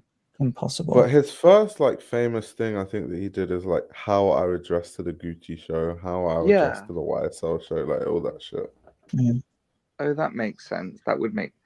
Yeah, it's really true actually. Yeah, he sort of fulfills a brief. Which is basically Disney bounding. Disney bounding? Yeah, where you dress up almost like a character. Yeah. Oh, like you see on like Madison, not what's it called, Times Square and stuff, where they look like Tigger, but they're not. No. That would be like a proper costume. No, it's like you know how Belle has a brown skirt with a white apron and a blue shirt. Right. Maybe you would wear an actual blue shirt, brown trousers, and then a white belt. So it's the right colours. So it's akin to dressing up, but it's not. Got you. It came because Disneyland wouldn't let you wear costumes in the park, so people wanted to wear as close as they could without fooling any children. That's interesting. Yeah, it came from a blog called Disney Bounding. I might. It's a whole thing. Disney pay for the influencers of Disney Bounding to go to Disneyland now. Jeez. That's fucking wild. Yeah. YSL recent women's show, one word trash. I think the men's was awful, but I think the women's is okay. What did I do about a goat? Well, I know he don't go outside dressed like that says it all. I mean, I don't know him personally, so I don't know how he dresses when he leaves his house. But yes, I do have an issue with people dressing one way on social media and not dressing, because it just promotes like people to overconsume in a way that you wouldn't, because you're doing it because you get paid to do it and it's your job and stuff. But like kind of what you're pushing is like all these clothes that you wouldn't even wear yourself. Do you know, that's a funny thing when you're into fashion as well. Like, I wear everything I own. Same. And my friends, like, who I grew up with, are not into fashion at all. And they were like, can you just wear like a plain t-shirt, or just using an example, like a plain t-shirt and jeans? And I was like, I don't own them because I spend my money on these clothes. Like, and then, you know, it'd be weird with me because I'm not an influencer and I'm not rich. So it'd be weird with me to then be like, I'm going to wear a t-shirt and jeans down the road, because it's like, no, I spent all my money, my paycheck on this one Comme des Garçons skirt or whatever, you know? I definitely have things that aren't my style, definitely. Just because I respect the designer so much, and then you find them in like secondhand store for like pennies, and you buy them. Just give us an example. So much. Give us an example, because I don't know your style either. So My style is kind of like, do you know the movie Le Petit Nicolas? Yeah. So it's like that, but after the boys fall over. Okay. I love that analogy every time. Every time. I love that movie, man.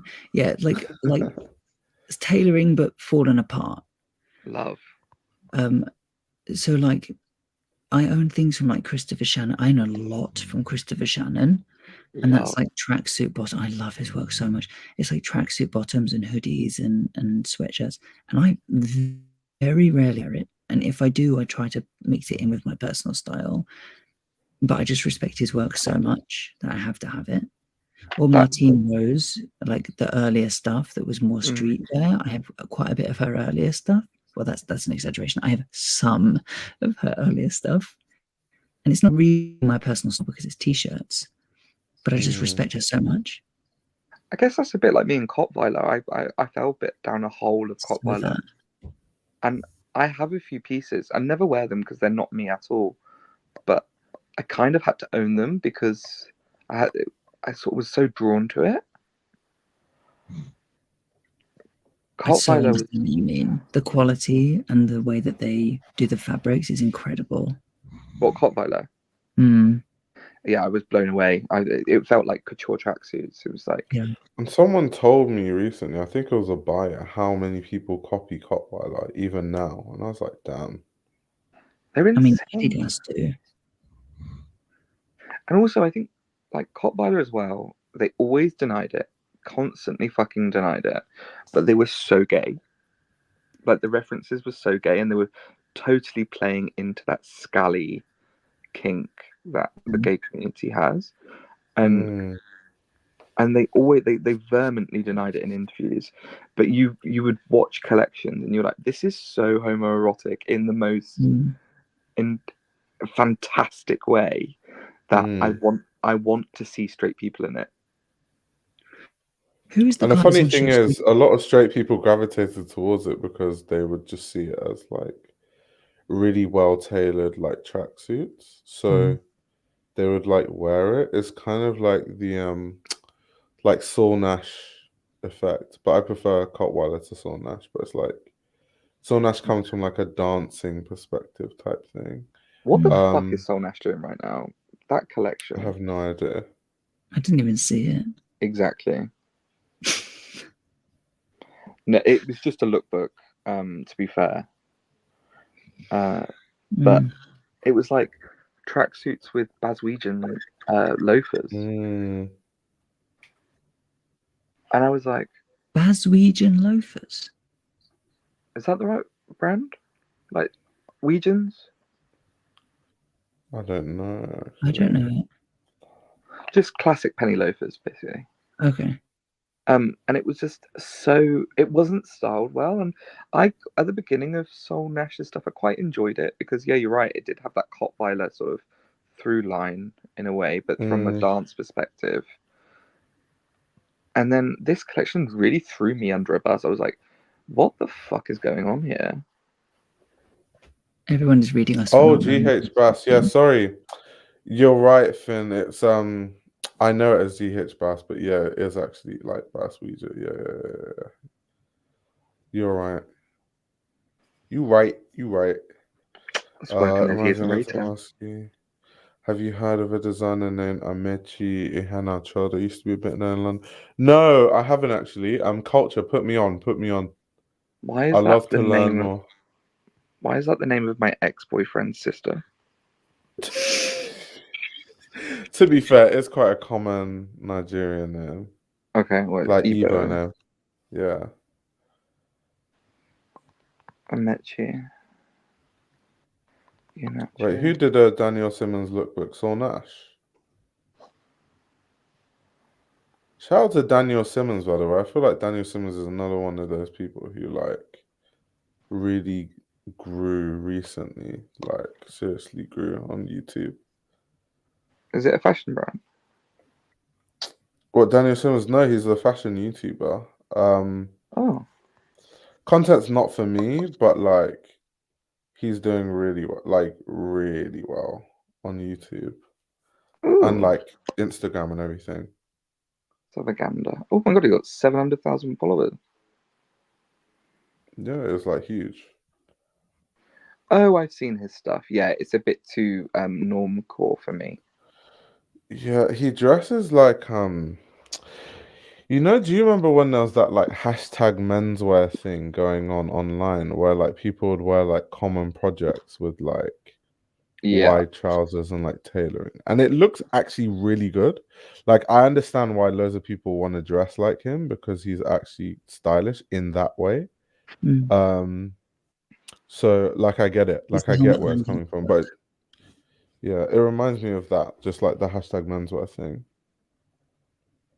God, common projects has just unlocked something in my brain. Right, he popularized the whole jogger with loafer combo through TikTok. Really? Interesting.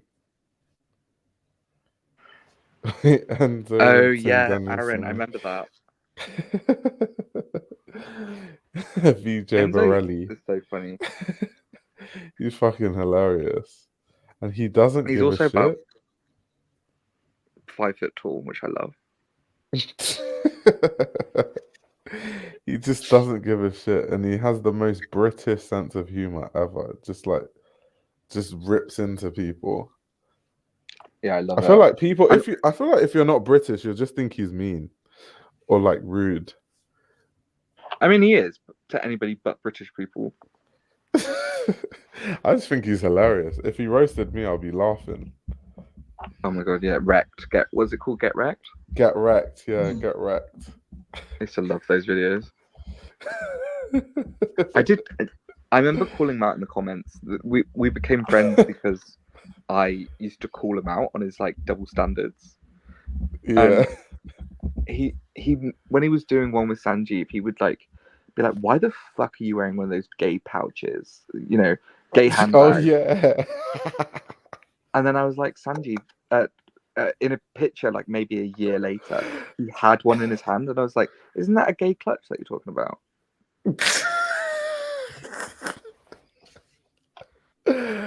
Oh god, there's no logic to his critiques. He just chats shit. Really, that's what he does. But it's just funny. Yeah, he's at DSM now, by the way, Aaron.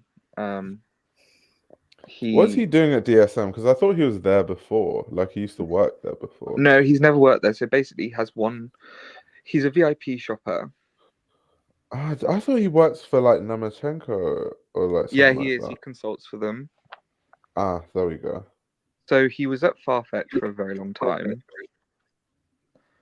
and he has this one client, which is one of the big Emiratis, and he would shop with him at DSM because DSM has a good Farfetch relationship, and then when Farfetch went through loads of like job cuts and Browns and stuff, he lost his job and he got paid out quite a lot, didn't work, and then recently he got a job at Selfridges in the personal shopping team, hated it, and then came to DSM. But the only reason why he took the Selfridges job was because DSM didn't hire him to begin with.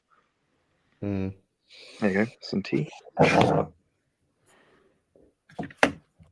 Okay, boys, I think I'm going to sleep now. Lovely to meet you. Love you too, Finn. To online meet you. No, yeah, nice to online meet you. Message me on Instagram so I have your handle. I've just followed you, so I'll report to you in the future. I'm so popular these days that I'll never find you. No, I'm just kidding. It's not like Io when he pulls up his screen share and it's like 50 messages unread.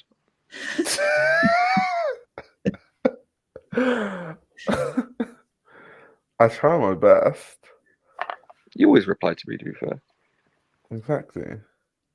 What is your name on thing? Because Finn F. Delaney. I'm scrolling down and I just can't find you. Got you. Is it? Okay, good. It was so far down. My notifications. My God.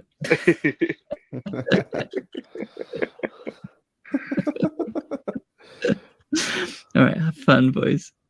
All right, have a good night. Have a good night. Have fun. Oh Bye. yeah, understitch it. That's funny. Bye. Undersnort. Bye. That's funny. How long are you staying That's up for, hilarious. right? Probably like 5 to 10 more minutes, and then I'm Okay. out. I need to have a pre-flight crash. Cool. Oh, Soaring Spear. So we're talking about VJ Borelli, like Vincenzo. How do you even describe? He's like Sanjeev's friend, if you know who Sanjeev is, and like he works in fashion, but he like has a YouTube channel where he just like rips into people, and like he's known for doing that. Even like he would like hop on Sanjeev videos, and like they had this thing called Get Wrecked, where they would just like chat shit about like, or the audience would like send in outfits, and he would just like critique them. But I don't know, like most people find him funny. Like I find him really funny. Really funny. James did have good style, but his politics were absolutely whack. How? And I had to stop talking to him. I was messaging James at one point, but he would like, I'll post something on my story and he would get a bit too passionate. Like, he'd be like, Didn't bro. he? It was the same with me. It's like, whoa. I'm just like, I was trying to talk about fashion, you know, like a bit of politics. He was going in. I'm like, oof. And It's a bit he would be like intense. so forthright with brands as well. And I'm like, babes, I don't care that much. I really don't. And also, I mean, actually, it's not my life to talk about other people in terms of their family and stuff. So just say he doesn't have to work. Yeah. Which, good for him. Wish I was like that. It's like good for him. No, I remember. I know, literally. Says me not working at the moment. Have you guys checked out the selection? Yeah, Autograph Birmingham has got so much better recently. Really shocked. Really, I haven't checked that out. Their selections are really good. Like a good Rick selection, Namacheko selection. They get new brands as well that I haven't even like as somebody who's chronically looking at brands I hadn't heard of. That's really cool. I've never actually been. Yeah, I really recommend it. And Michelle Lamy likes them as well, which is telling. Have you guys checked out the selection at Autograph? Yeah, I've already read that. Oh, we knew James was rich. Yeah. His parents met at the Martinez in Cannes, to put it like that. Jeez. I think our legacy has swept acne under the... Yeah, I agree. Yeah, but that's because I think there was a past stream we were looking at Acne Studios' new stuff, and it's really shit. Yeah, they've sort of gone a bit south, haven't they? Yeah, I just don't even understand what they're doing. One of my first ever full price items was from Acne. Same. I bought, you know, they used to have those sample sales online, and one of my big like purchases, I got like an Acne puffer for like £400, reduced from like 1k, and I thought I was an absolute baller. What did I buy? wearing my Acne puffer everywhere. I was 17 and I went to Sweden for the summer because my mum was working out there and I had some friends out there. And I went to the original Acne store, which was the old bank where the saying Stockholm Syndrome comes from.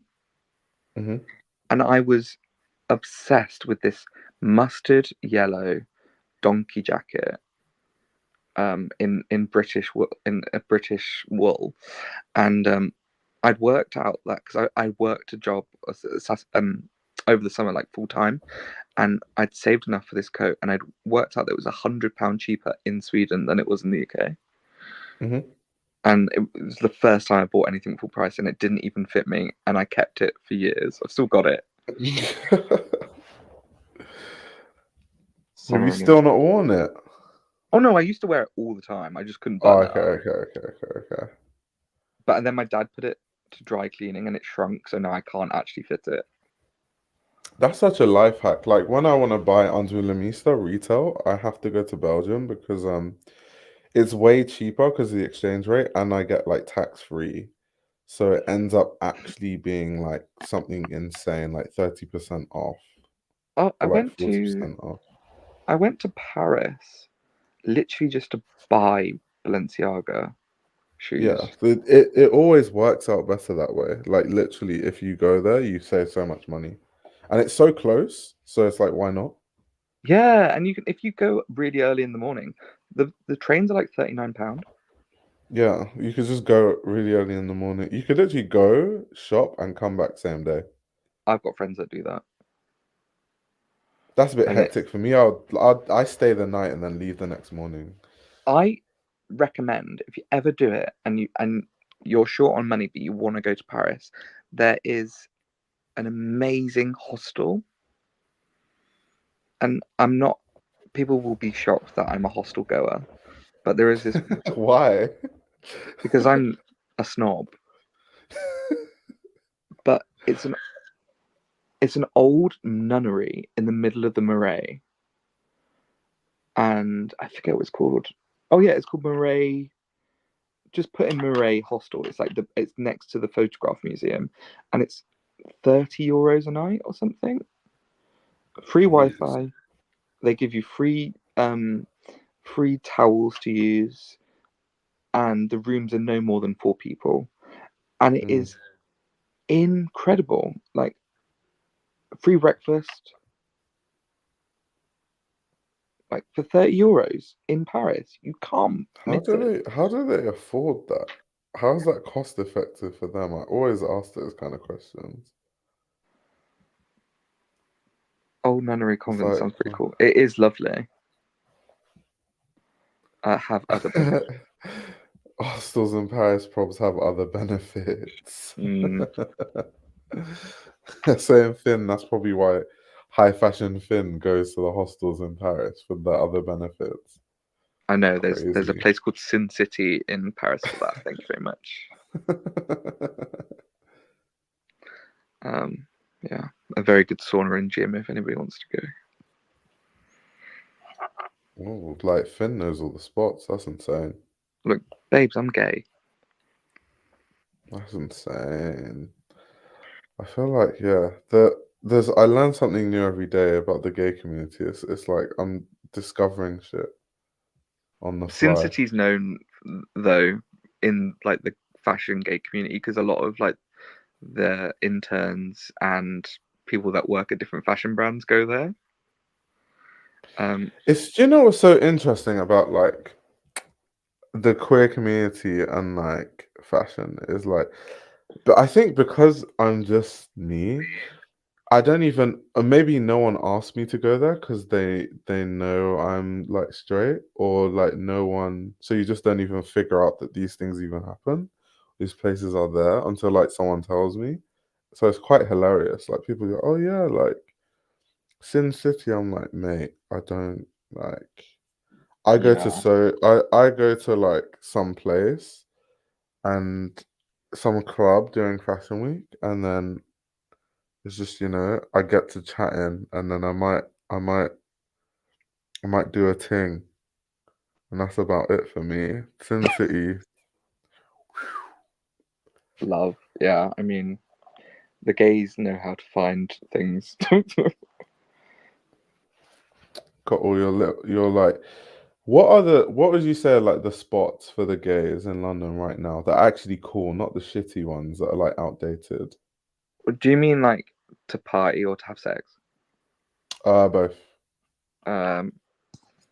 Party. I mean, Adonis is a bit run through now, but Adonis is a night every couple of weeks. Do you know about it? No. It's a I told you, Finn, I'm oblivious. Like you've got to educate me. so yeah, Adonis is a night. It's every 2 weeks, and it's disco and house, and it's anybody can go, but it's queer in its core, and they've got like a dark room that people can use, and yeah, it's a really really really nice atmosphere. Mhm. They do day parties as well, which are really good, and that's like that's very East London. And then obviously you've got fold, unfold every couple of Sundays Mhm. in the daytime, and that's queer orientated. If you like techno, but it's not sexual necessarily. And then you've got the gay saunas, which you've got like Sweatbox in Soho, and they're not. Saunas can never really be cool. They're just gross Yeah. and sex orientated. But yeah, there's quite a lot of queer events that go on. This life took an interesting turn. I'm just curious. Like, I'm actually just curious. That's all it is. I'm just curious. It's like, because I don't know, but these are where like fashion people go to, and like things might happen culturally that I'm not aware of in fashion, right? Because that's kind of how these things work. So that's why I'm like curious. But I think also what you guys don't know about me is like I'm not a clubber at all. Like at all. I've never been drunk in my entire life. I barely drink alcohol. So like for example, like club nights and all that stuff, I'm so oblivious to like what goes on, especially in terms of like nightlife and stuff, which is why I ask people because it's interesting. Not that I'm ever going to go, but yeah. Finn, why did it kick you off? I'll send you the link. Um, but yeah, that's mainly why I'm curious. So it's not that interesting of a turn. Just want to know. Hello. I think it's because my phone battery's low. But yeah, I mean, you could go to these events because they're not like only queer. Mm. And I sort of think that for, especially within like the queer community, music is such a big part of that and partying. Mhm. So some of the best events are gay to begin with. Mm. Yeah, Canuck, I agree. I don't really drink, so for me, I'm sober. Do you never go to fashion after party? So I go sometimes, but it's not my vibe. I don't know. I don't really like. Do you know? Okay, let me AZ. Let me explain to you why I don't club and stuff. It's not like I don't like alcohol, or whatever. It's more to do with like I grew up in Nigeria partially, so I was in Nigeria from the age of 9 to like 16. And the thing about when you club or go partying in Nigeria is like 24 hours. no one is stush and everyone is actually there to dance and everyone is there to have a good time.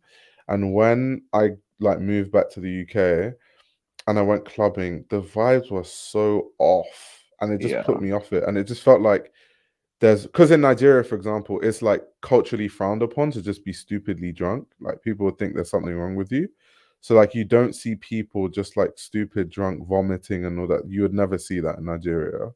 Um, so it was just one of those things where it was like everyone's like drinking, not even because they like the taste of alcohol, but because they're just trying to get like fucked. And then there's people like throwing up. And like it was just a mess. So it's just like, nah, it's not really my vibe.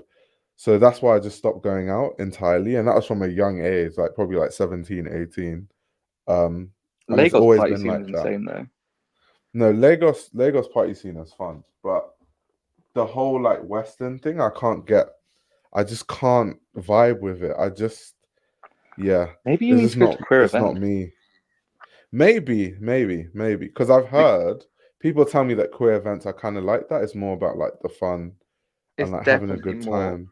like let's just dance. Like I would say Mm, Adonis is very much like people just go to dance. I mean, they do drugs as well. Don't get me wrong, but like people will just dance for 10 hours. uh-huh.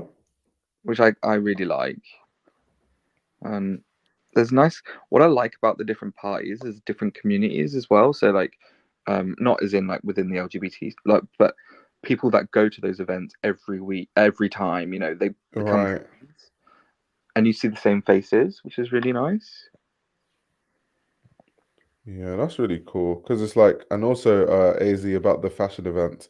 And the fashion events are actually the worst kind of events to go to, actually, because everyone is like Stood there. trying to be cool. but they're not cool. They think they're being cool by just like sipping their drink, standing in a corner. But to me, it just looks weird. It's like, why did you come to the event and to a party just to stand in a corner? It's weird.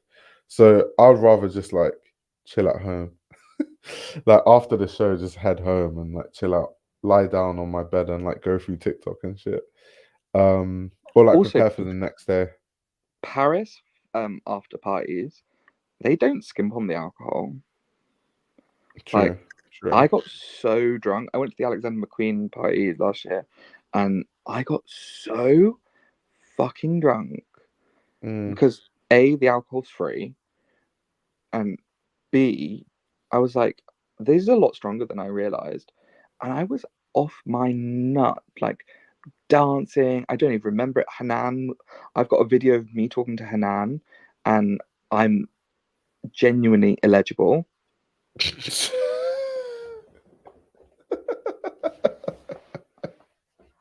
And I was, yeah, Oh my it was God. bad. And I went to, you know, that brand, Theatrico. Yeah, yeah. Have you seen that? Oh my God, I'll send it to you. There's a video on my Instagram in a carousel, which is Caroline Polachek did a set, and I was screaming her lyrics louder than the sound system. Oh my God. I was so fucking drunk. I did not give a fuck. Yeah. AZ is a bit different. Like it's really so where I get gigs is really random, right? How I get gigs is it's probably maybe I would be more successful in the industry if I like was more into nightlife and like I like networks more that way. But like my way of networking is more like for example, I judged a fashion award in Italy like earlier this year called the ITS, International Talent Support. And on that panel were some insane people, like the head designer at Luxottica, head designers at Moncler, creative director of Antonio Misto was actually on it too, like on the judging panel. So I got to meet him, Stefano. And then just like people that run the foundation for like Ferragamo, like basically huge people in the industry. And none of them knew who I was when I was there because they're all like a lot older. Well, most of them are a lot older and they're kind of like don't look at much social media stuff for the most part. And they're kind of like really interested in what I do. And then last week, because of it, I did a talk to the Luxottica team, like the internal team. And when I go to Milan, not this time, but the next time I go to Milan, I'm going to their headquarters to like work on some stuff. But that's how random my networking is. It's really, really random. It's like really weird. So yeah, it's kind of a different kind of network. I always forget how big Luxottica is. Like they own Oakley. Yeah, and Ray-Ban. It's mad. And yeah, it's huge. Like, yeah, I mean, they just, yeah, manufacturers. If you own that manufacturing, man. Facts.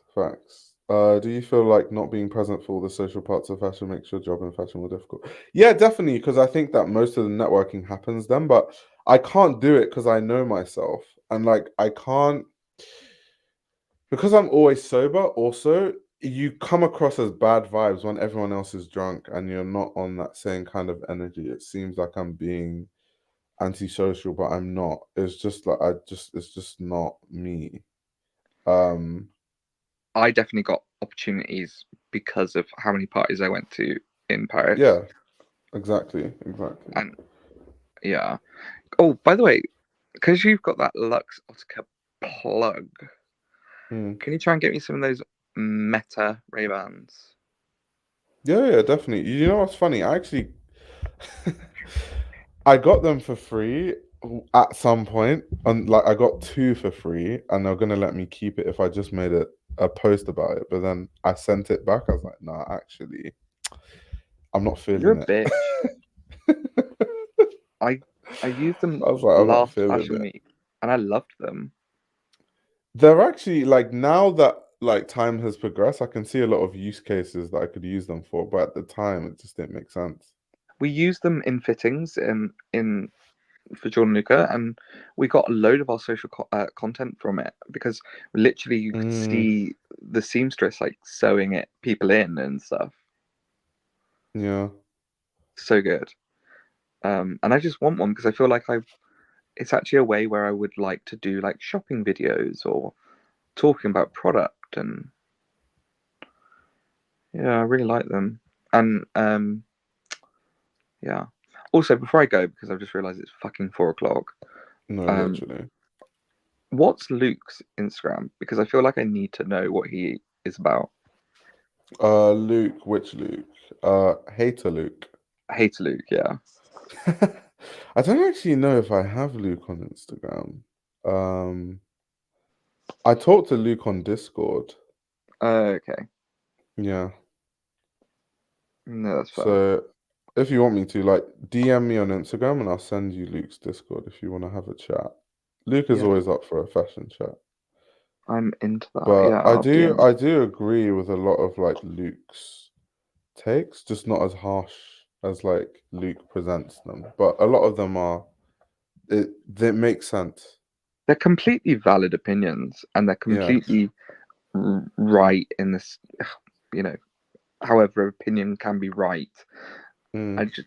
Sometimes I just, especially when you work in the industry, you see things from a very different perspective.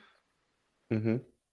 And I think I was that person before I got in the industry. And now I sort of like, for instance, like the Charles thing. Like I don't necessarily like Charles Jeffrey's clothes in terms of I'm not going to wear them, but I really respect the grind and being able to keep afloat for 10 years. Yeah. Do you know what I mean? They're two separate points. Yeah. And like, because I get it, like with Charles Jeffrey, Luke is basically saying that like, it's not original, which I agree, it's not original, which is why I say like I agree with Luke. And then also Luke will say like, it's not like, as you can't say that Charles is necessarily a great designer, because if you look at the clothing from a design standpoint, like when you actually start to look at the clothes, like how they're constructed, how they're made, how the silhouettes are, the tailoring that goes into it, is quite it's not great, basically. If you were to like compare it to a lot of other designers, and like there's a reason why a tutor will tell you, you know, oh, we feel like you're more of a stylist. There's literally a reason why a tutor would say that. A tutor that has like, so many designers have gone through the school and they've seen so much design, for them to tell you that, it probably says a lot, to be fair. And also, like, this is going to be very controversial, and then I will stop talking. But when you become a creative director and you have staff, you are more or less a stylist. I fully believe that you are.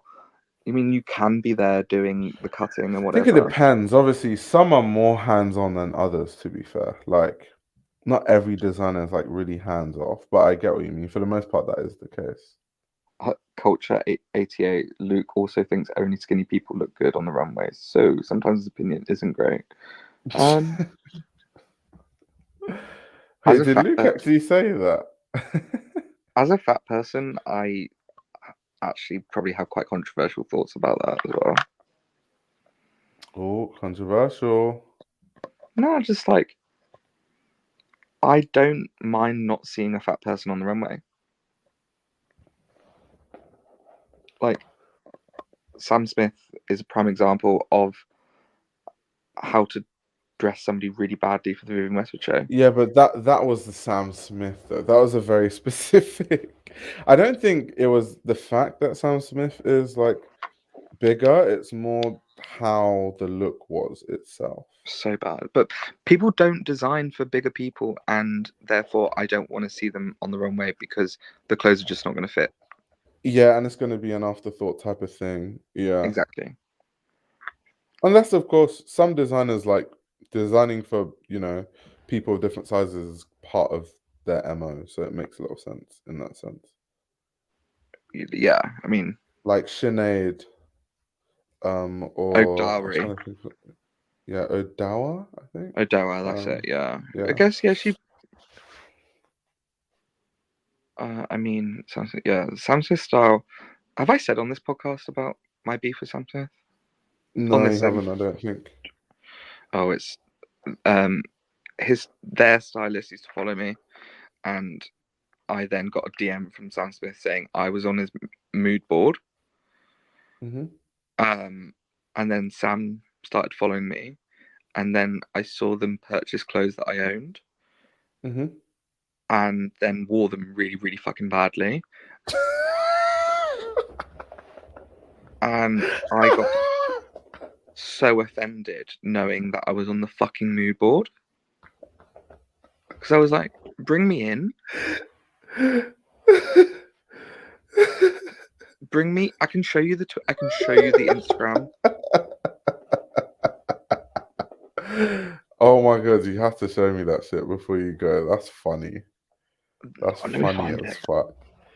And then Hey, not gonna lie, they do that Paloma Asa girl dirty on the runway. They literally use that to tick box, but it never looks like it fit. That's facts though. Like all these brands kind of slap Paloma in the runways, and the shit doesn't fit. And kind of you. That's exactly what I was gonna say. She gets so much hate for it too, because like people always like Paloma, because people saying, right. "Oh, she looks shit," but it's not that she looks shit. It's that the designers don't design for her properly, and so that's why you can see a vast difference between like how Paloma's stuff fits versus the other model. So it makes her stand out in a bad way.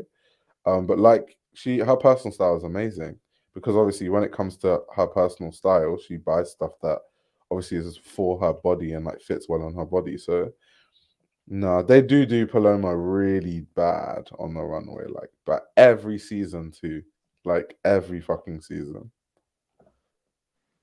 Yeah, I'm not going to show you the Sam Smith. I'll show you off live, Okay. because I ended up being like, fuck off. And then they didn't reply, and I was really annoyed. Leave me in my style alone. Don't put a corset over that Comme des Garçons skirt. Do you know what I don't understand about the whole plus size model thing? Like the fat phobia towards like someone like Paloma. Paloma's not even big like that. Like people act like Paloma is like, who's big? Like Tess Holiday. Like people need to understand that Paloma is actually more just like Normal. yeah, the average one. Like what's the average woman size in the UK? Maybe like a 16. It's Or 14 something to like that. 16. Yeah. So like people are just weird as hell, man. Like people are actually strange. What's wild as well is like, especially Boohoo got called out a lot about this, and Pretty Little Thing, they'd put a plus size model that was one size bigger than their normal model and call them plus size. And I was like, girl, she's a 10. No, that plus size shit is funny when they put like people that are like size 8s and 10s, like plus size, like fucking hell. No, what you're saying is you've got hips. But I You're also skinny, but with hips. yeah, there's a huge dialogue that fashion really doesn't talk about bigger men. Yeah, but that's because unfortunately men aren't afforded, for whatever reason, I don't know, I haven't gotten to the bottom of it. We're not afforded the same leeway, but I guess it's to do with body image is very talked about when it comes to women, right? Because people are always critiquing women's bodies in a way that I don't think men get critiqued. True. So that makes sense why it's more of like a talking point for women to, you know, have like a plus size movement and stuff like that to feel liberated. Whereas men, it should be a thing, but I don't think we're under as much scrutiny for the way we look as women. So that's why I can see why it's not as much of a talking point. Like I get it. Totally. I mean, to give you an example, the only time I've seen a plus size model really of men is Walter van Beirendonk in the early days, and even recently he hasn't done it. I mean, actually, he just did a casting for people who are like in the gay community called bears, and like the casting director asked me to like send Polaroids of myself to him, and he was like, "Oh, sorry, you're bald." And I was like, "Yeah, but you knew that from my Instagram." Yeah, this is the thing, AZ, because I feel like if I was to compare, a woman getting fat shamed to a man, like someone like me, for example, I'm not skinny at all. Like I'm way bigger than the average person in like fashion, right? So like, let's say a fashion person called me fat, I actually wouldn't care. But like, I can imagine if like someone called a woman fat, that's actually like fucked up. Like it could like because of the way women are scrutinized or the way they look, right? I don't really have that. Um, like I didn't grow up with like people scrutinizing the way I look, so I just don't care about it. Um, so it's just different the way those things are viewed. And then also, also if someone in fashion called me fat, they would actually also be quite funny because I know fashion people don't play sport and they're not athletic at all. Like literally, fashion people, I feel like if you just do that, their arm would snap in two. They're all so fucking skinny. Like they're just the fashion people are so skinny that like it's good for wearing clothes and nothing else. Like if they tripped on the road, they'll break into two. Like like some of them look that way, which is why I Some of them are wouldn't like feel frail. any type of way at all. Like they look like frail in a scary way. Like if I punched one of them, they would die, type of thing. Julia Hobbs. So it's what's your beef? I just really fucking hate her. She just screams, "I came from money." And I think it's maybe the accent. I always remember years and years ago, because she's been at Vogue for a long fucking time. Like to be fair to her, she's worked her way up. And she did a Yeah, YouTube facts. video. There was like a video series of British Vogue, and it was with like Sarah, I forget what her name is, grey-haired lady. And she was like, anyway, Julia was in it, and she was like, fashion shows are like a 10-minute rave, and that's why I wear sunglasses. That's so fucking pretentious. And I I was like, love it. babes, your hair's thinning, and you look like you ate a cracker for dinner. Oh my god. No, but fashion people are bad. Like sometimes I feel sorry for them, Like I remember one time I was with a group of fashion people and we were like trying to think of what to eat. And then I just wanted to like it wasn't even anything. I just wanted to like have a chicken salad. And they're like, oh my god, like I've eaten like 1,000 calories today, so I can't eat anymore. And I'm like, 1,000 calories? Fucking hell. Innit? I have that for breakfast. Like, fuck me. Like, good luck with that shit. It's also Fuck just that. not sustainable. And it's not healthy. It's actually not good for your health long term. It's cool now because you look skinny, but it's actually not good for you long term. Like, you're It is. fucking up your body. But they think because they're skinny, they're healthy, but they're not. Like, their habits are terrible. Oh, it's like just starving themselves. My ex is the stereotypical twink, right? And he would eat in a day, and it would actually fucking kill me. When he was short on money, he would buy a packet of cigarettes, 2 Red Bulls, Yeah. and a meal deal. Yeah. And he'd be like, I'm full.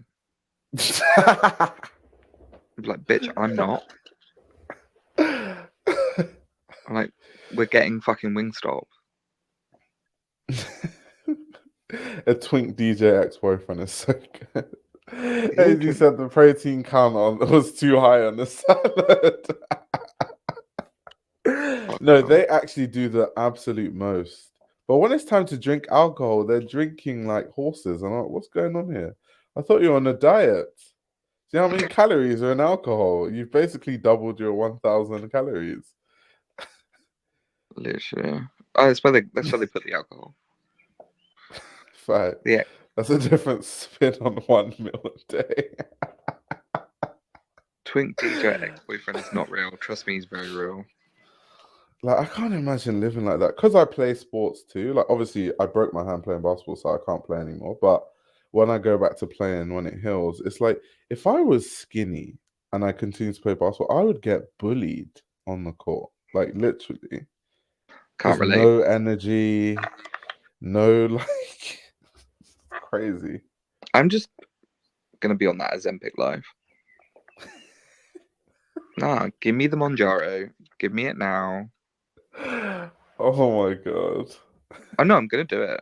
I'm going to do it. Some say their diet is deep breath and thinking about a meal.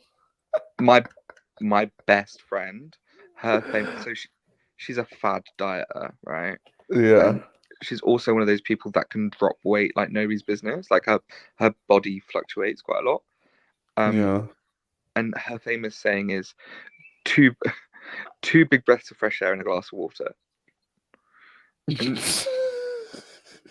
she would do these monthly, every couple of months, she would do a water diet. So she would only drink water, and she was allowed to eat. Do you know how unhealthy that is? Like, It's so bad for you. like fuck me. Like for people that don't know, by the way, I actually have like a personal training qualification. That's how I used to get paid in uni. Like I was a personal trainer. So like I have a level 3 qualification. So like you have to learn about nutrition and stuff for the purpose of like losing weight, building muscle, blah blah blah. And like stuff like that, it scares me. Like when the fashion people are like, "Oh, I'm on a water diet," that shit scare. Like you're fucking your body up differently, like in an irreversible way, like long term. Oh, your Just to stay metabolism is just skinny. fucked. Just to stay like you can get skinny, but it just has to take longer. Like you have to do it slowly. You can't do that like water diet shit. It's just fucking your hormones up. Your metabolism is all fucked up. Everything's just out of whack, and it takes like a long time to put that like back into normal levels. Me on So Monjaro. I don't get that. Like fashion promotes such unhealthy living. It's insane. And But they also, actually think they're healthy just because of their weight. oh, it pisses me off. Like, what's ironic is that, okay, I'm a snacker, right? So that's why I'm overweight, and I'm not very physically active. But I'm very aware of that. But the one thing that I know is I eat better and fresher food than a lot of people who are skinny. Mm. And like, I eat 3 solid meals a day, and then at night I might have a snack or whatever, which is why I put weight on. But I've always been a bigger person. Like you've met me in person, like I'm a big person. Mm.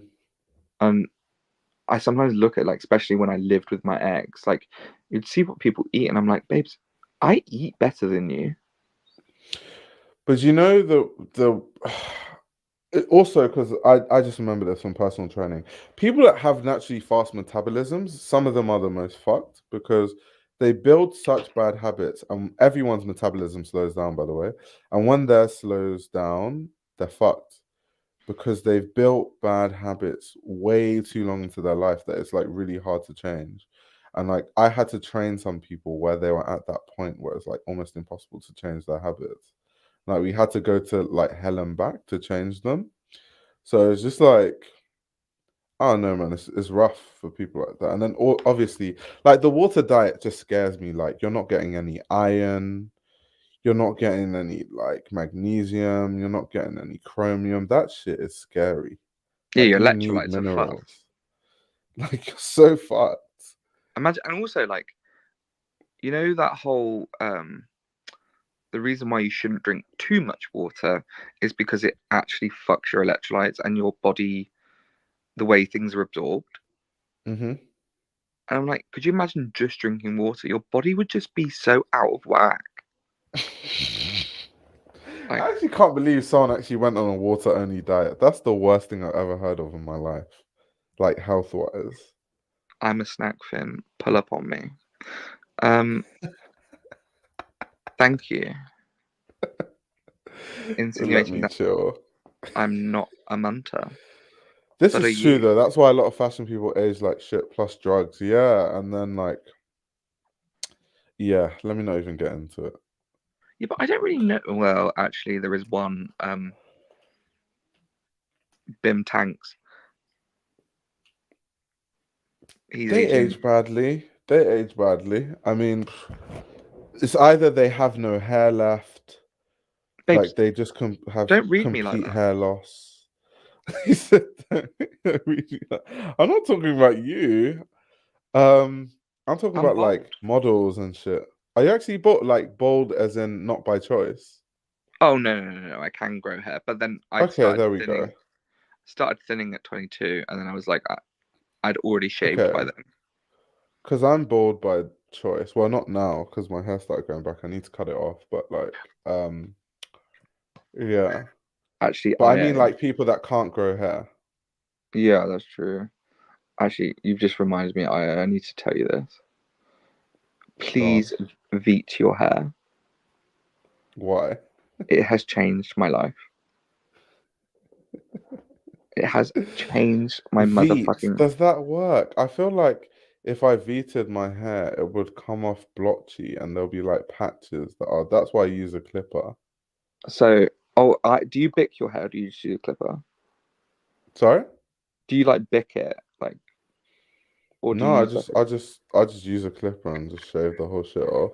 Oh, I bick mine, and Mm. sometimes I leave it too long, so I will, like, veet my head, and then it basically makes your hair follicles either fall off or they get a lot weaker. So then I'll go over it with a razor, and it comes off smooth as a baby's ass.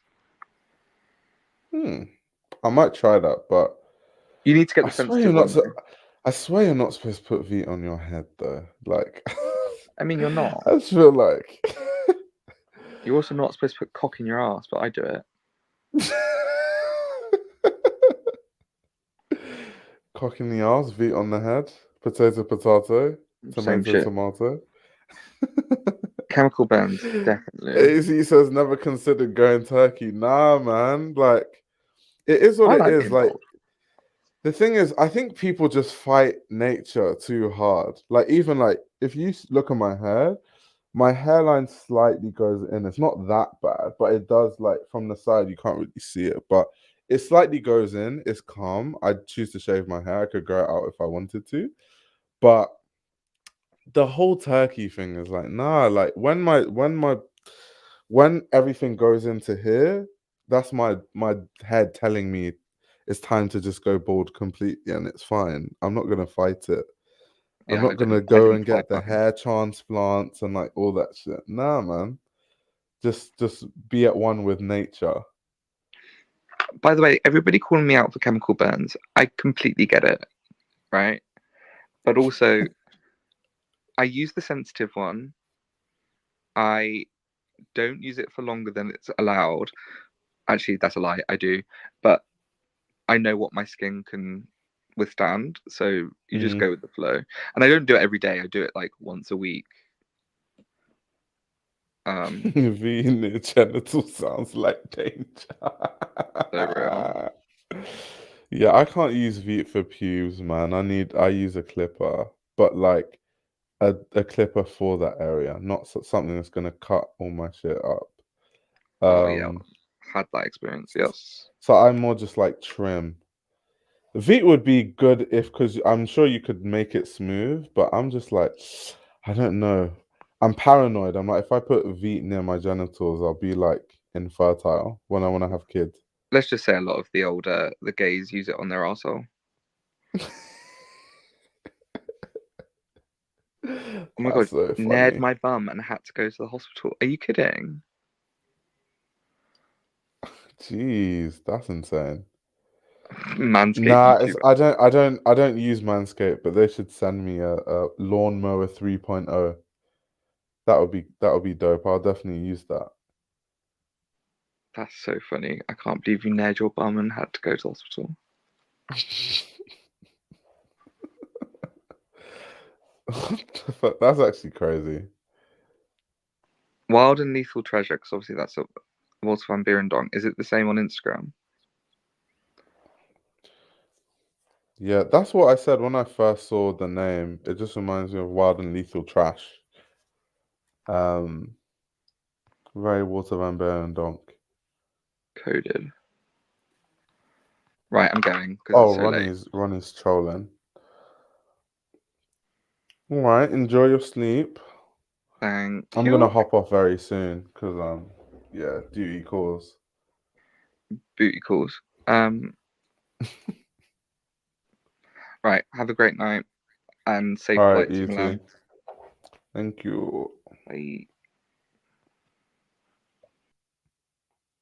I love how these streams are just like stupidly long. It's like my thing. It's like on my channel you have to watch back the 6-hour stream. It's like fucking hilarious. Now we have to go look. Don't go look at his Instagram page. Like, don't do that. Don't do that.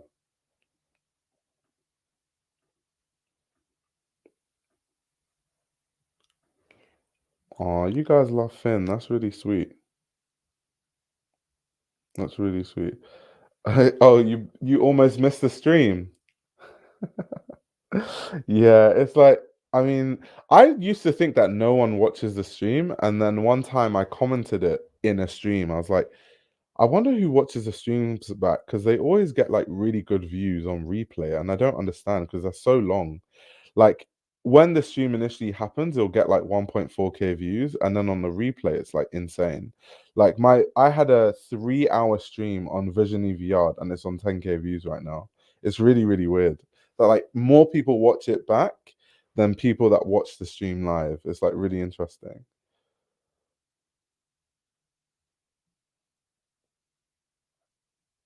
We love you too. Thank you very much for loving me too.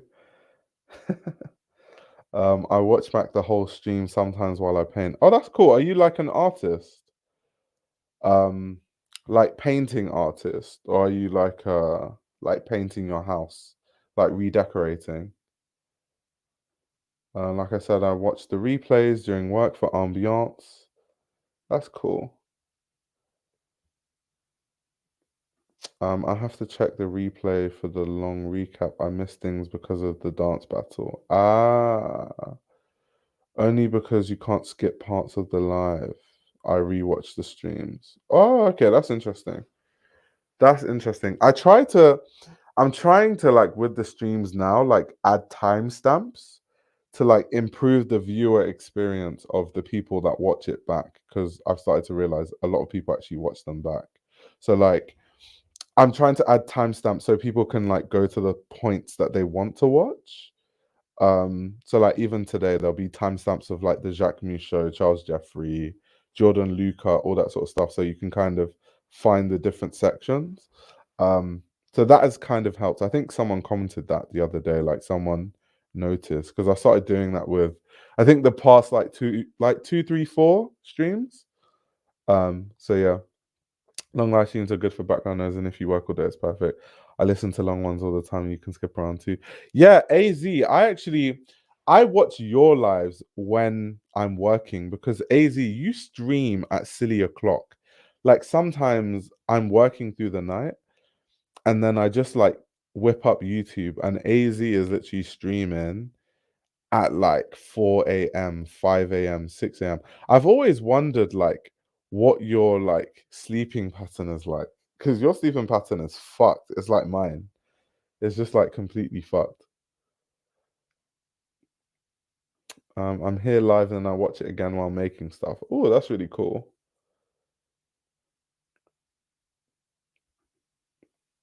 I'll try to add timestamps for you on the older streams. Oh, thank you very much. That'd be very helpful, actually. If I see any of your timestamps on older streams, I'll pin it as the top comment. Oh yeah, he does have a channel. It's a really good channel. Um, he talks about fashion, but like other things too. It depends if you're into it, like music and like pop culture and stuff. I think it's kind of cool because I'm not that into music, but I enjoy learning about it. So I feel like I live vicariously through him, where he talks about like different DJs and different like music scenes, and I get to learn about it all in one place.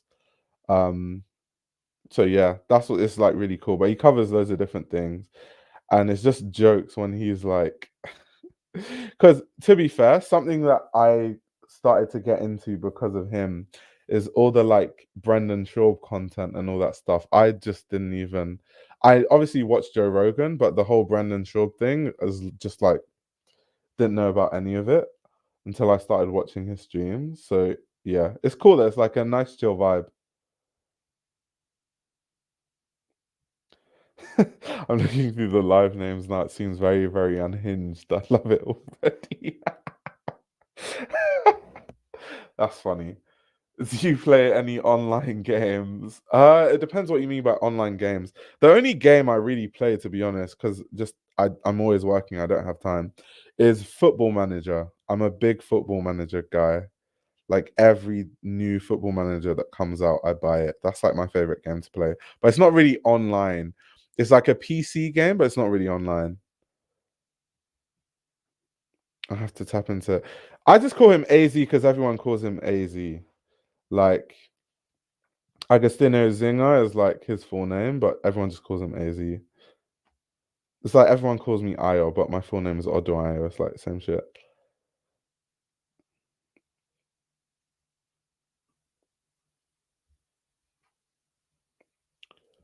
But yeah, it's cool though. It's always good to have like long live streams to kind of like watch.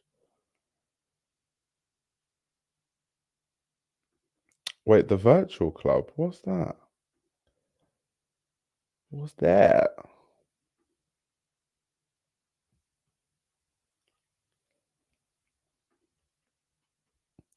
Oh shit, I think I missed a comment from AZ where he's when I was saying that his sleeping pattern is like absolutely fucked. Because it actually is. They don't call me Coca-Cola Aggie for nothing, mate. That's funny. But yeah, on that note, I actually need to go to bed and like catch my flight. I don't want to miss my flight because that'll be a disaster. But it's always good tapping in with you guys. Fashion Week is now in a full head of steam, so I'll be doing loads of streams anyway because like so many shows. So yeah, from like once I come back from the Gucci trip, depending, I'm not sure if I'm going to Paris or not. I don't know yet, but if I don't go to Paris, perfect because I'm going to be streaming about all of the shows that happen. By the time I come back on Monday, Milan Fashion Week will be over anyway, so there'll be a lot of Milan Fashion Week shows to talk about. But yeah, on that note, thank you very much for tapping in, and I'll see you guys when I see you probably next week.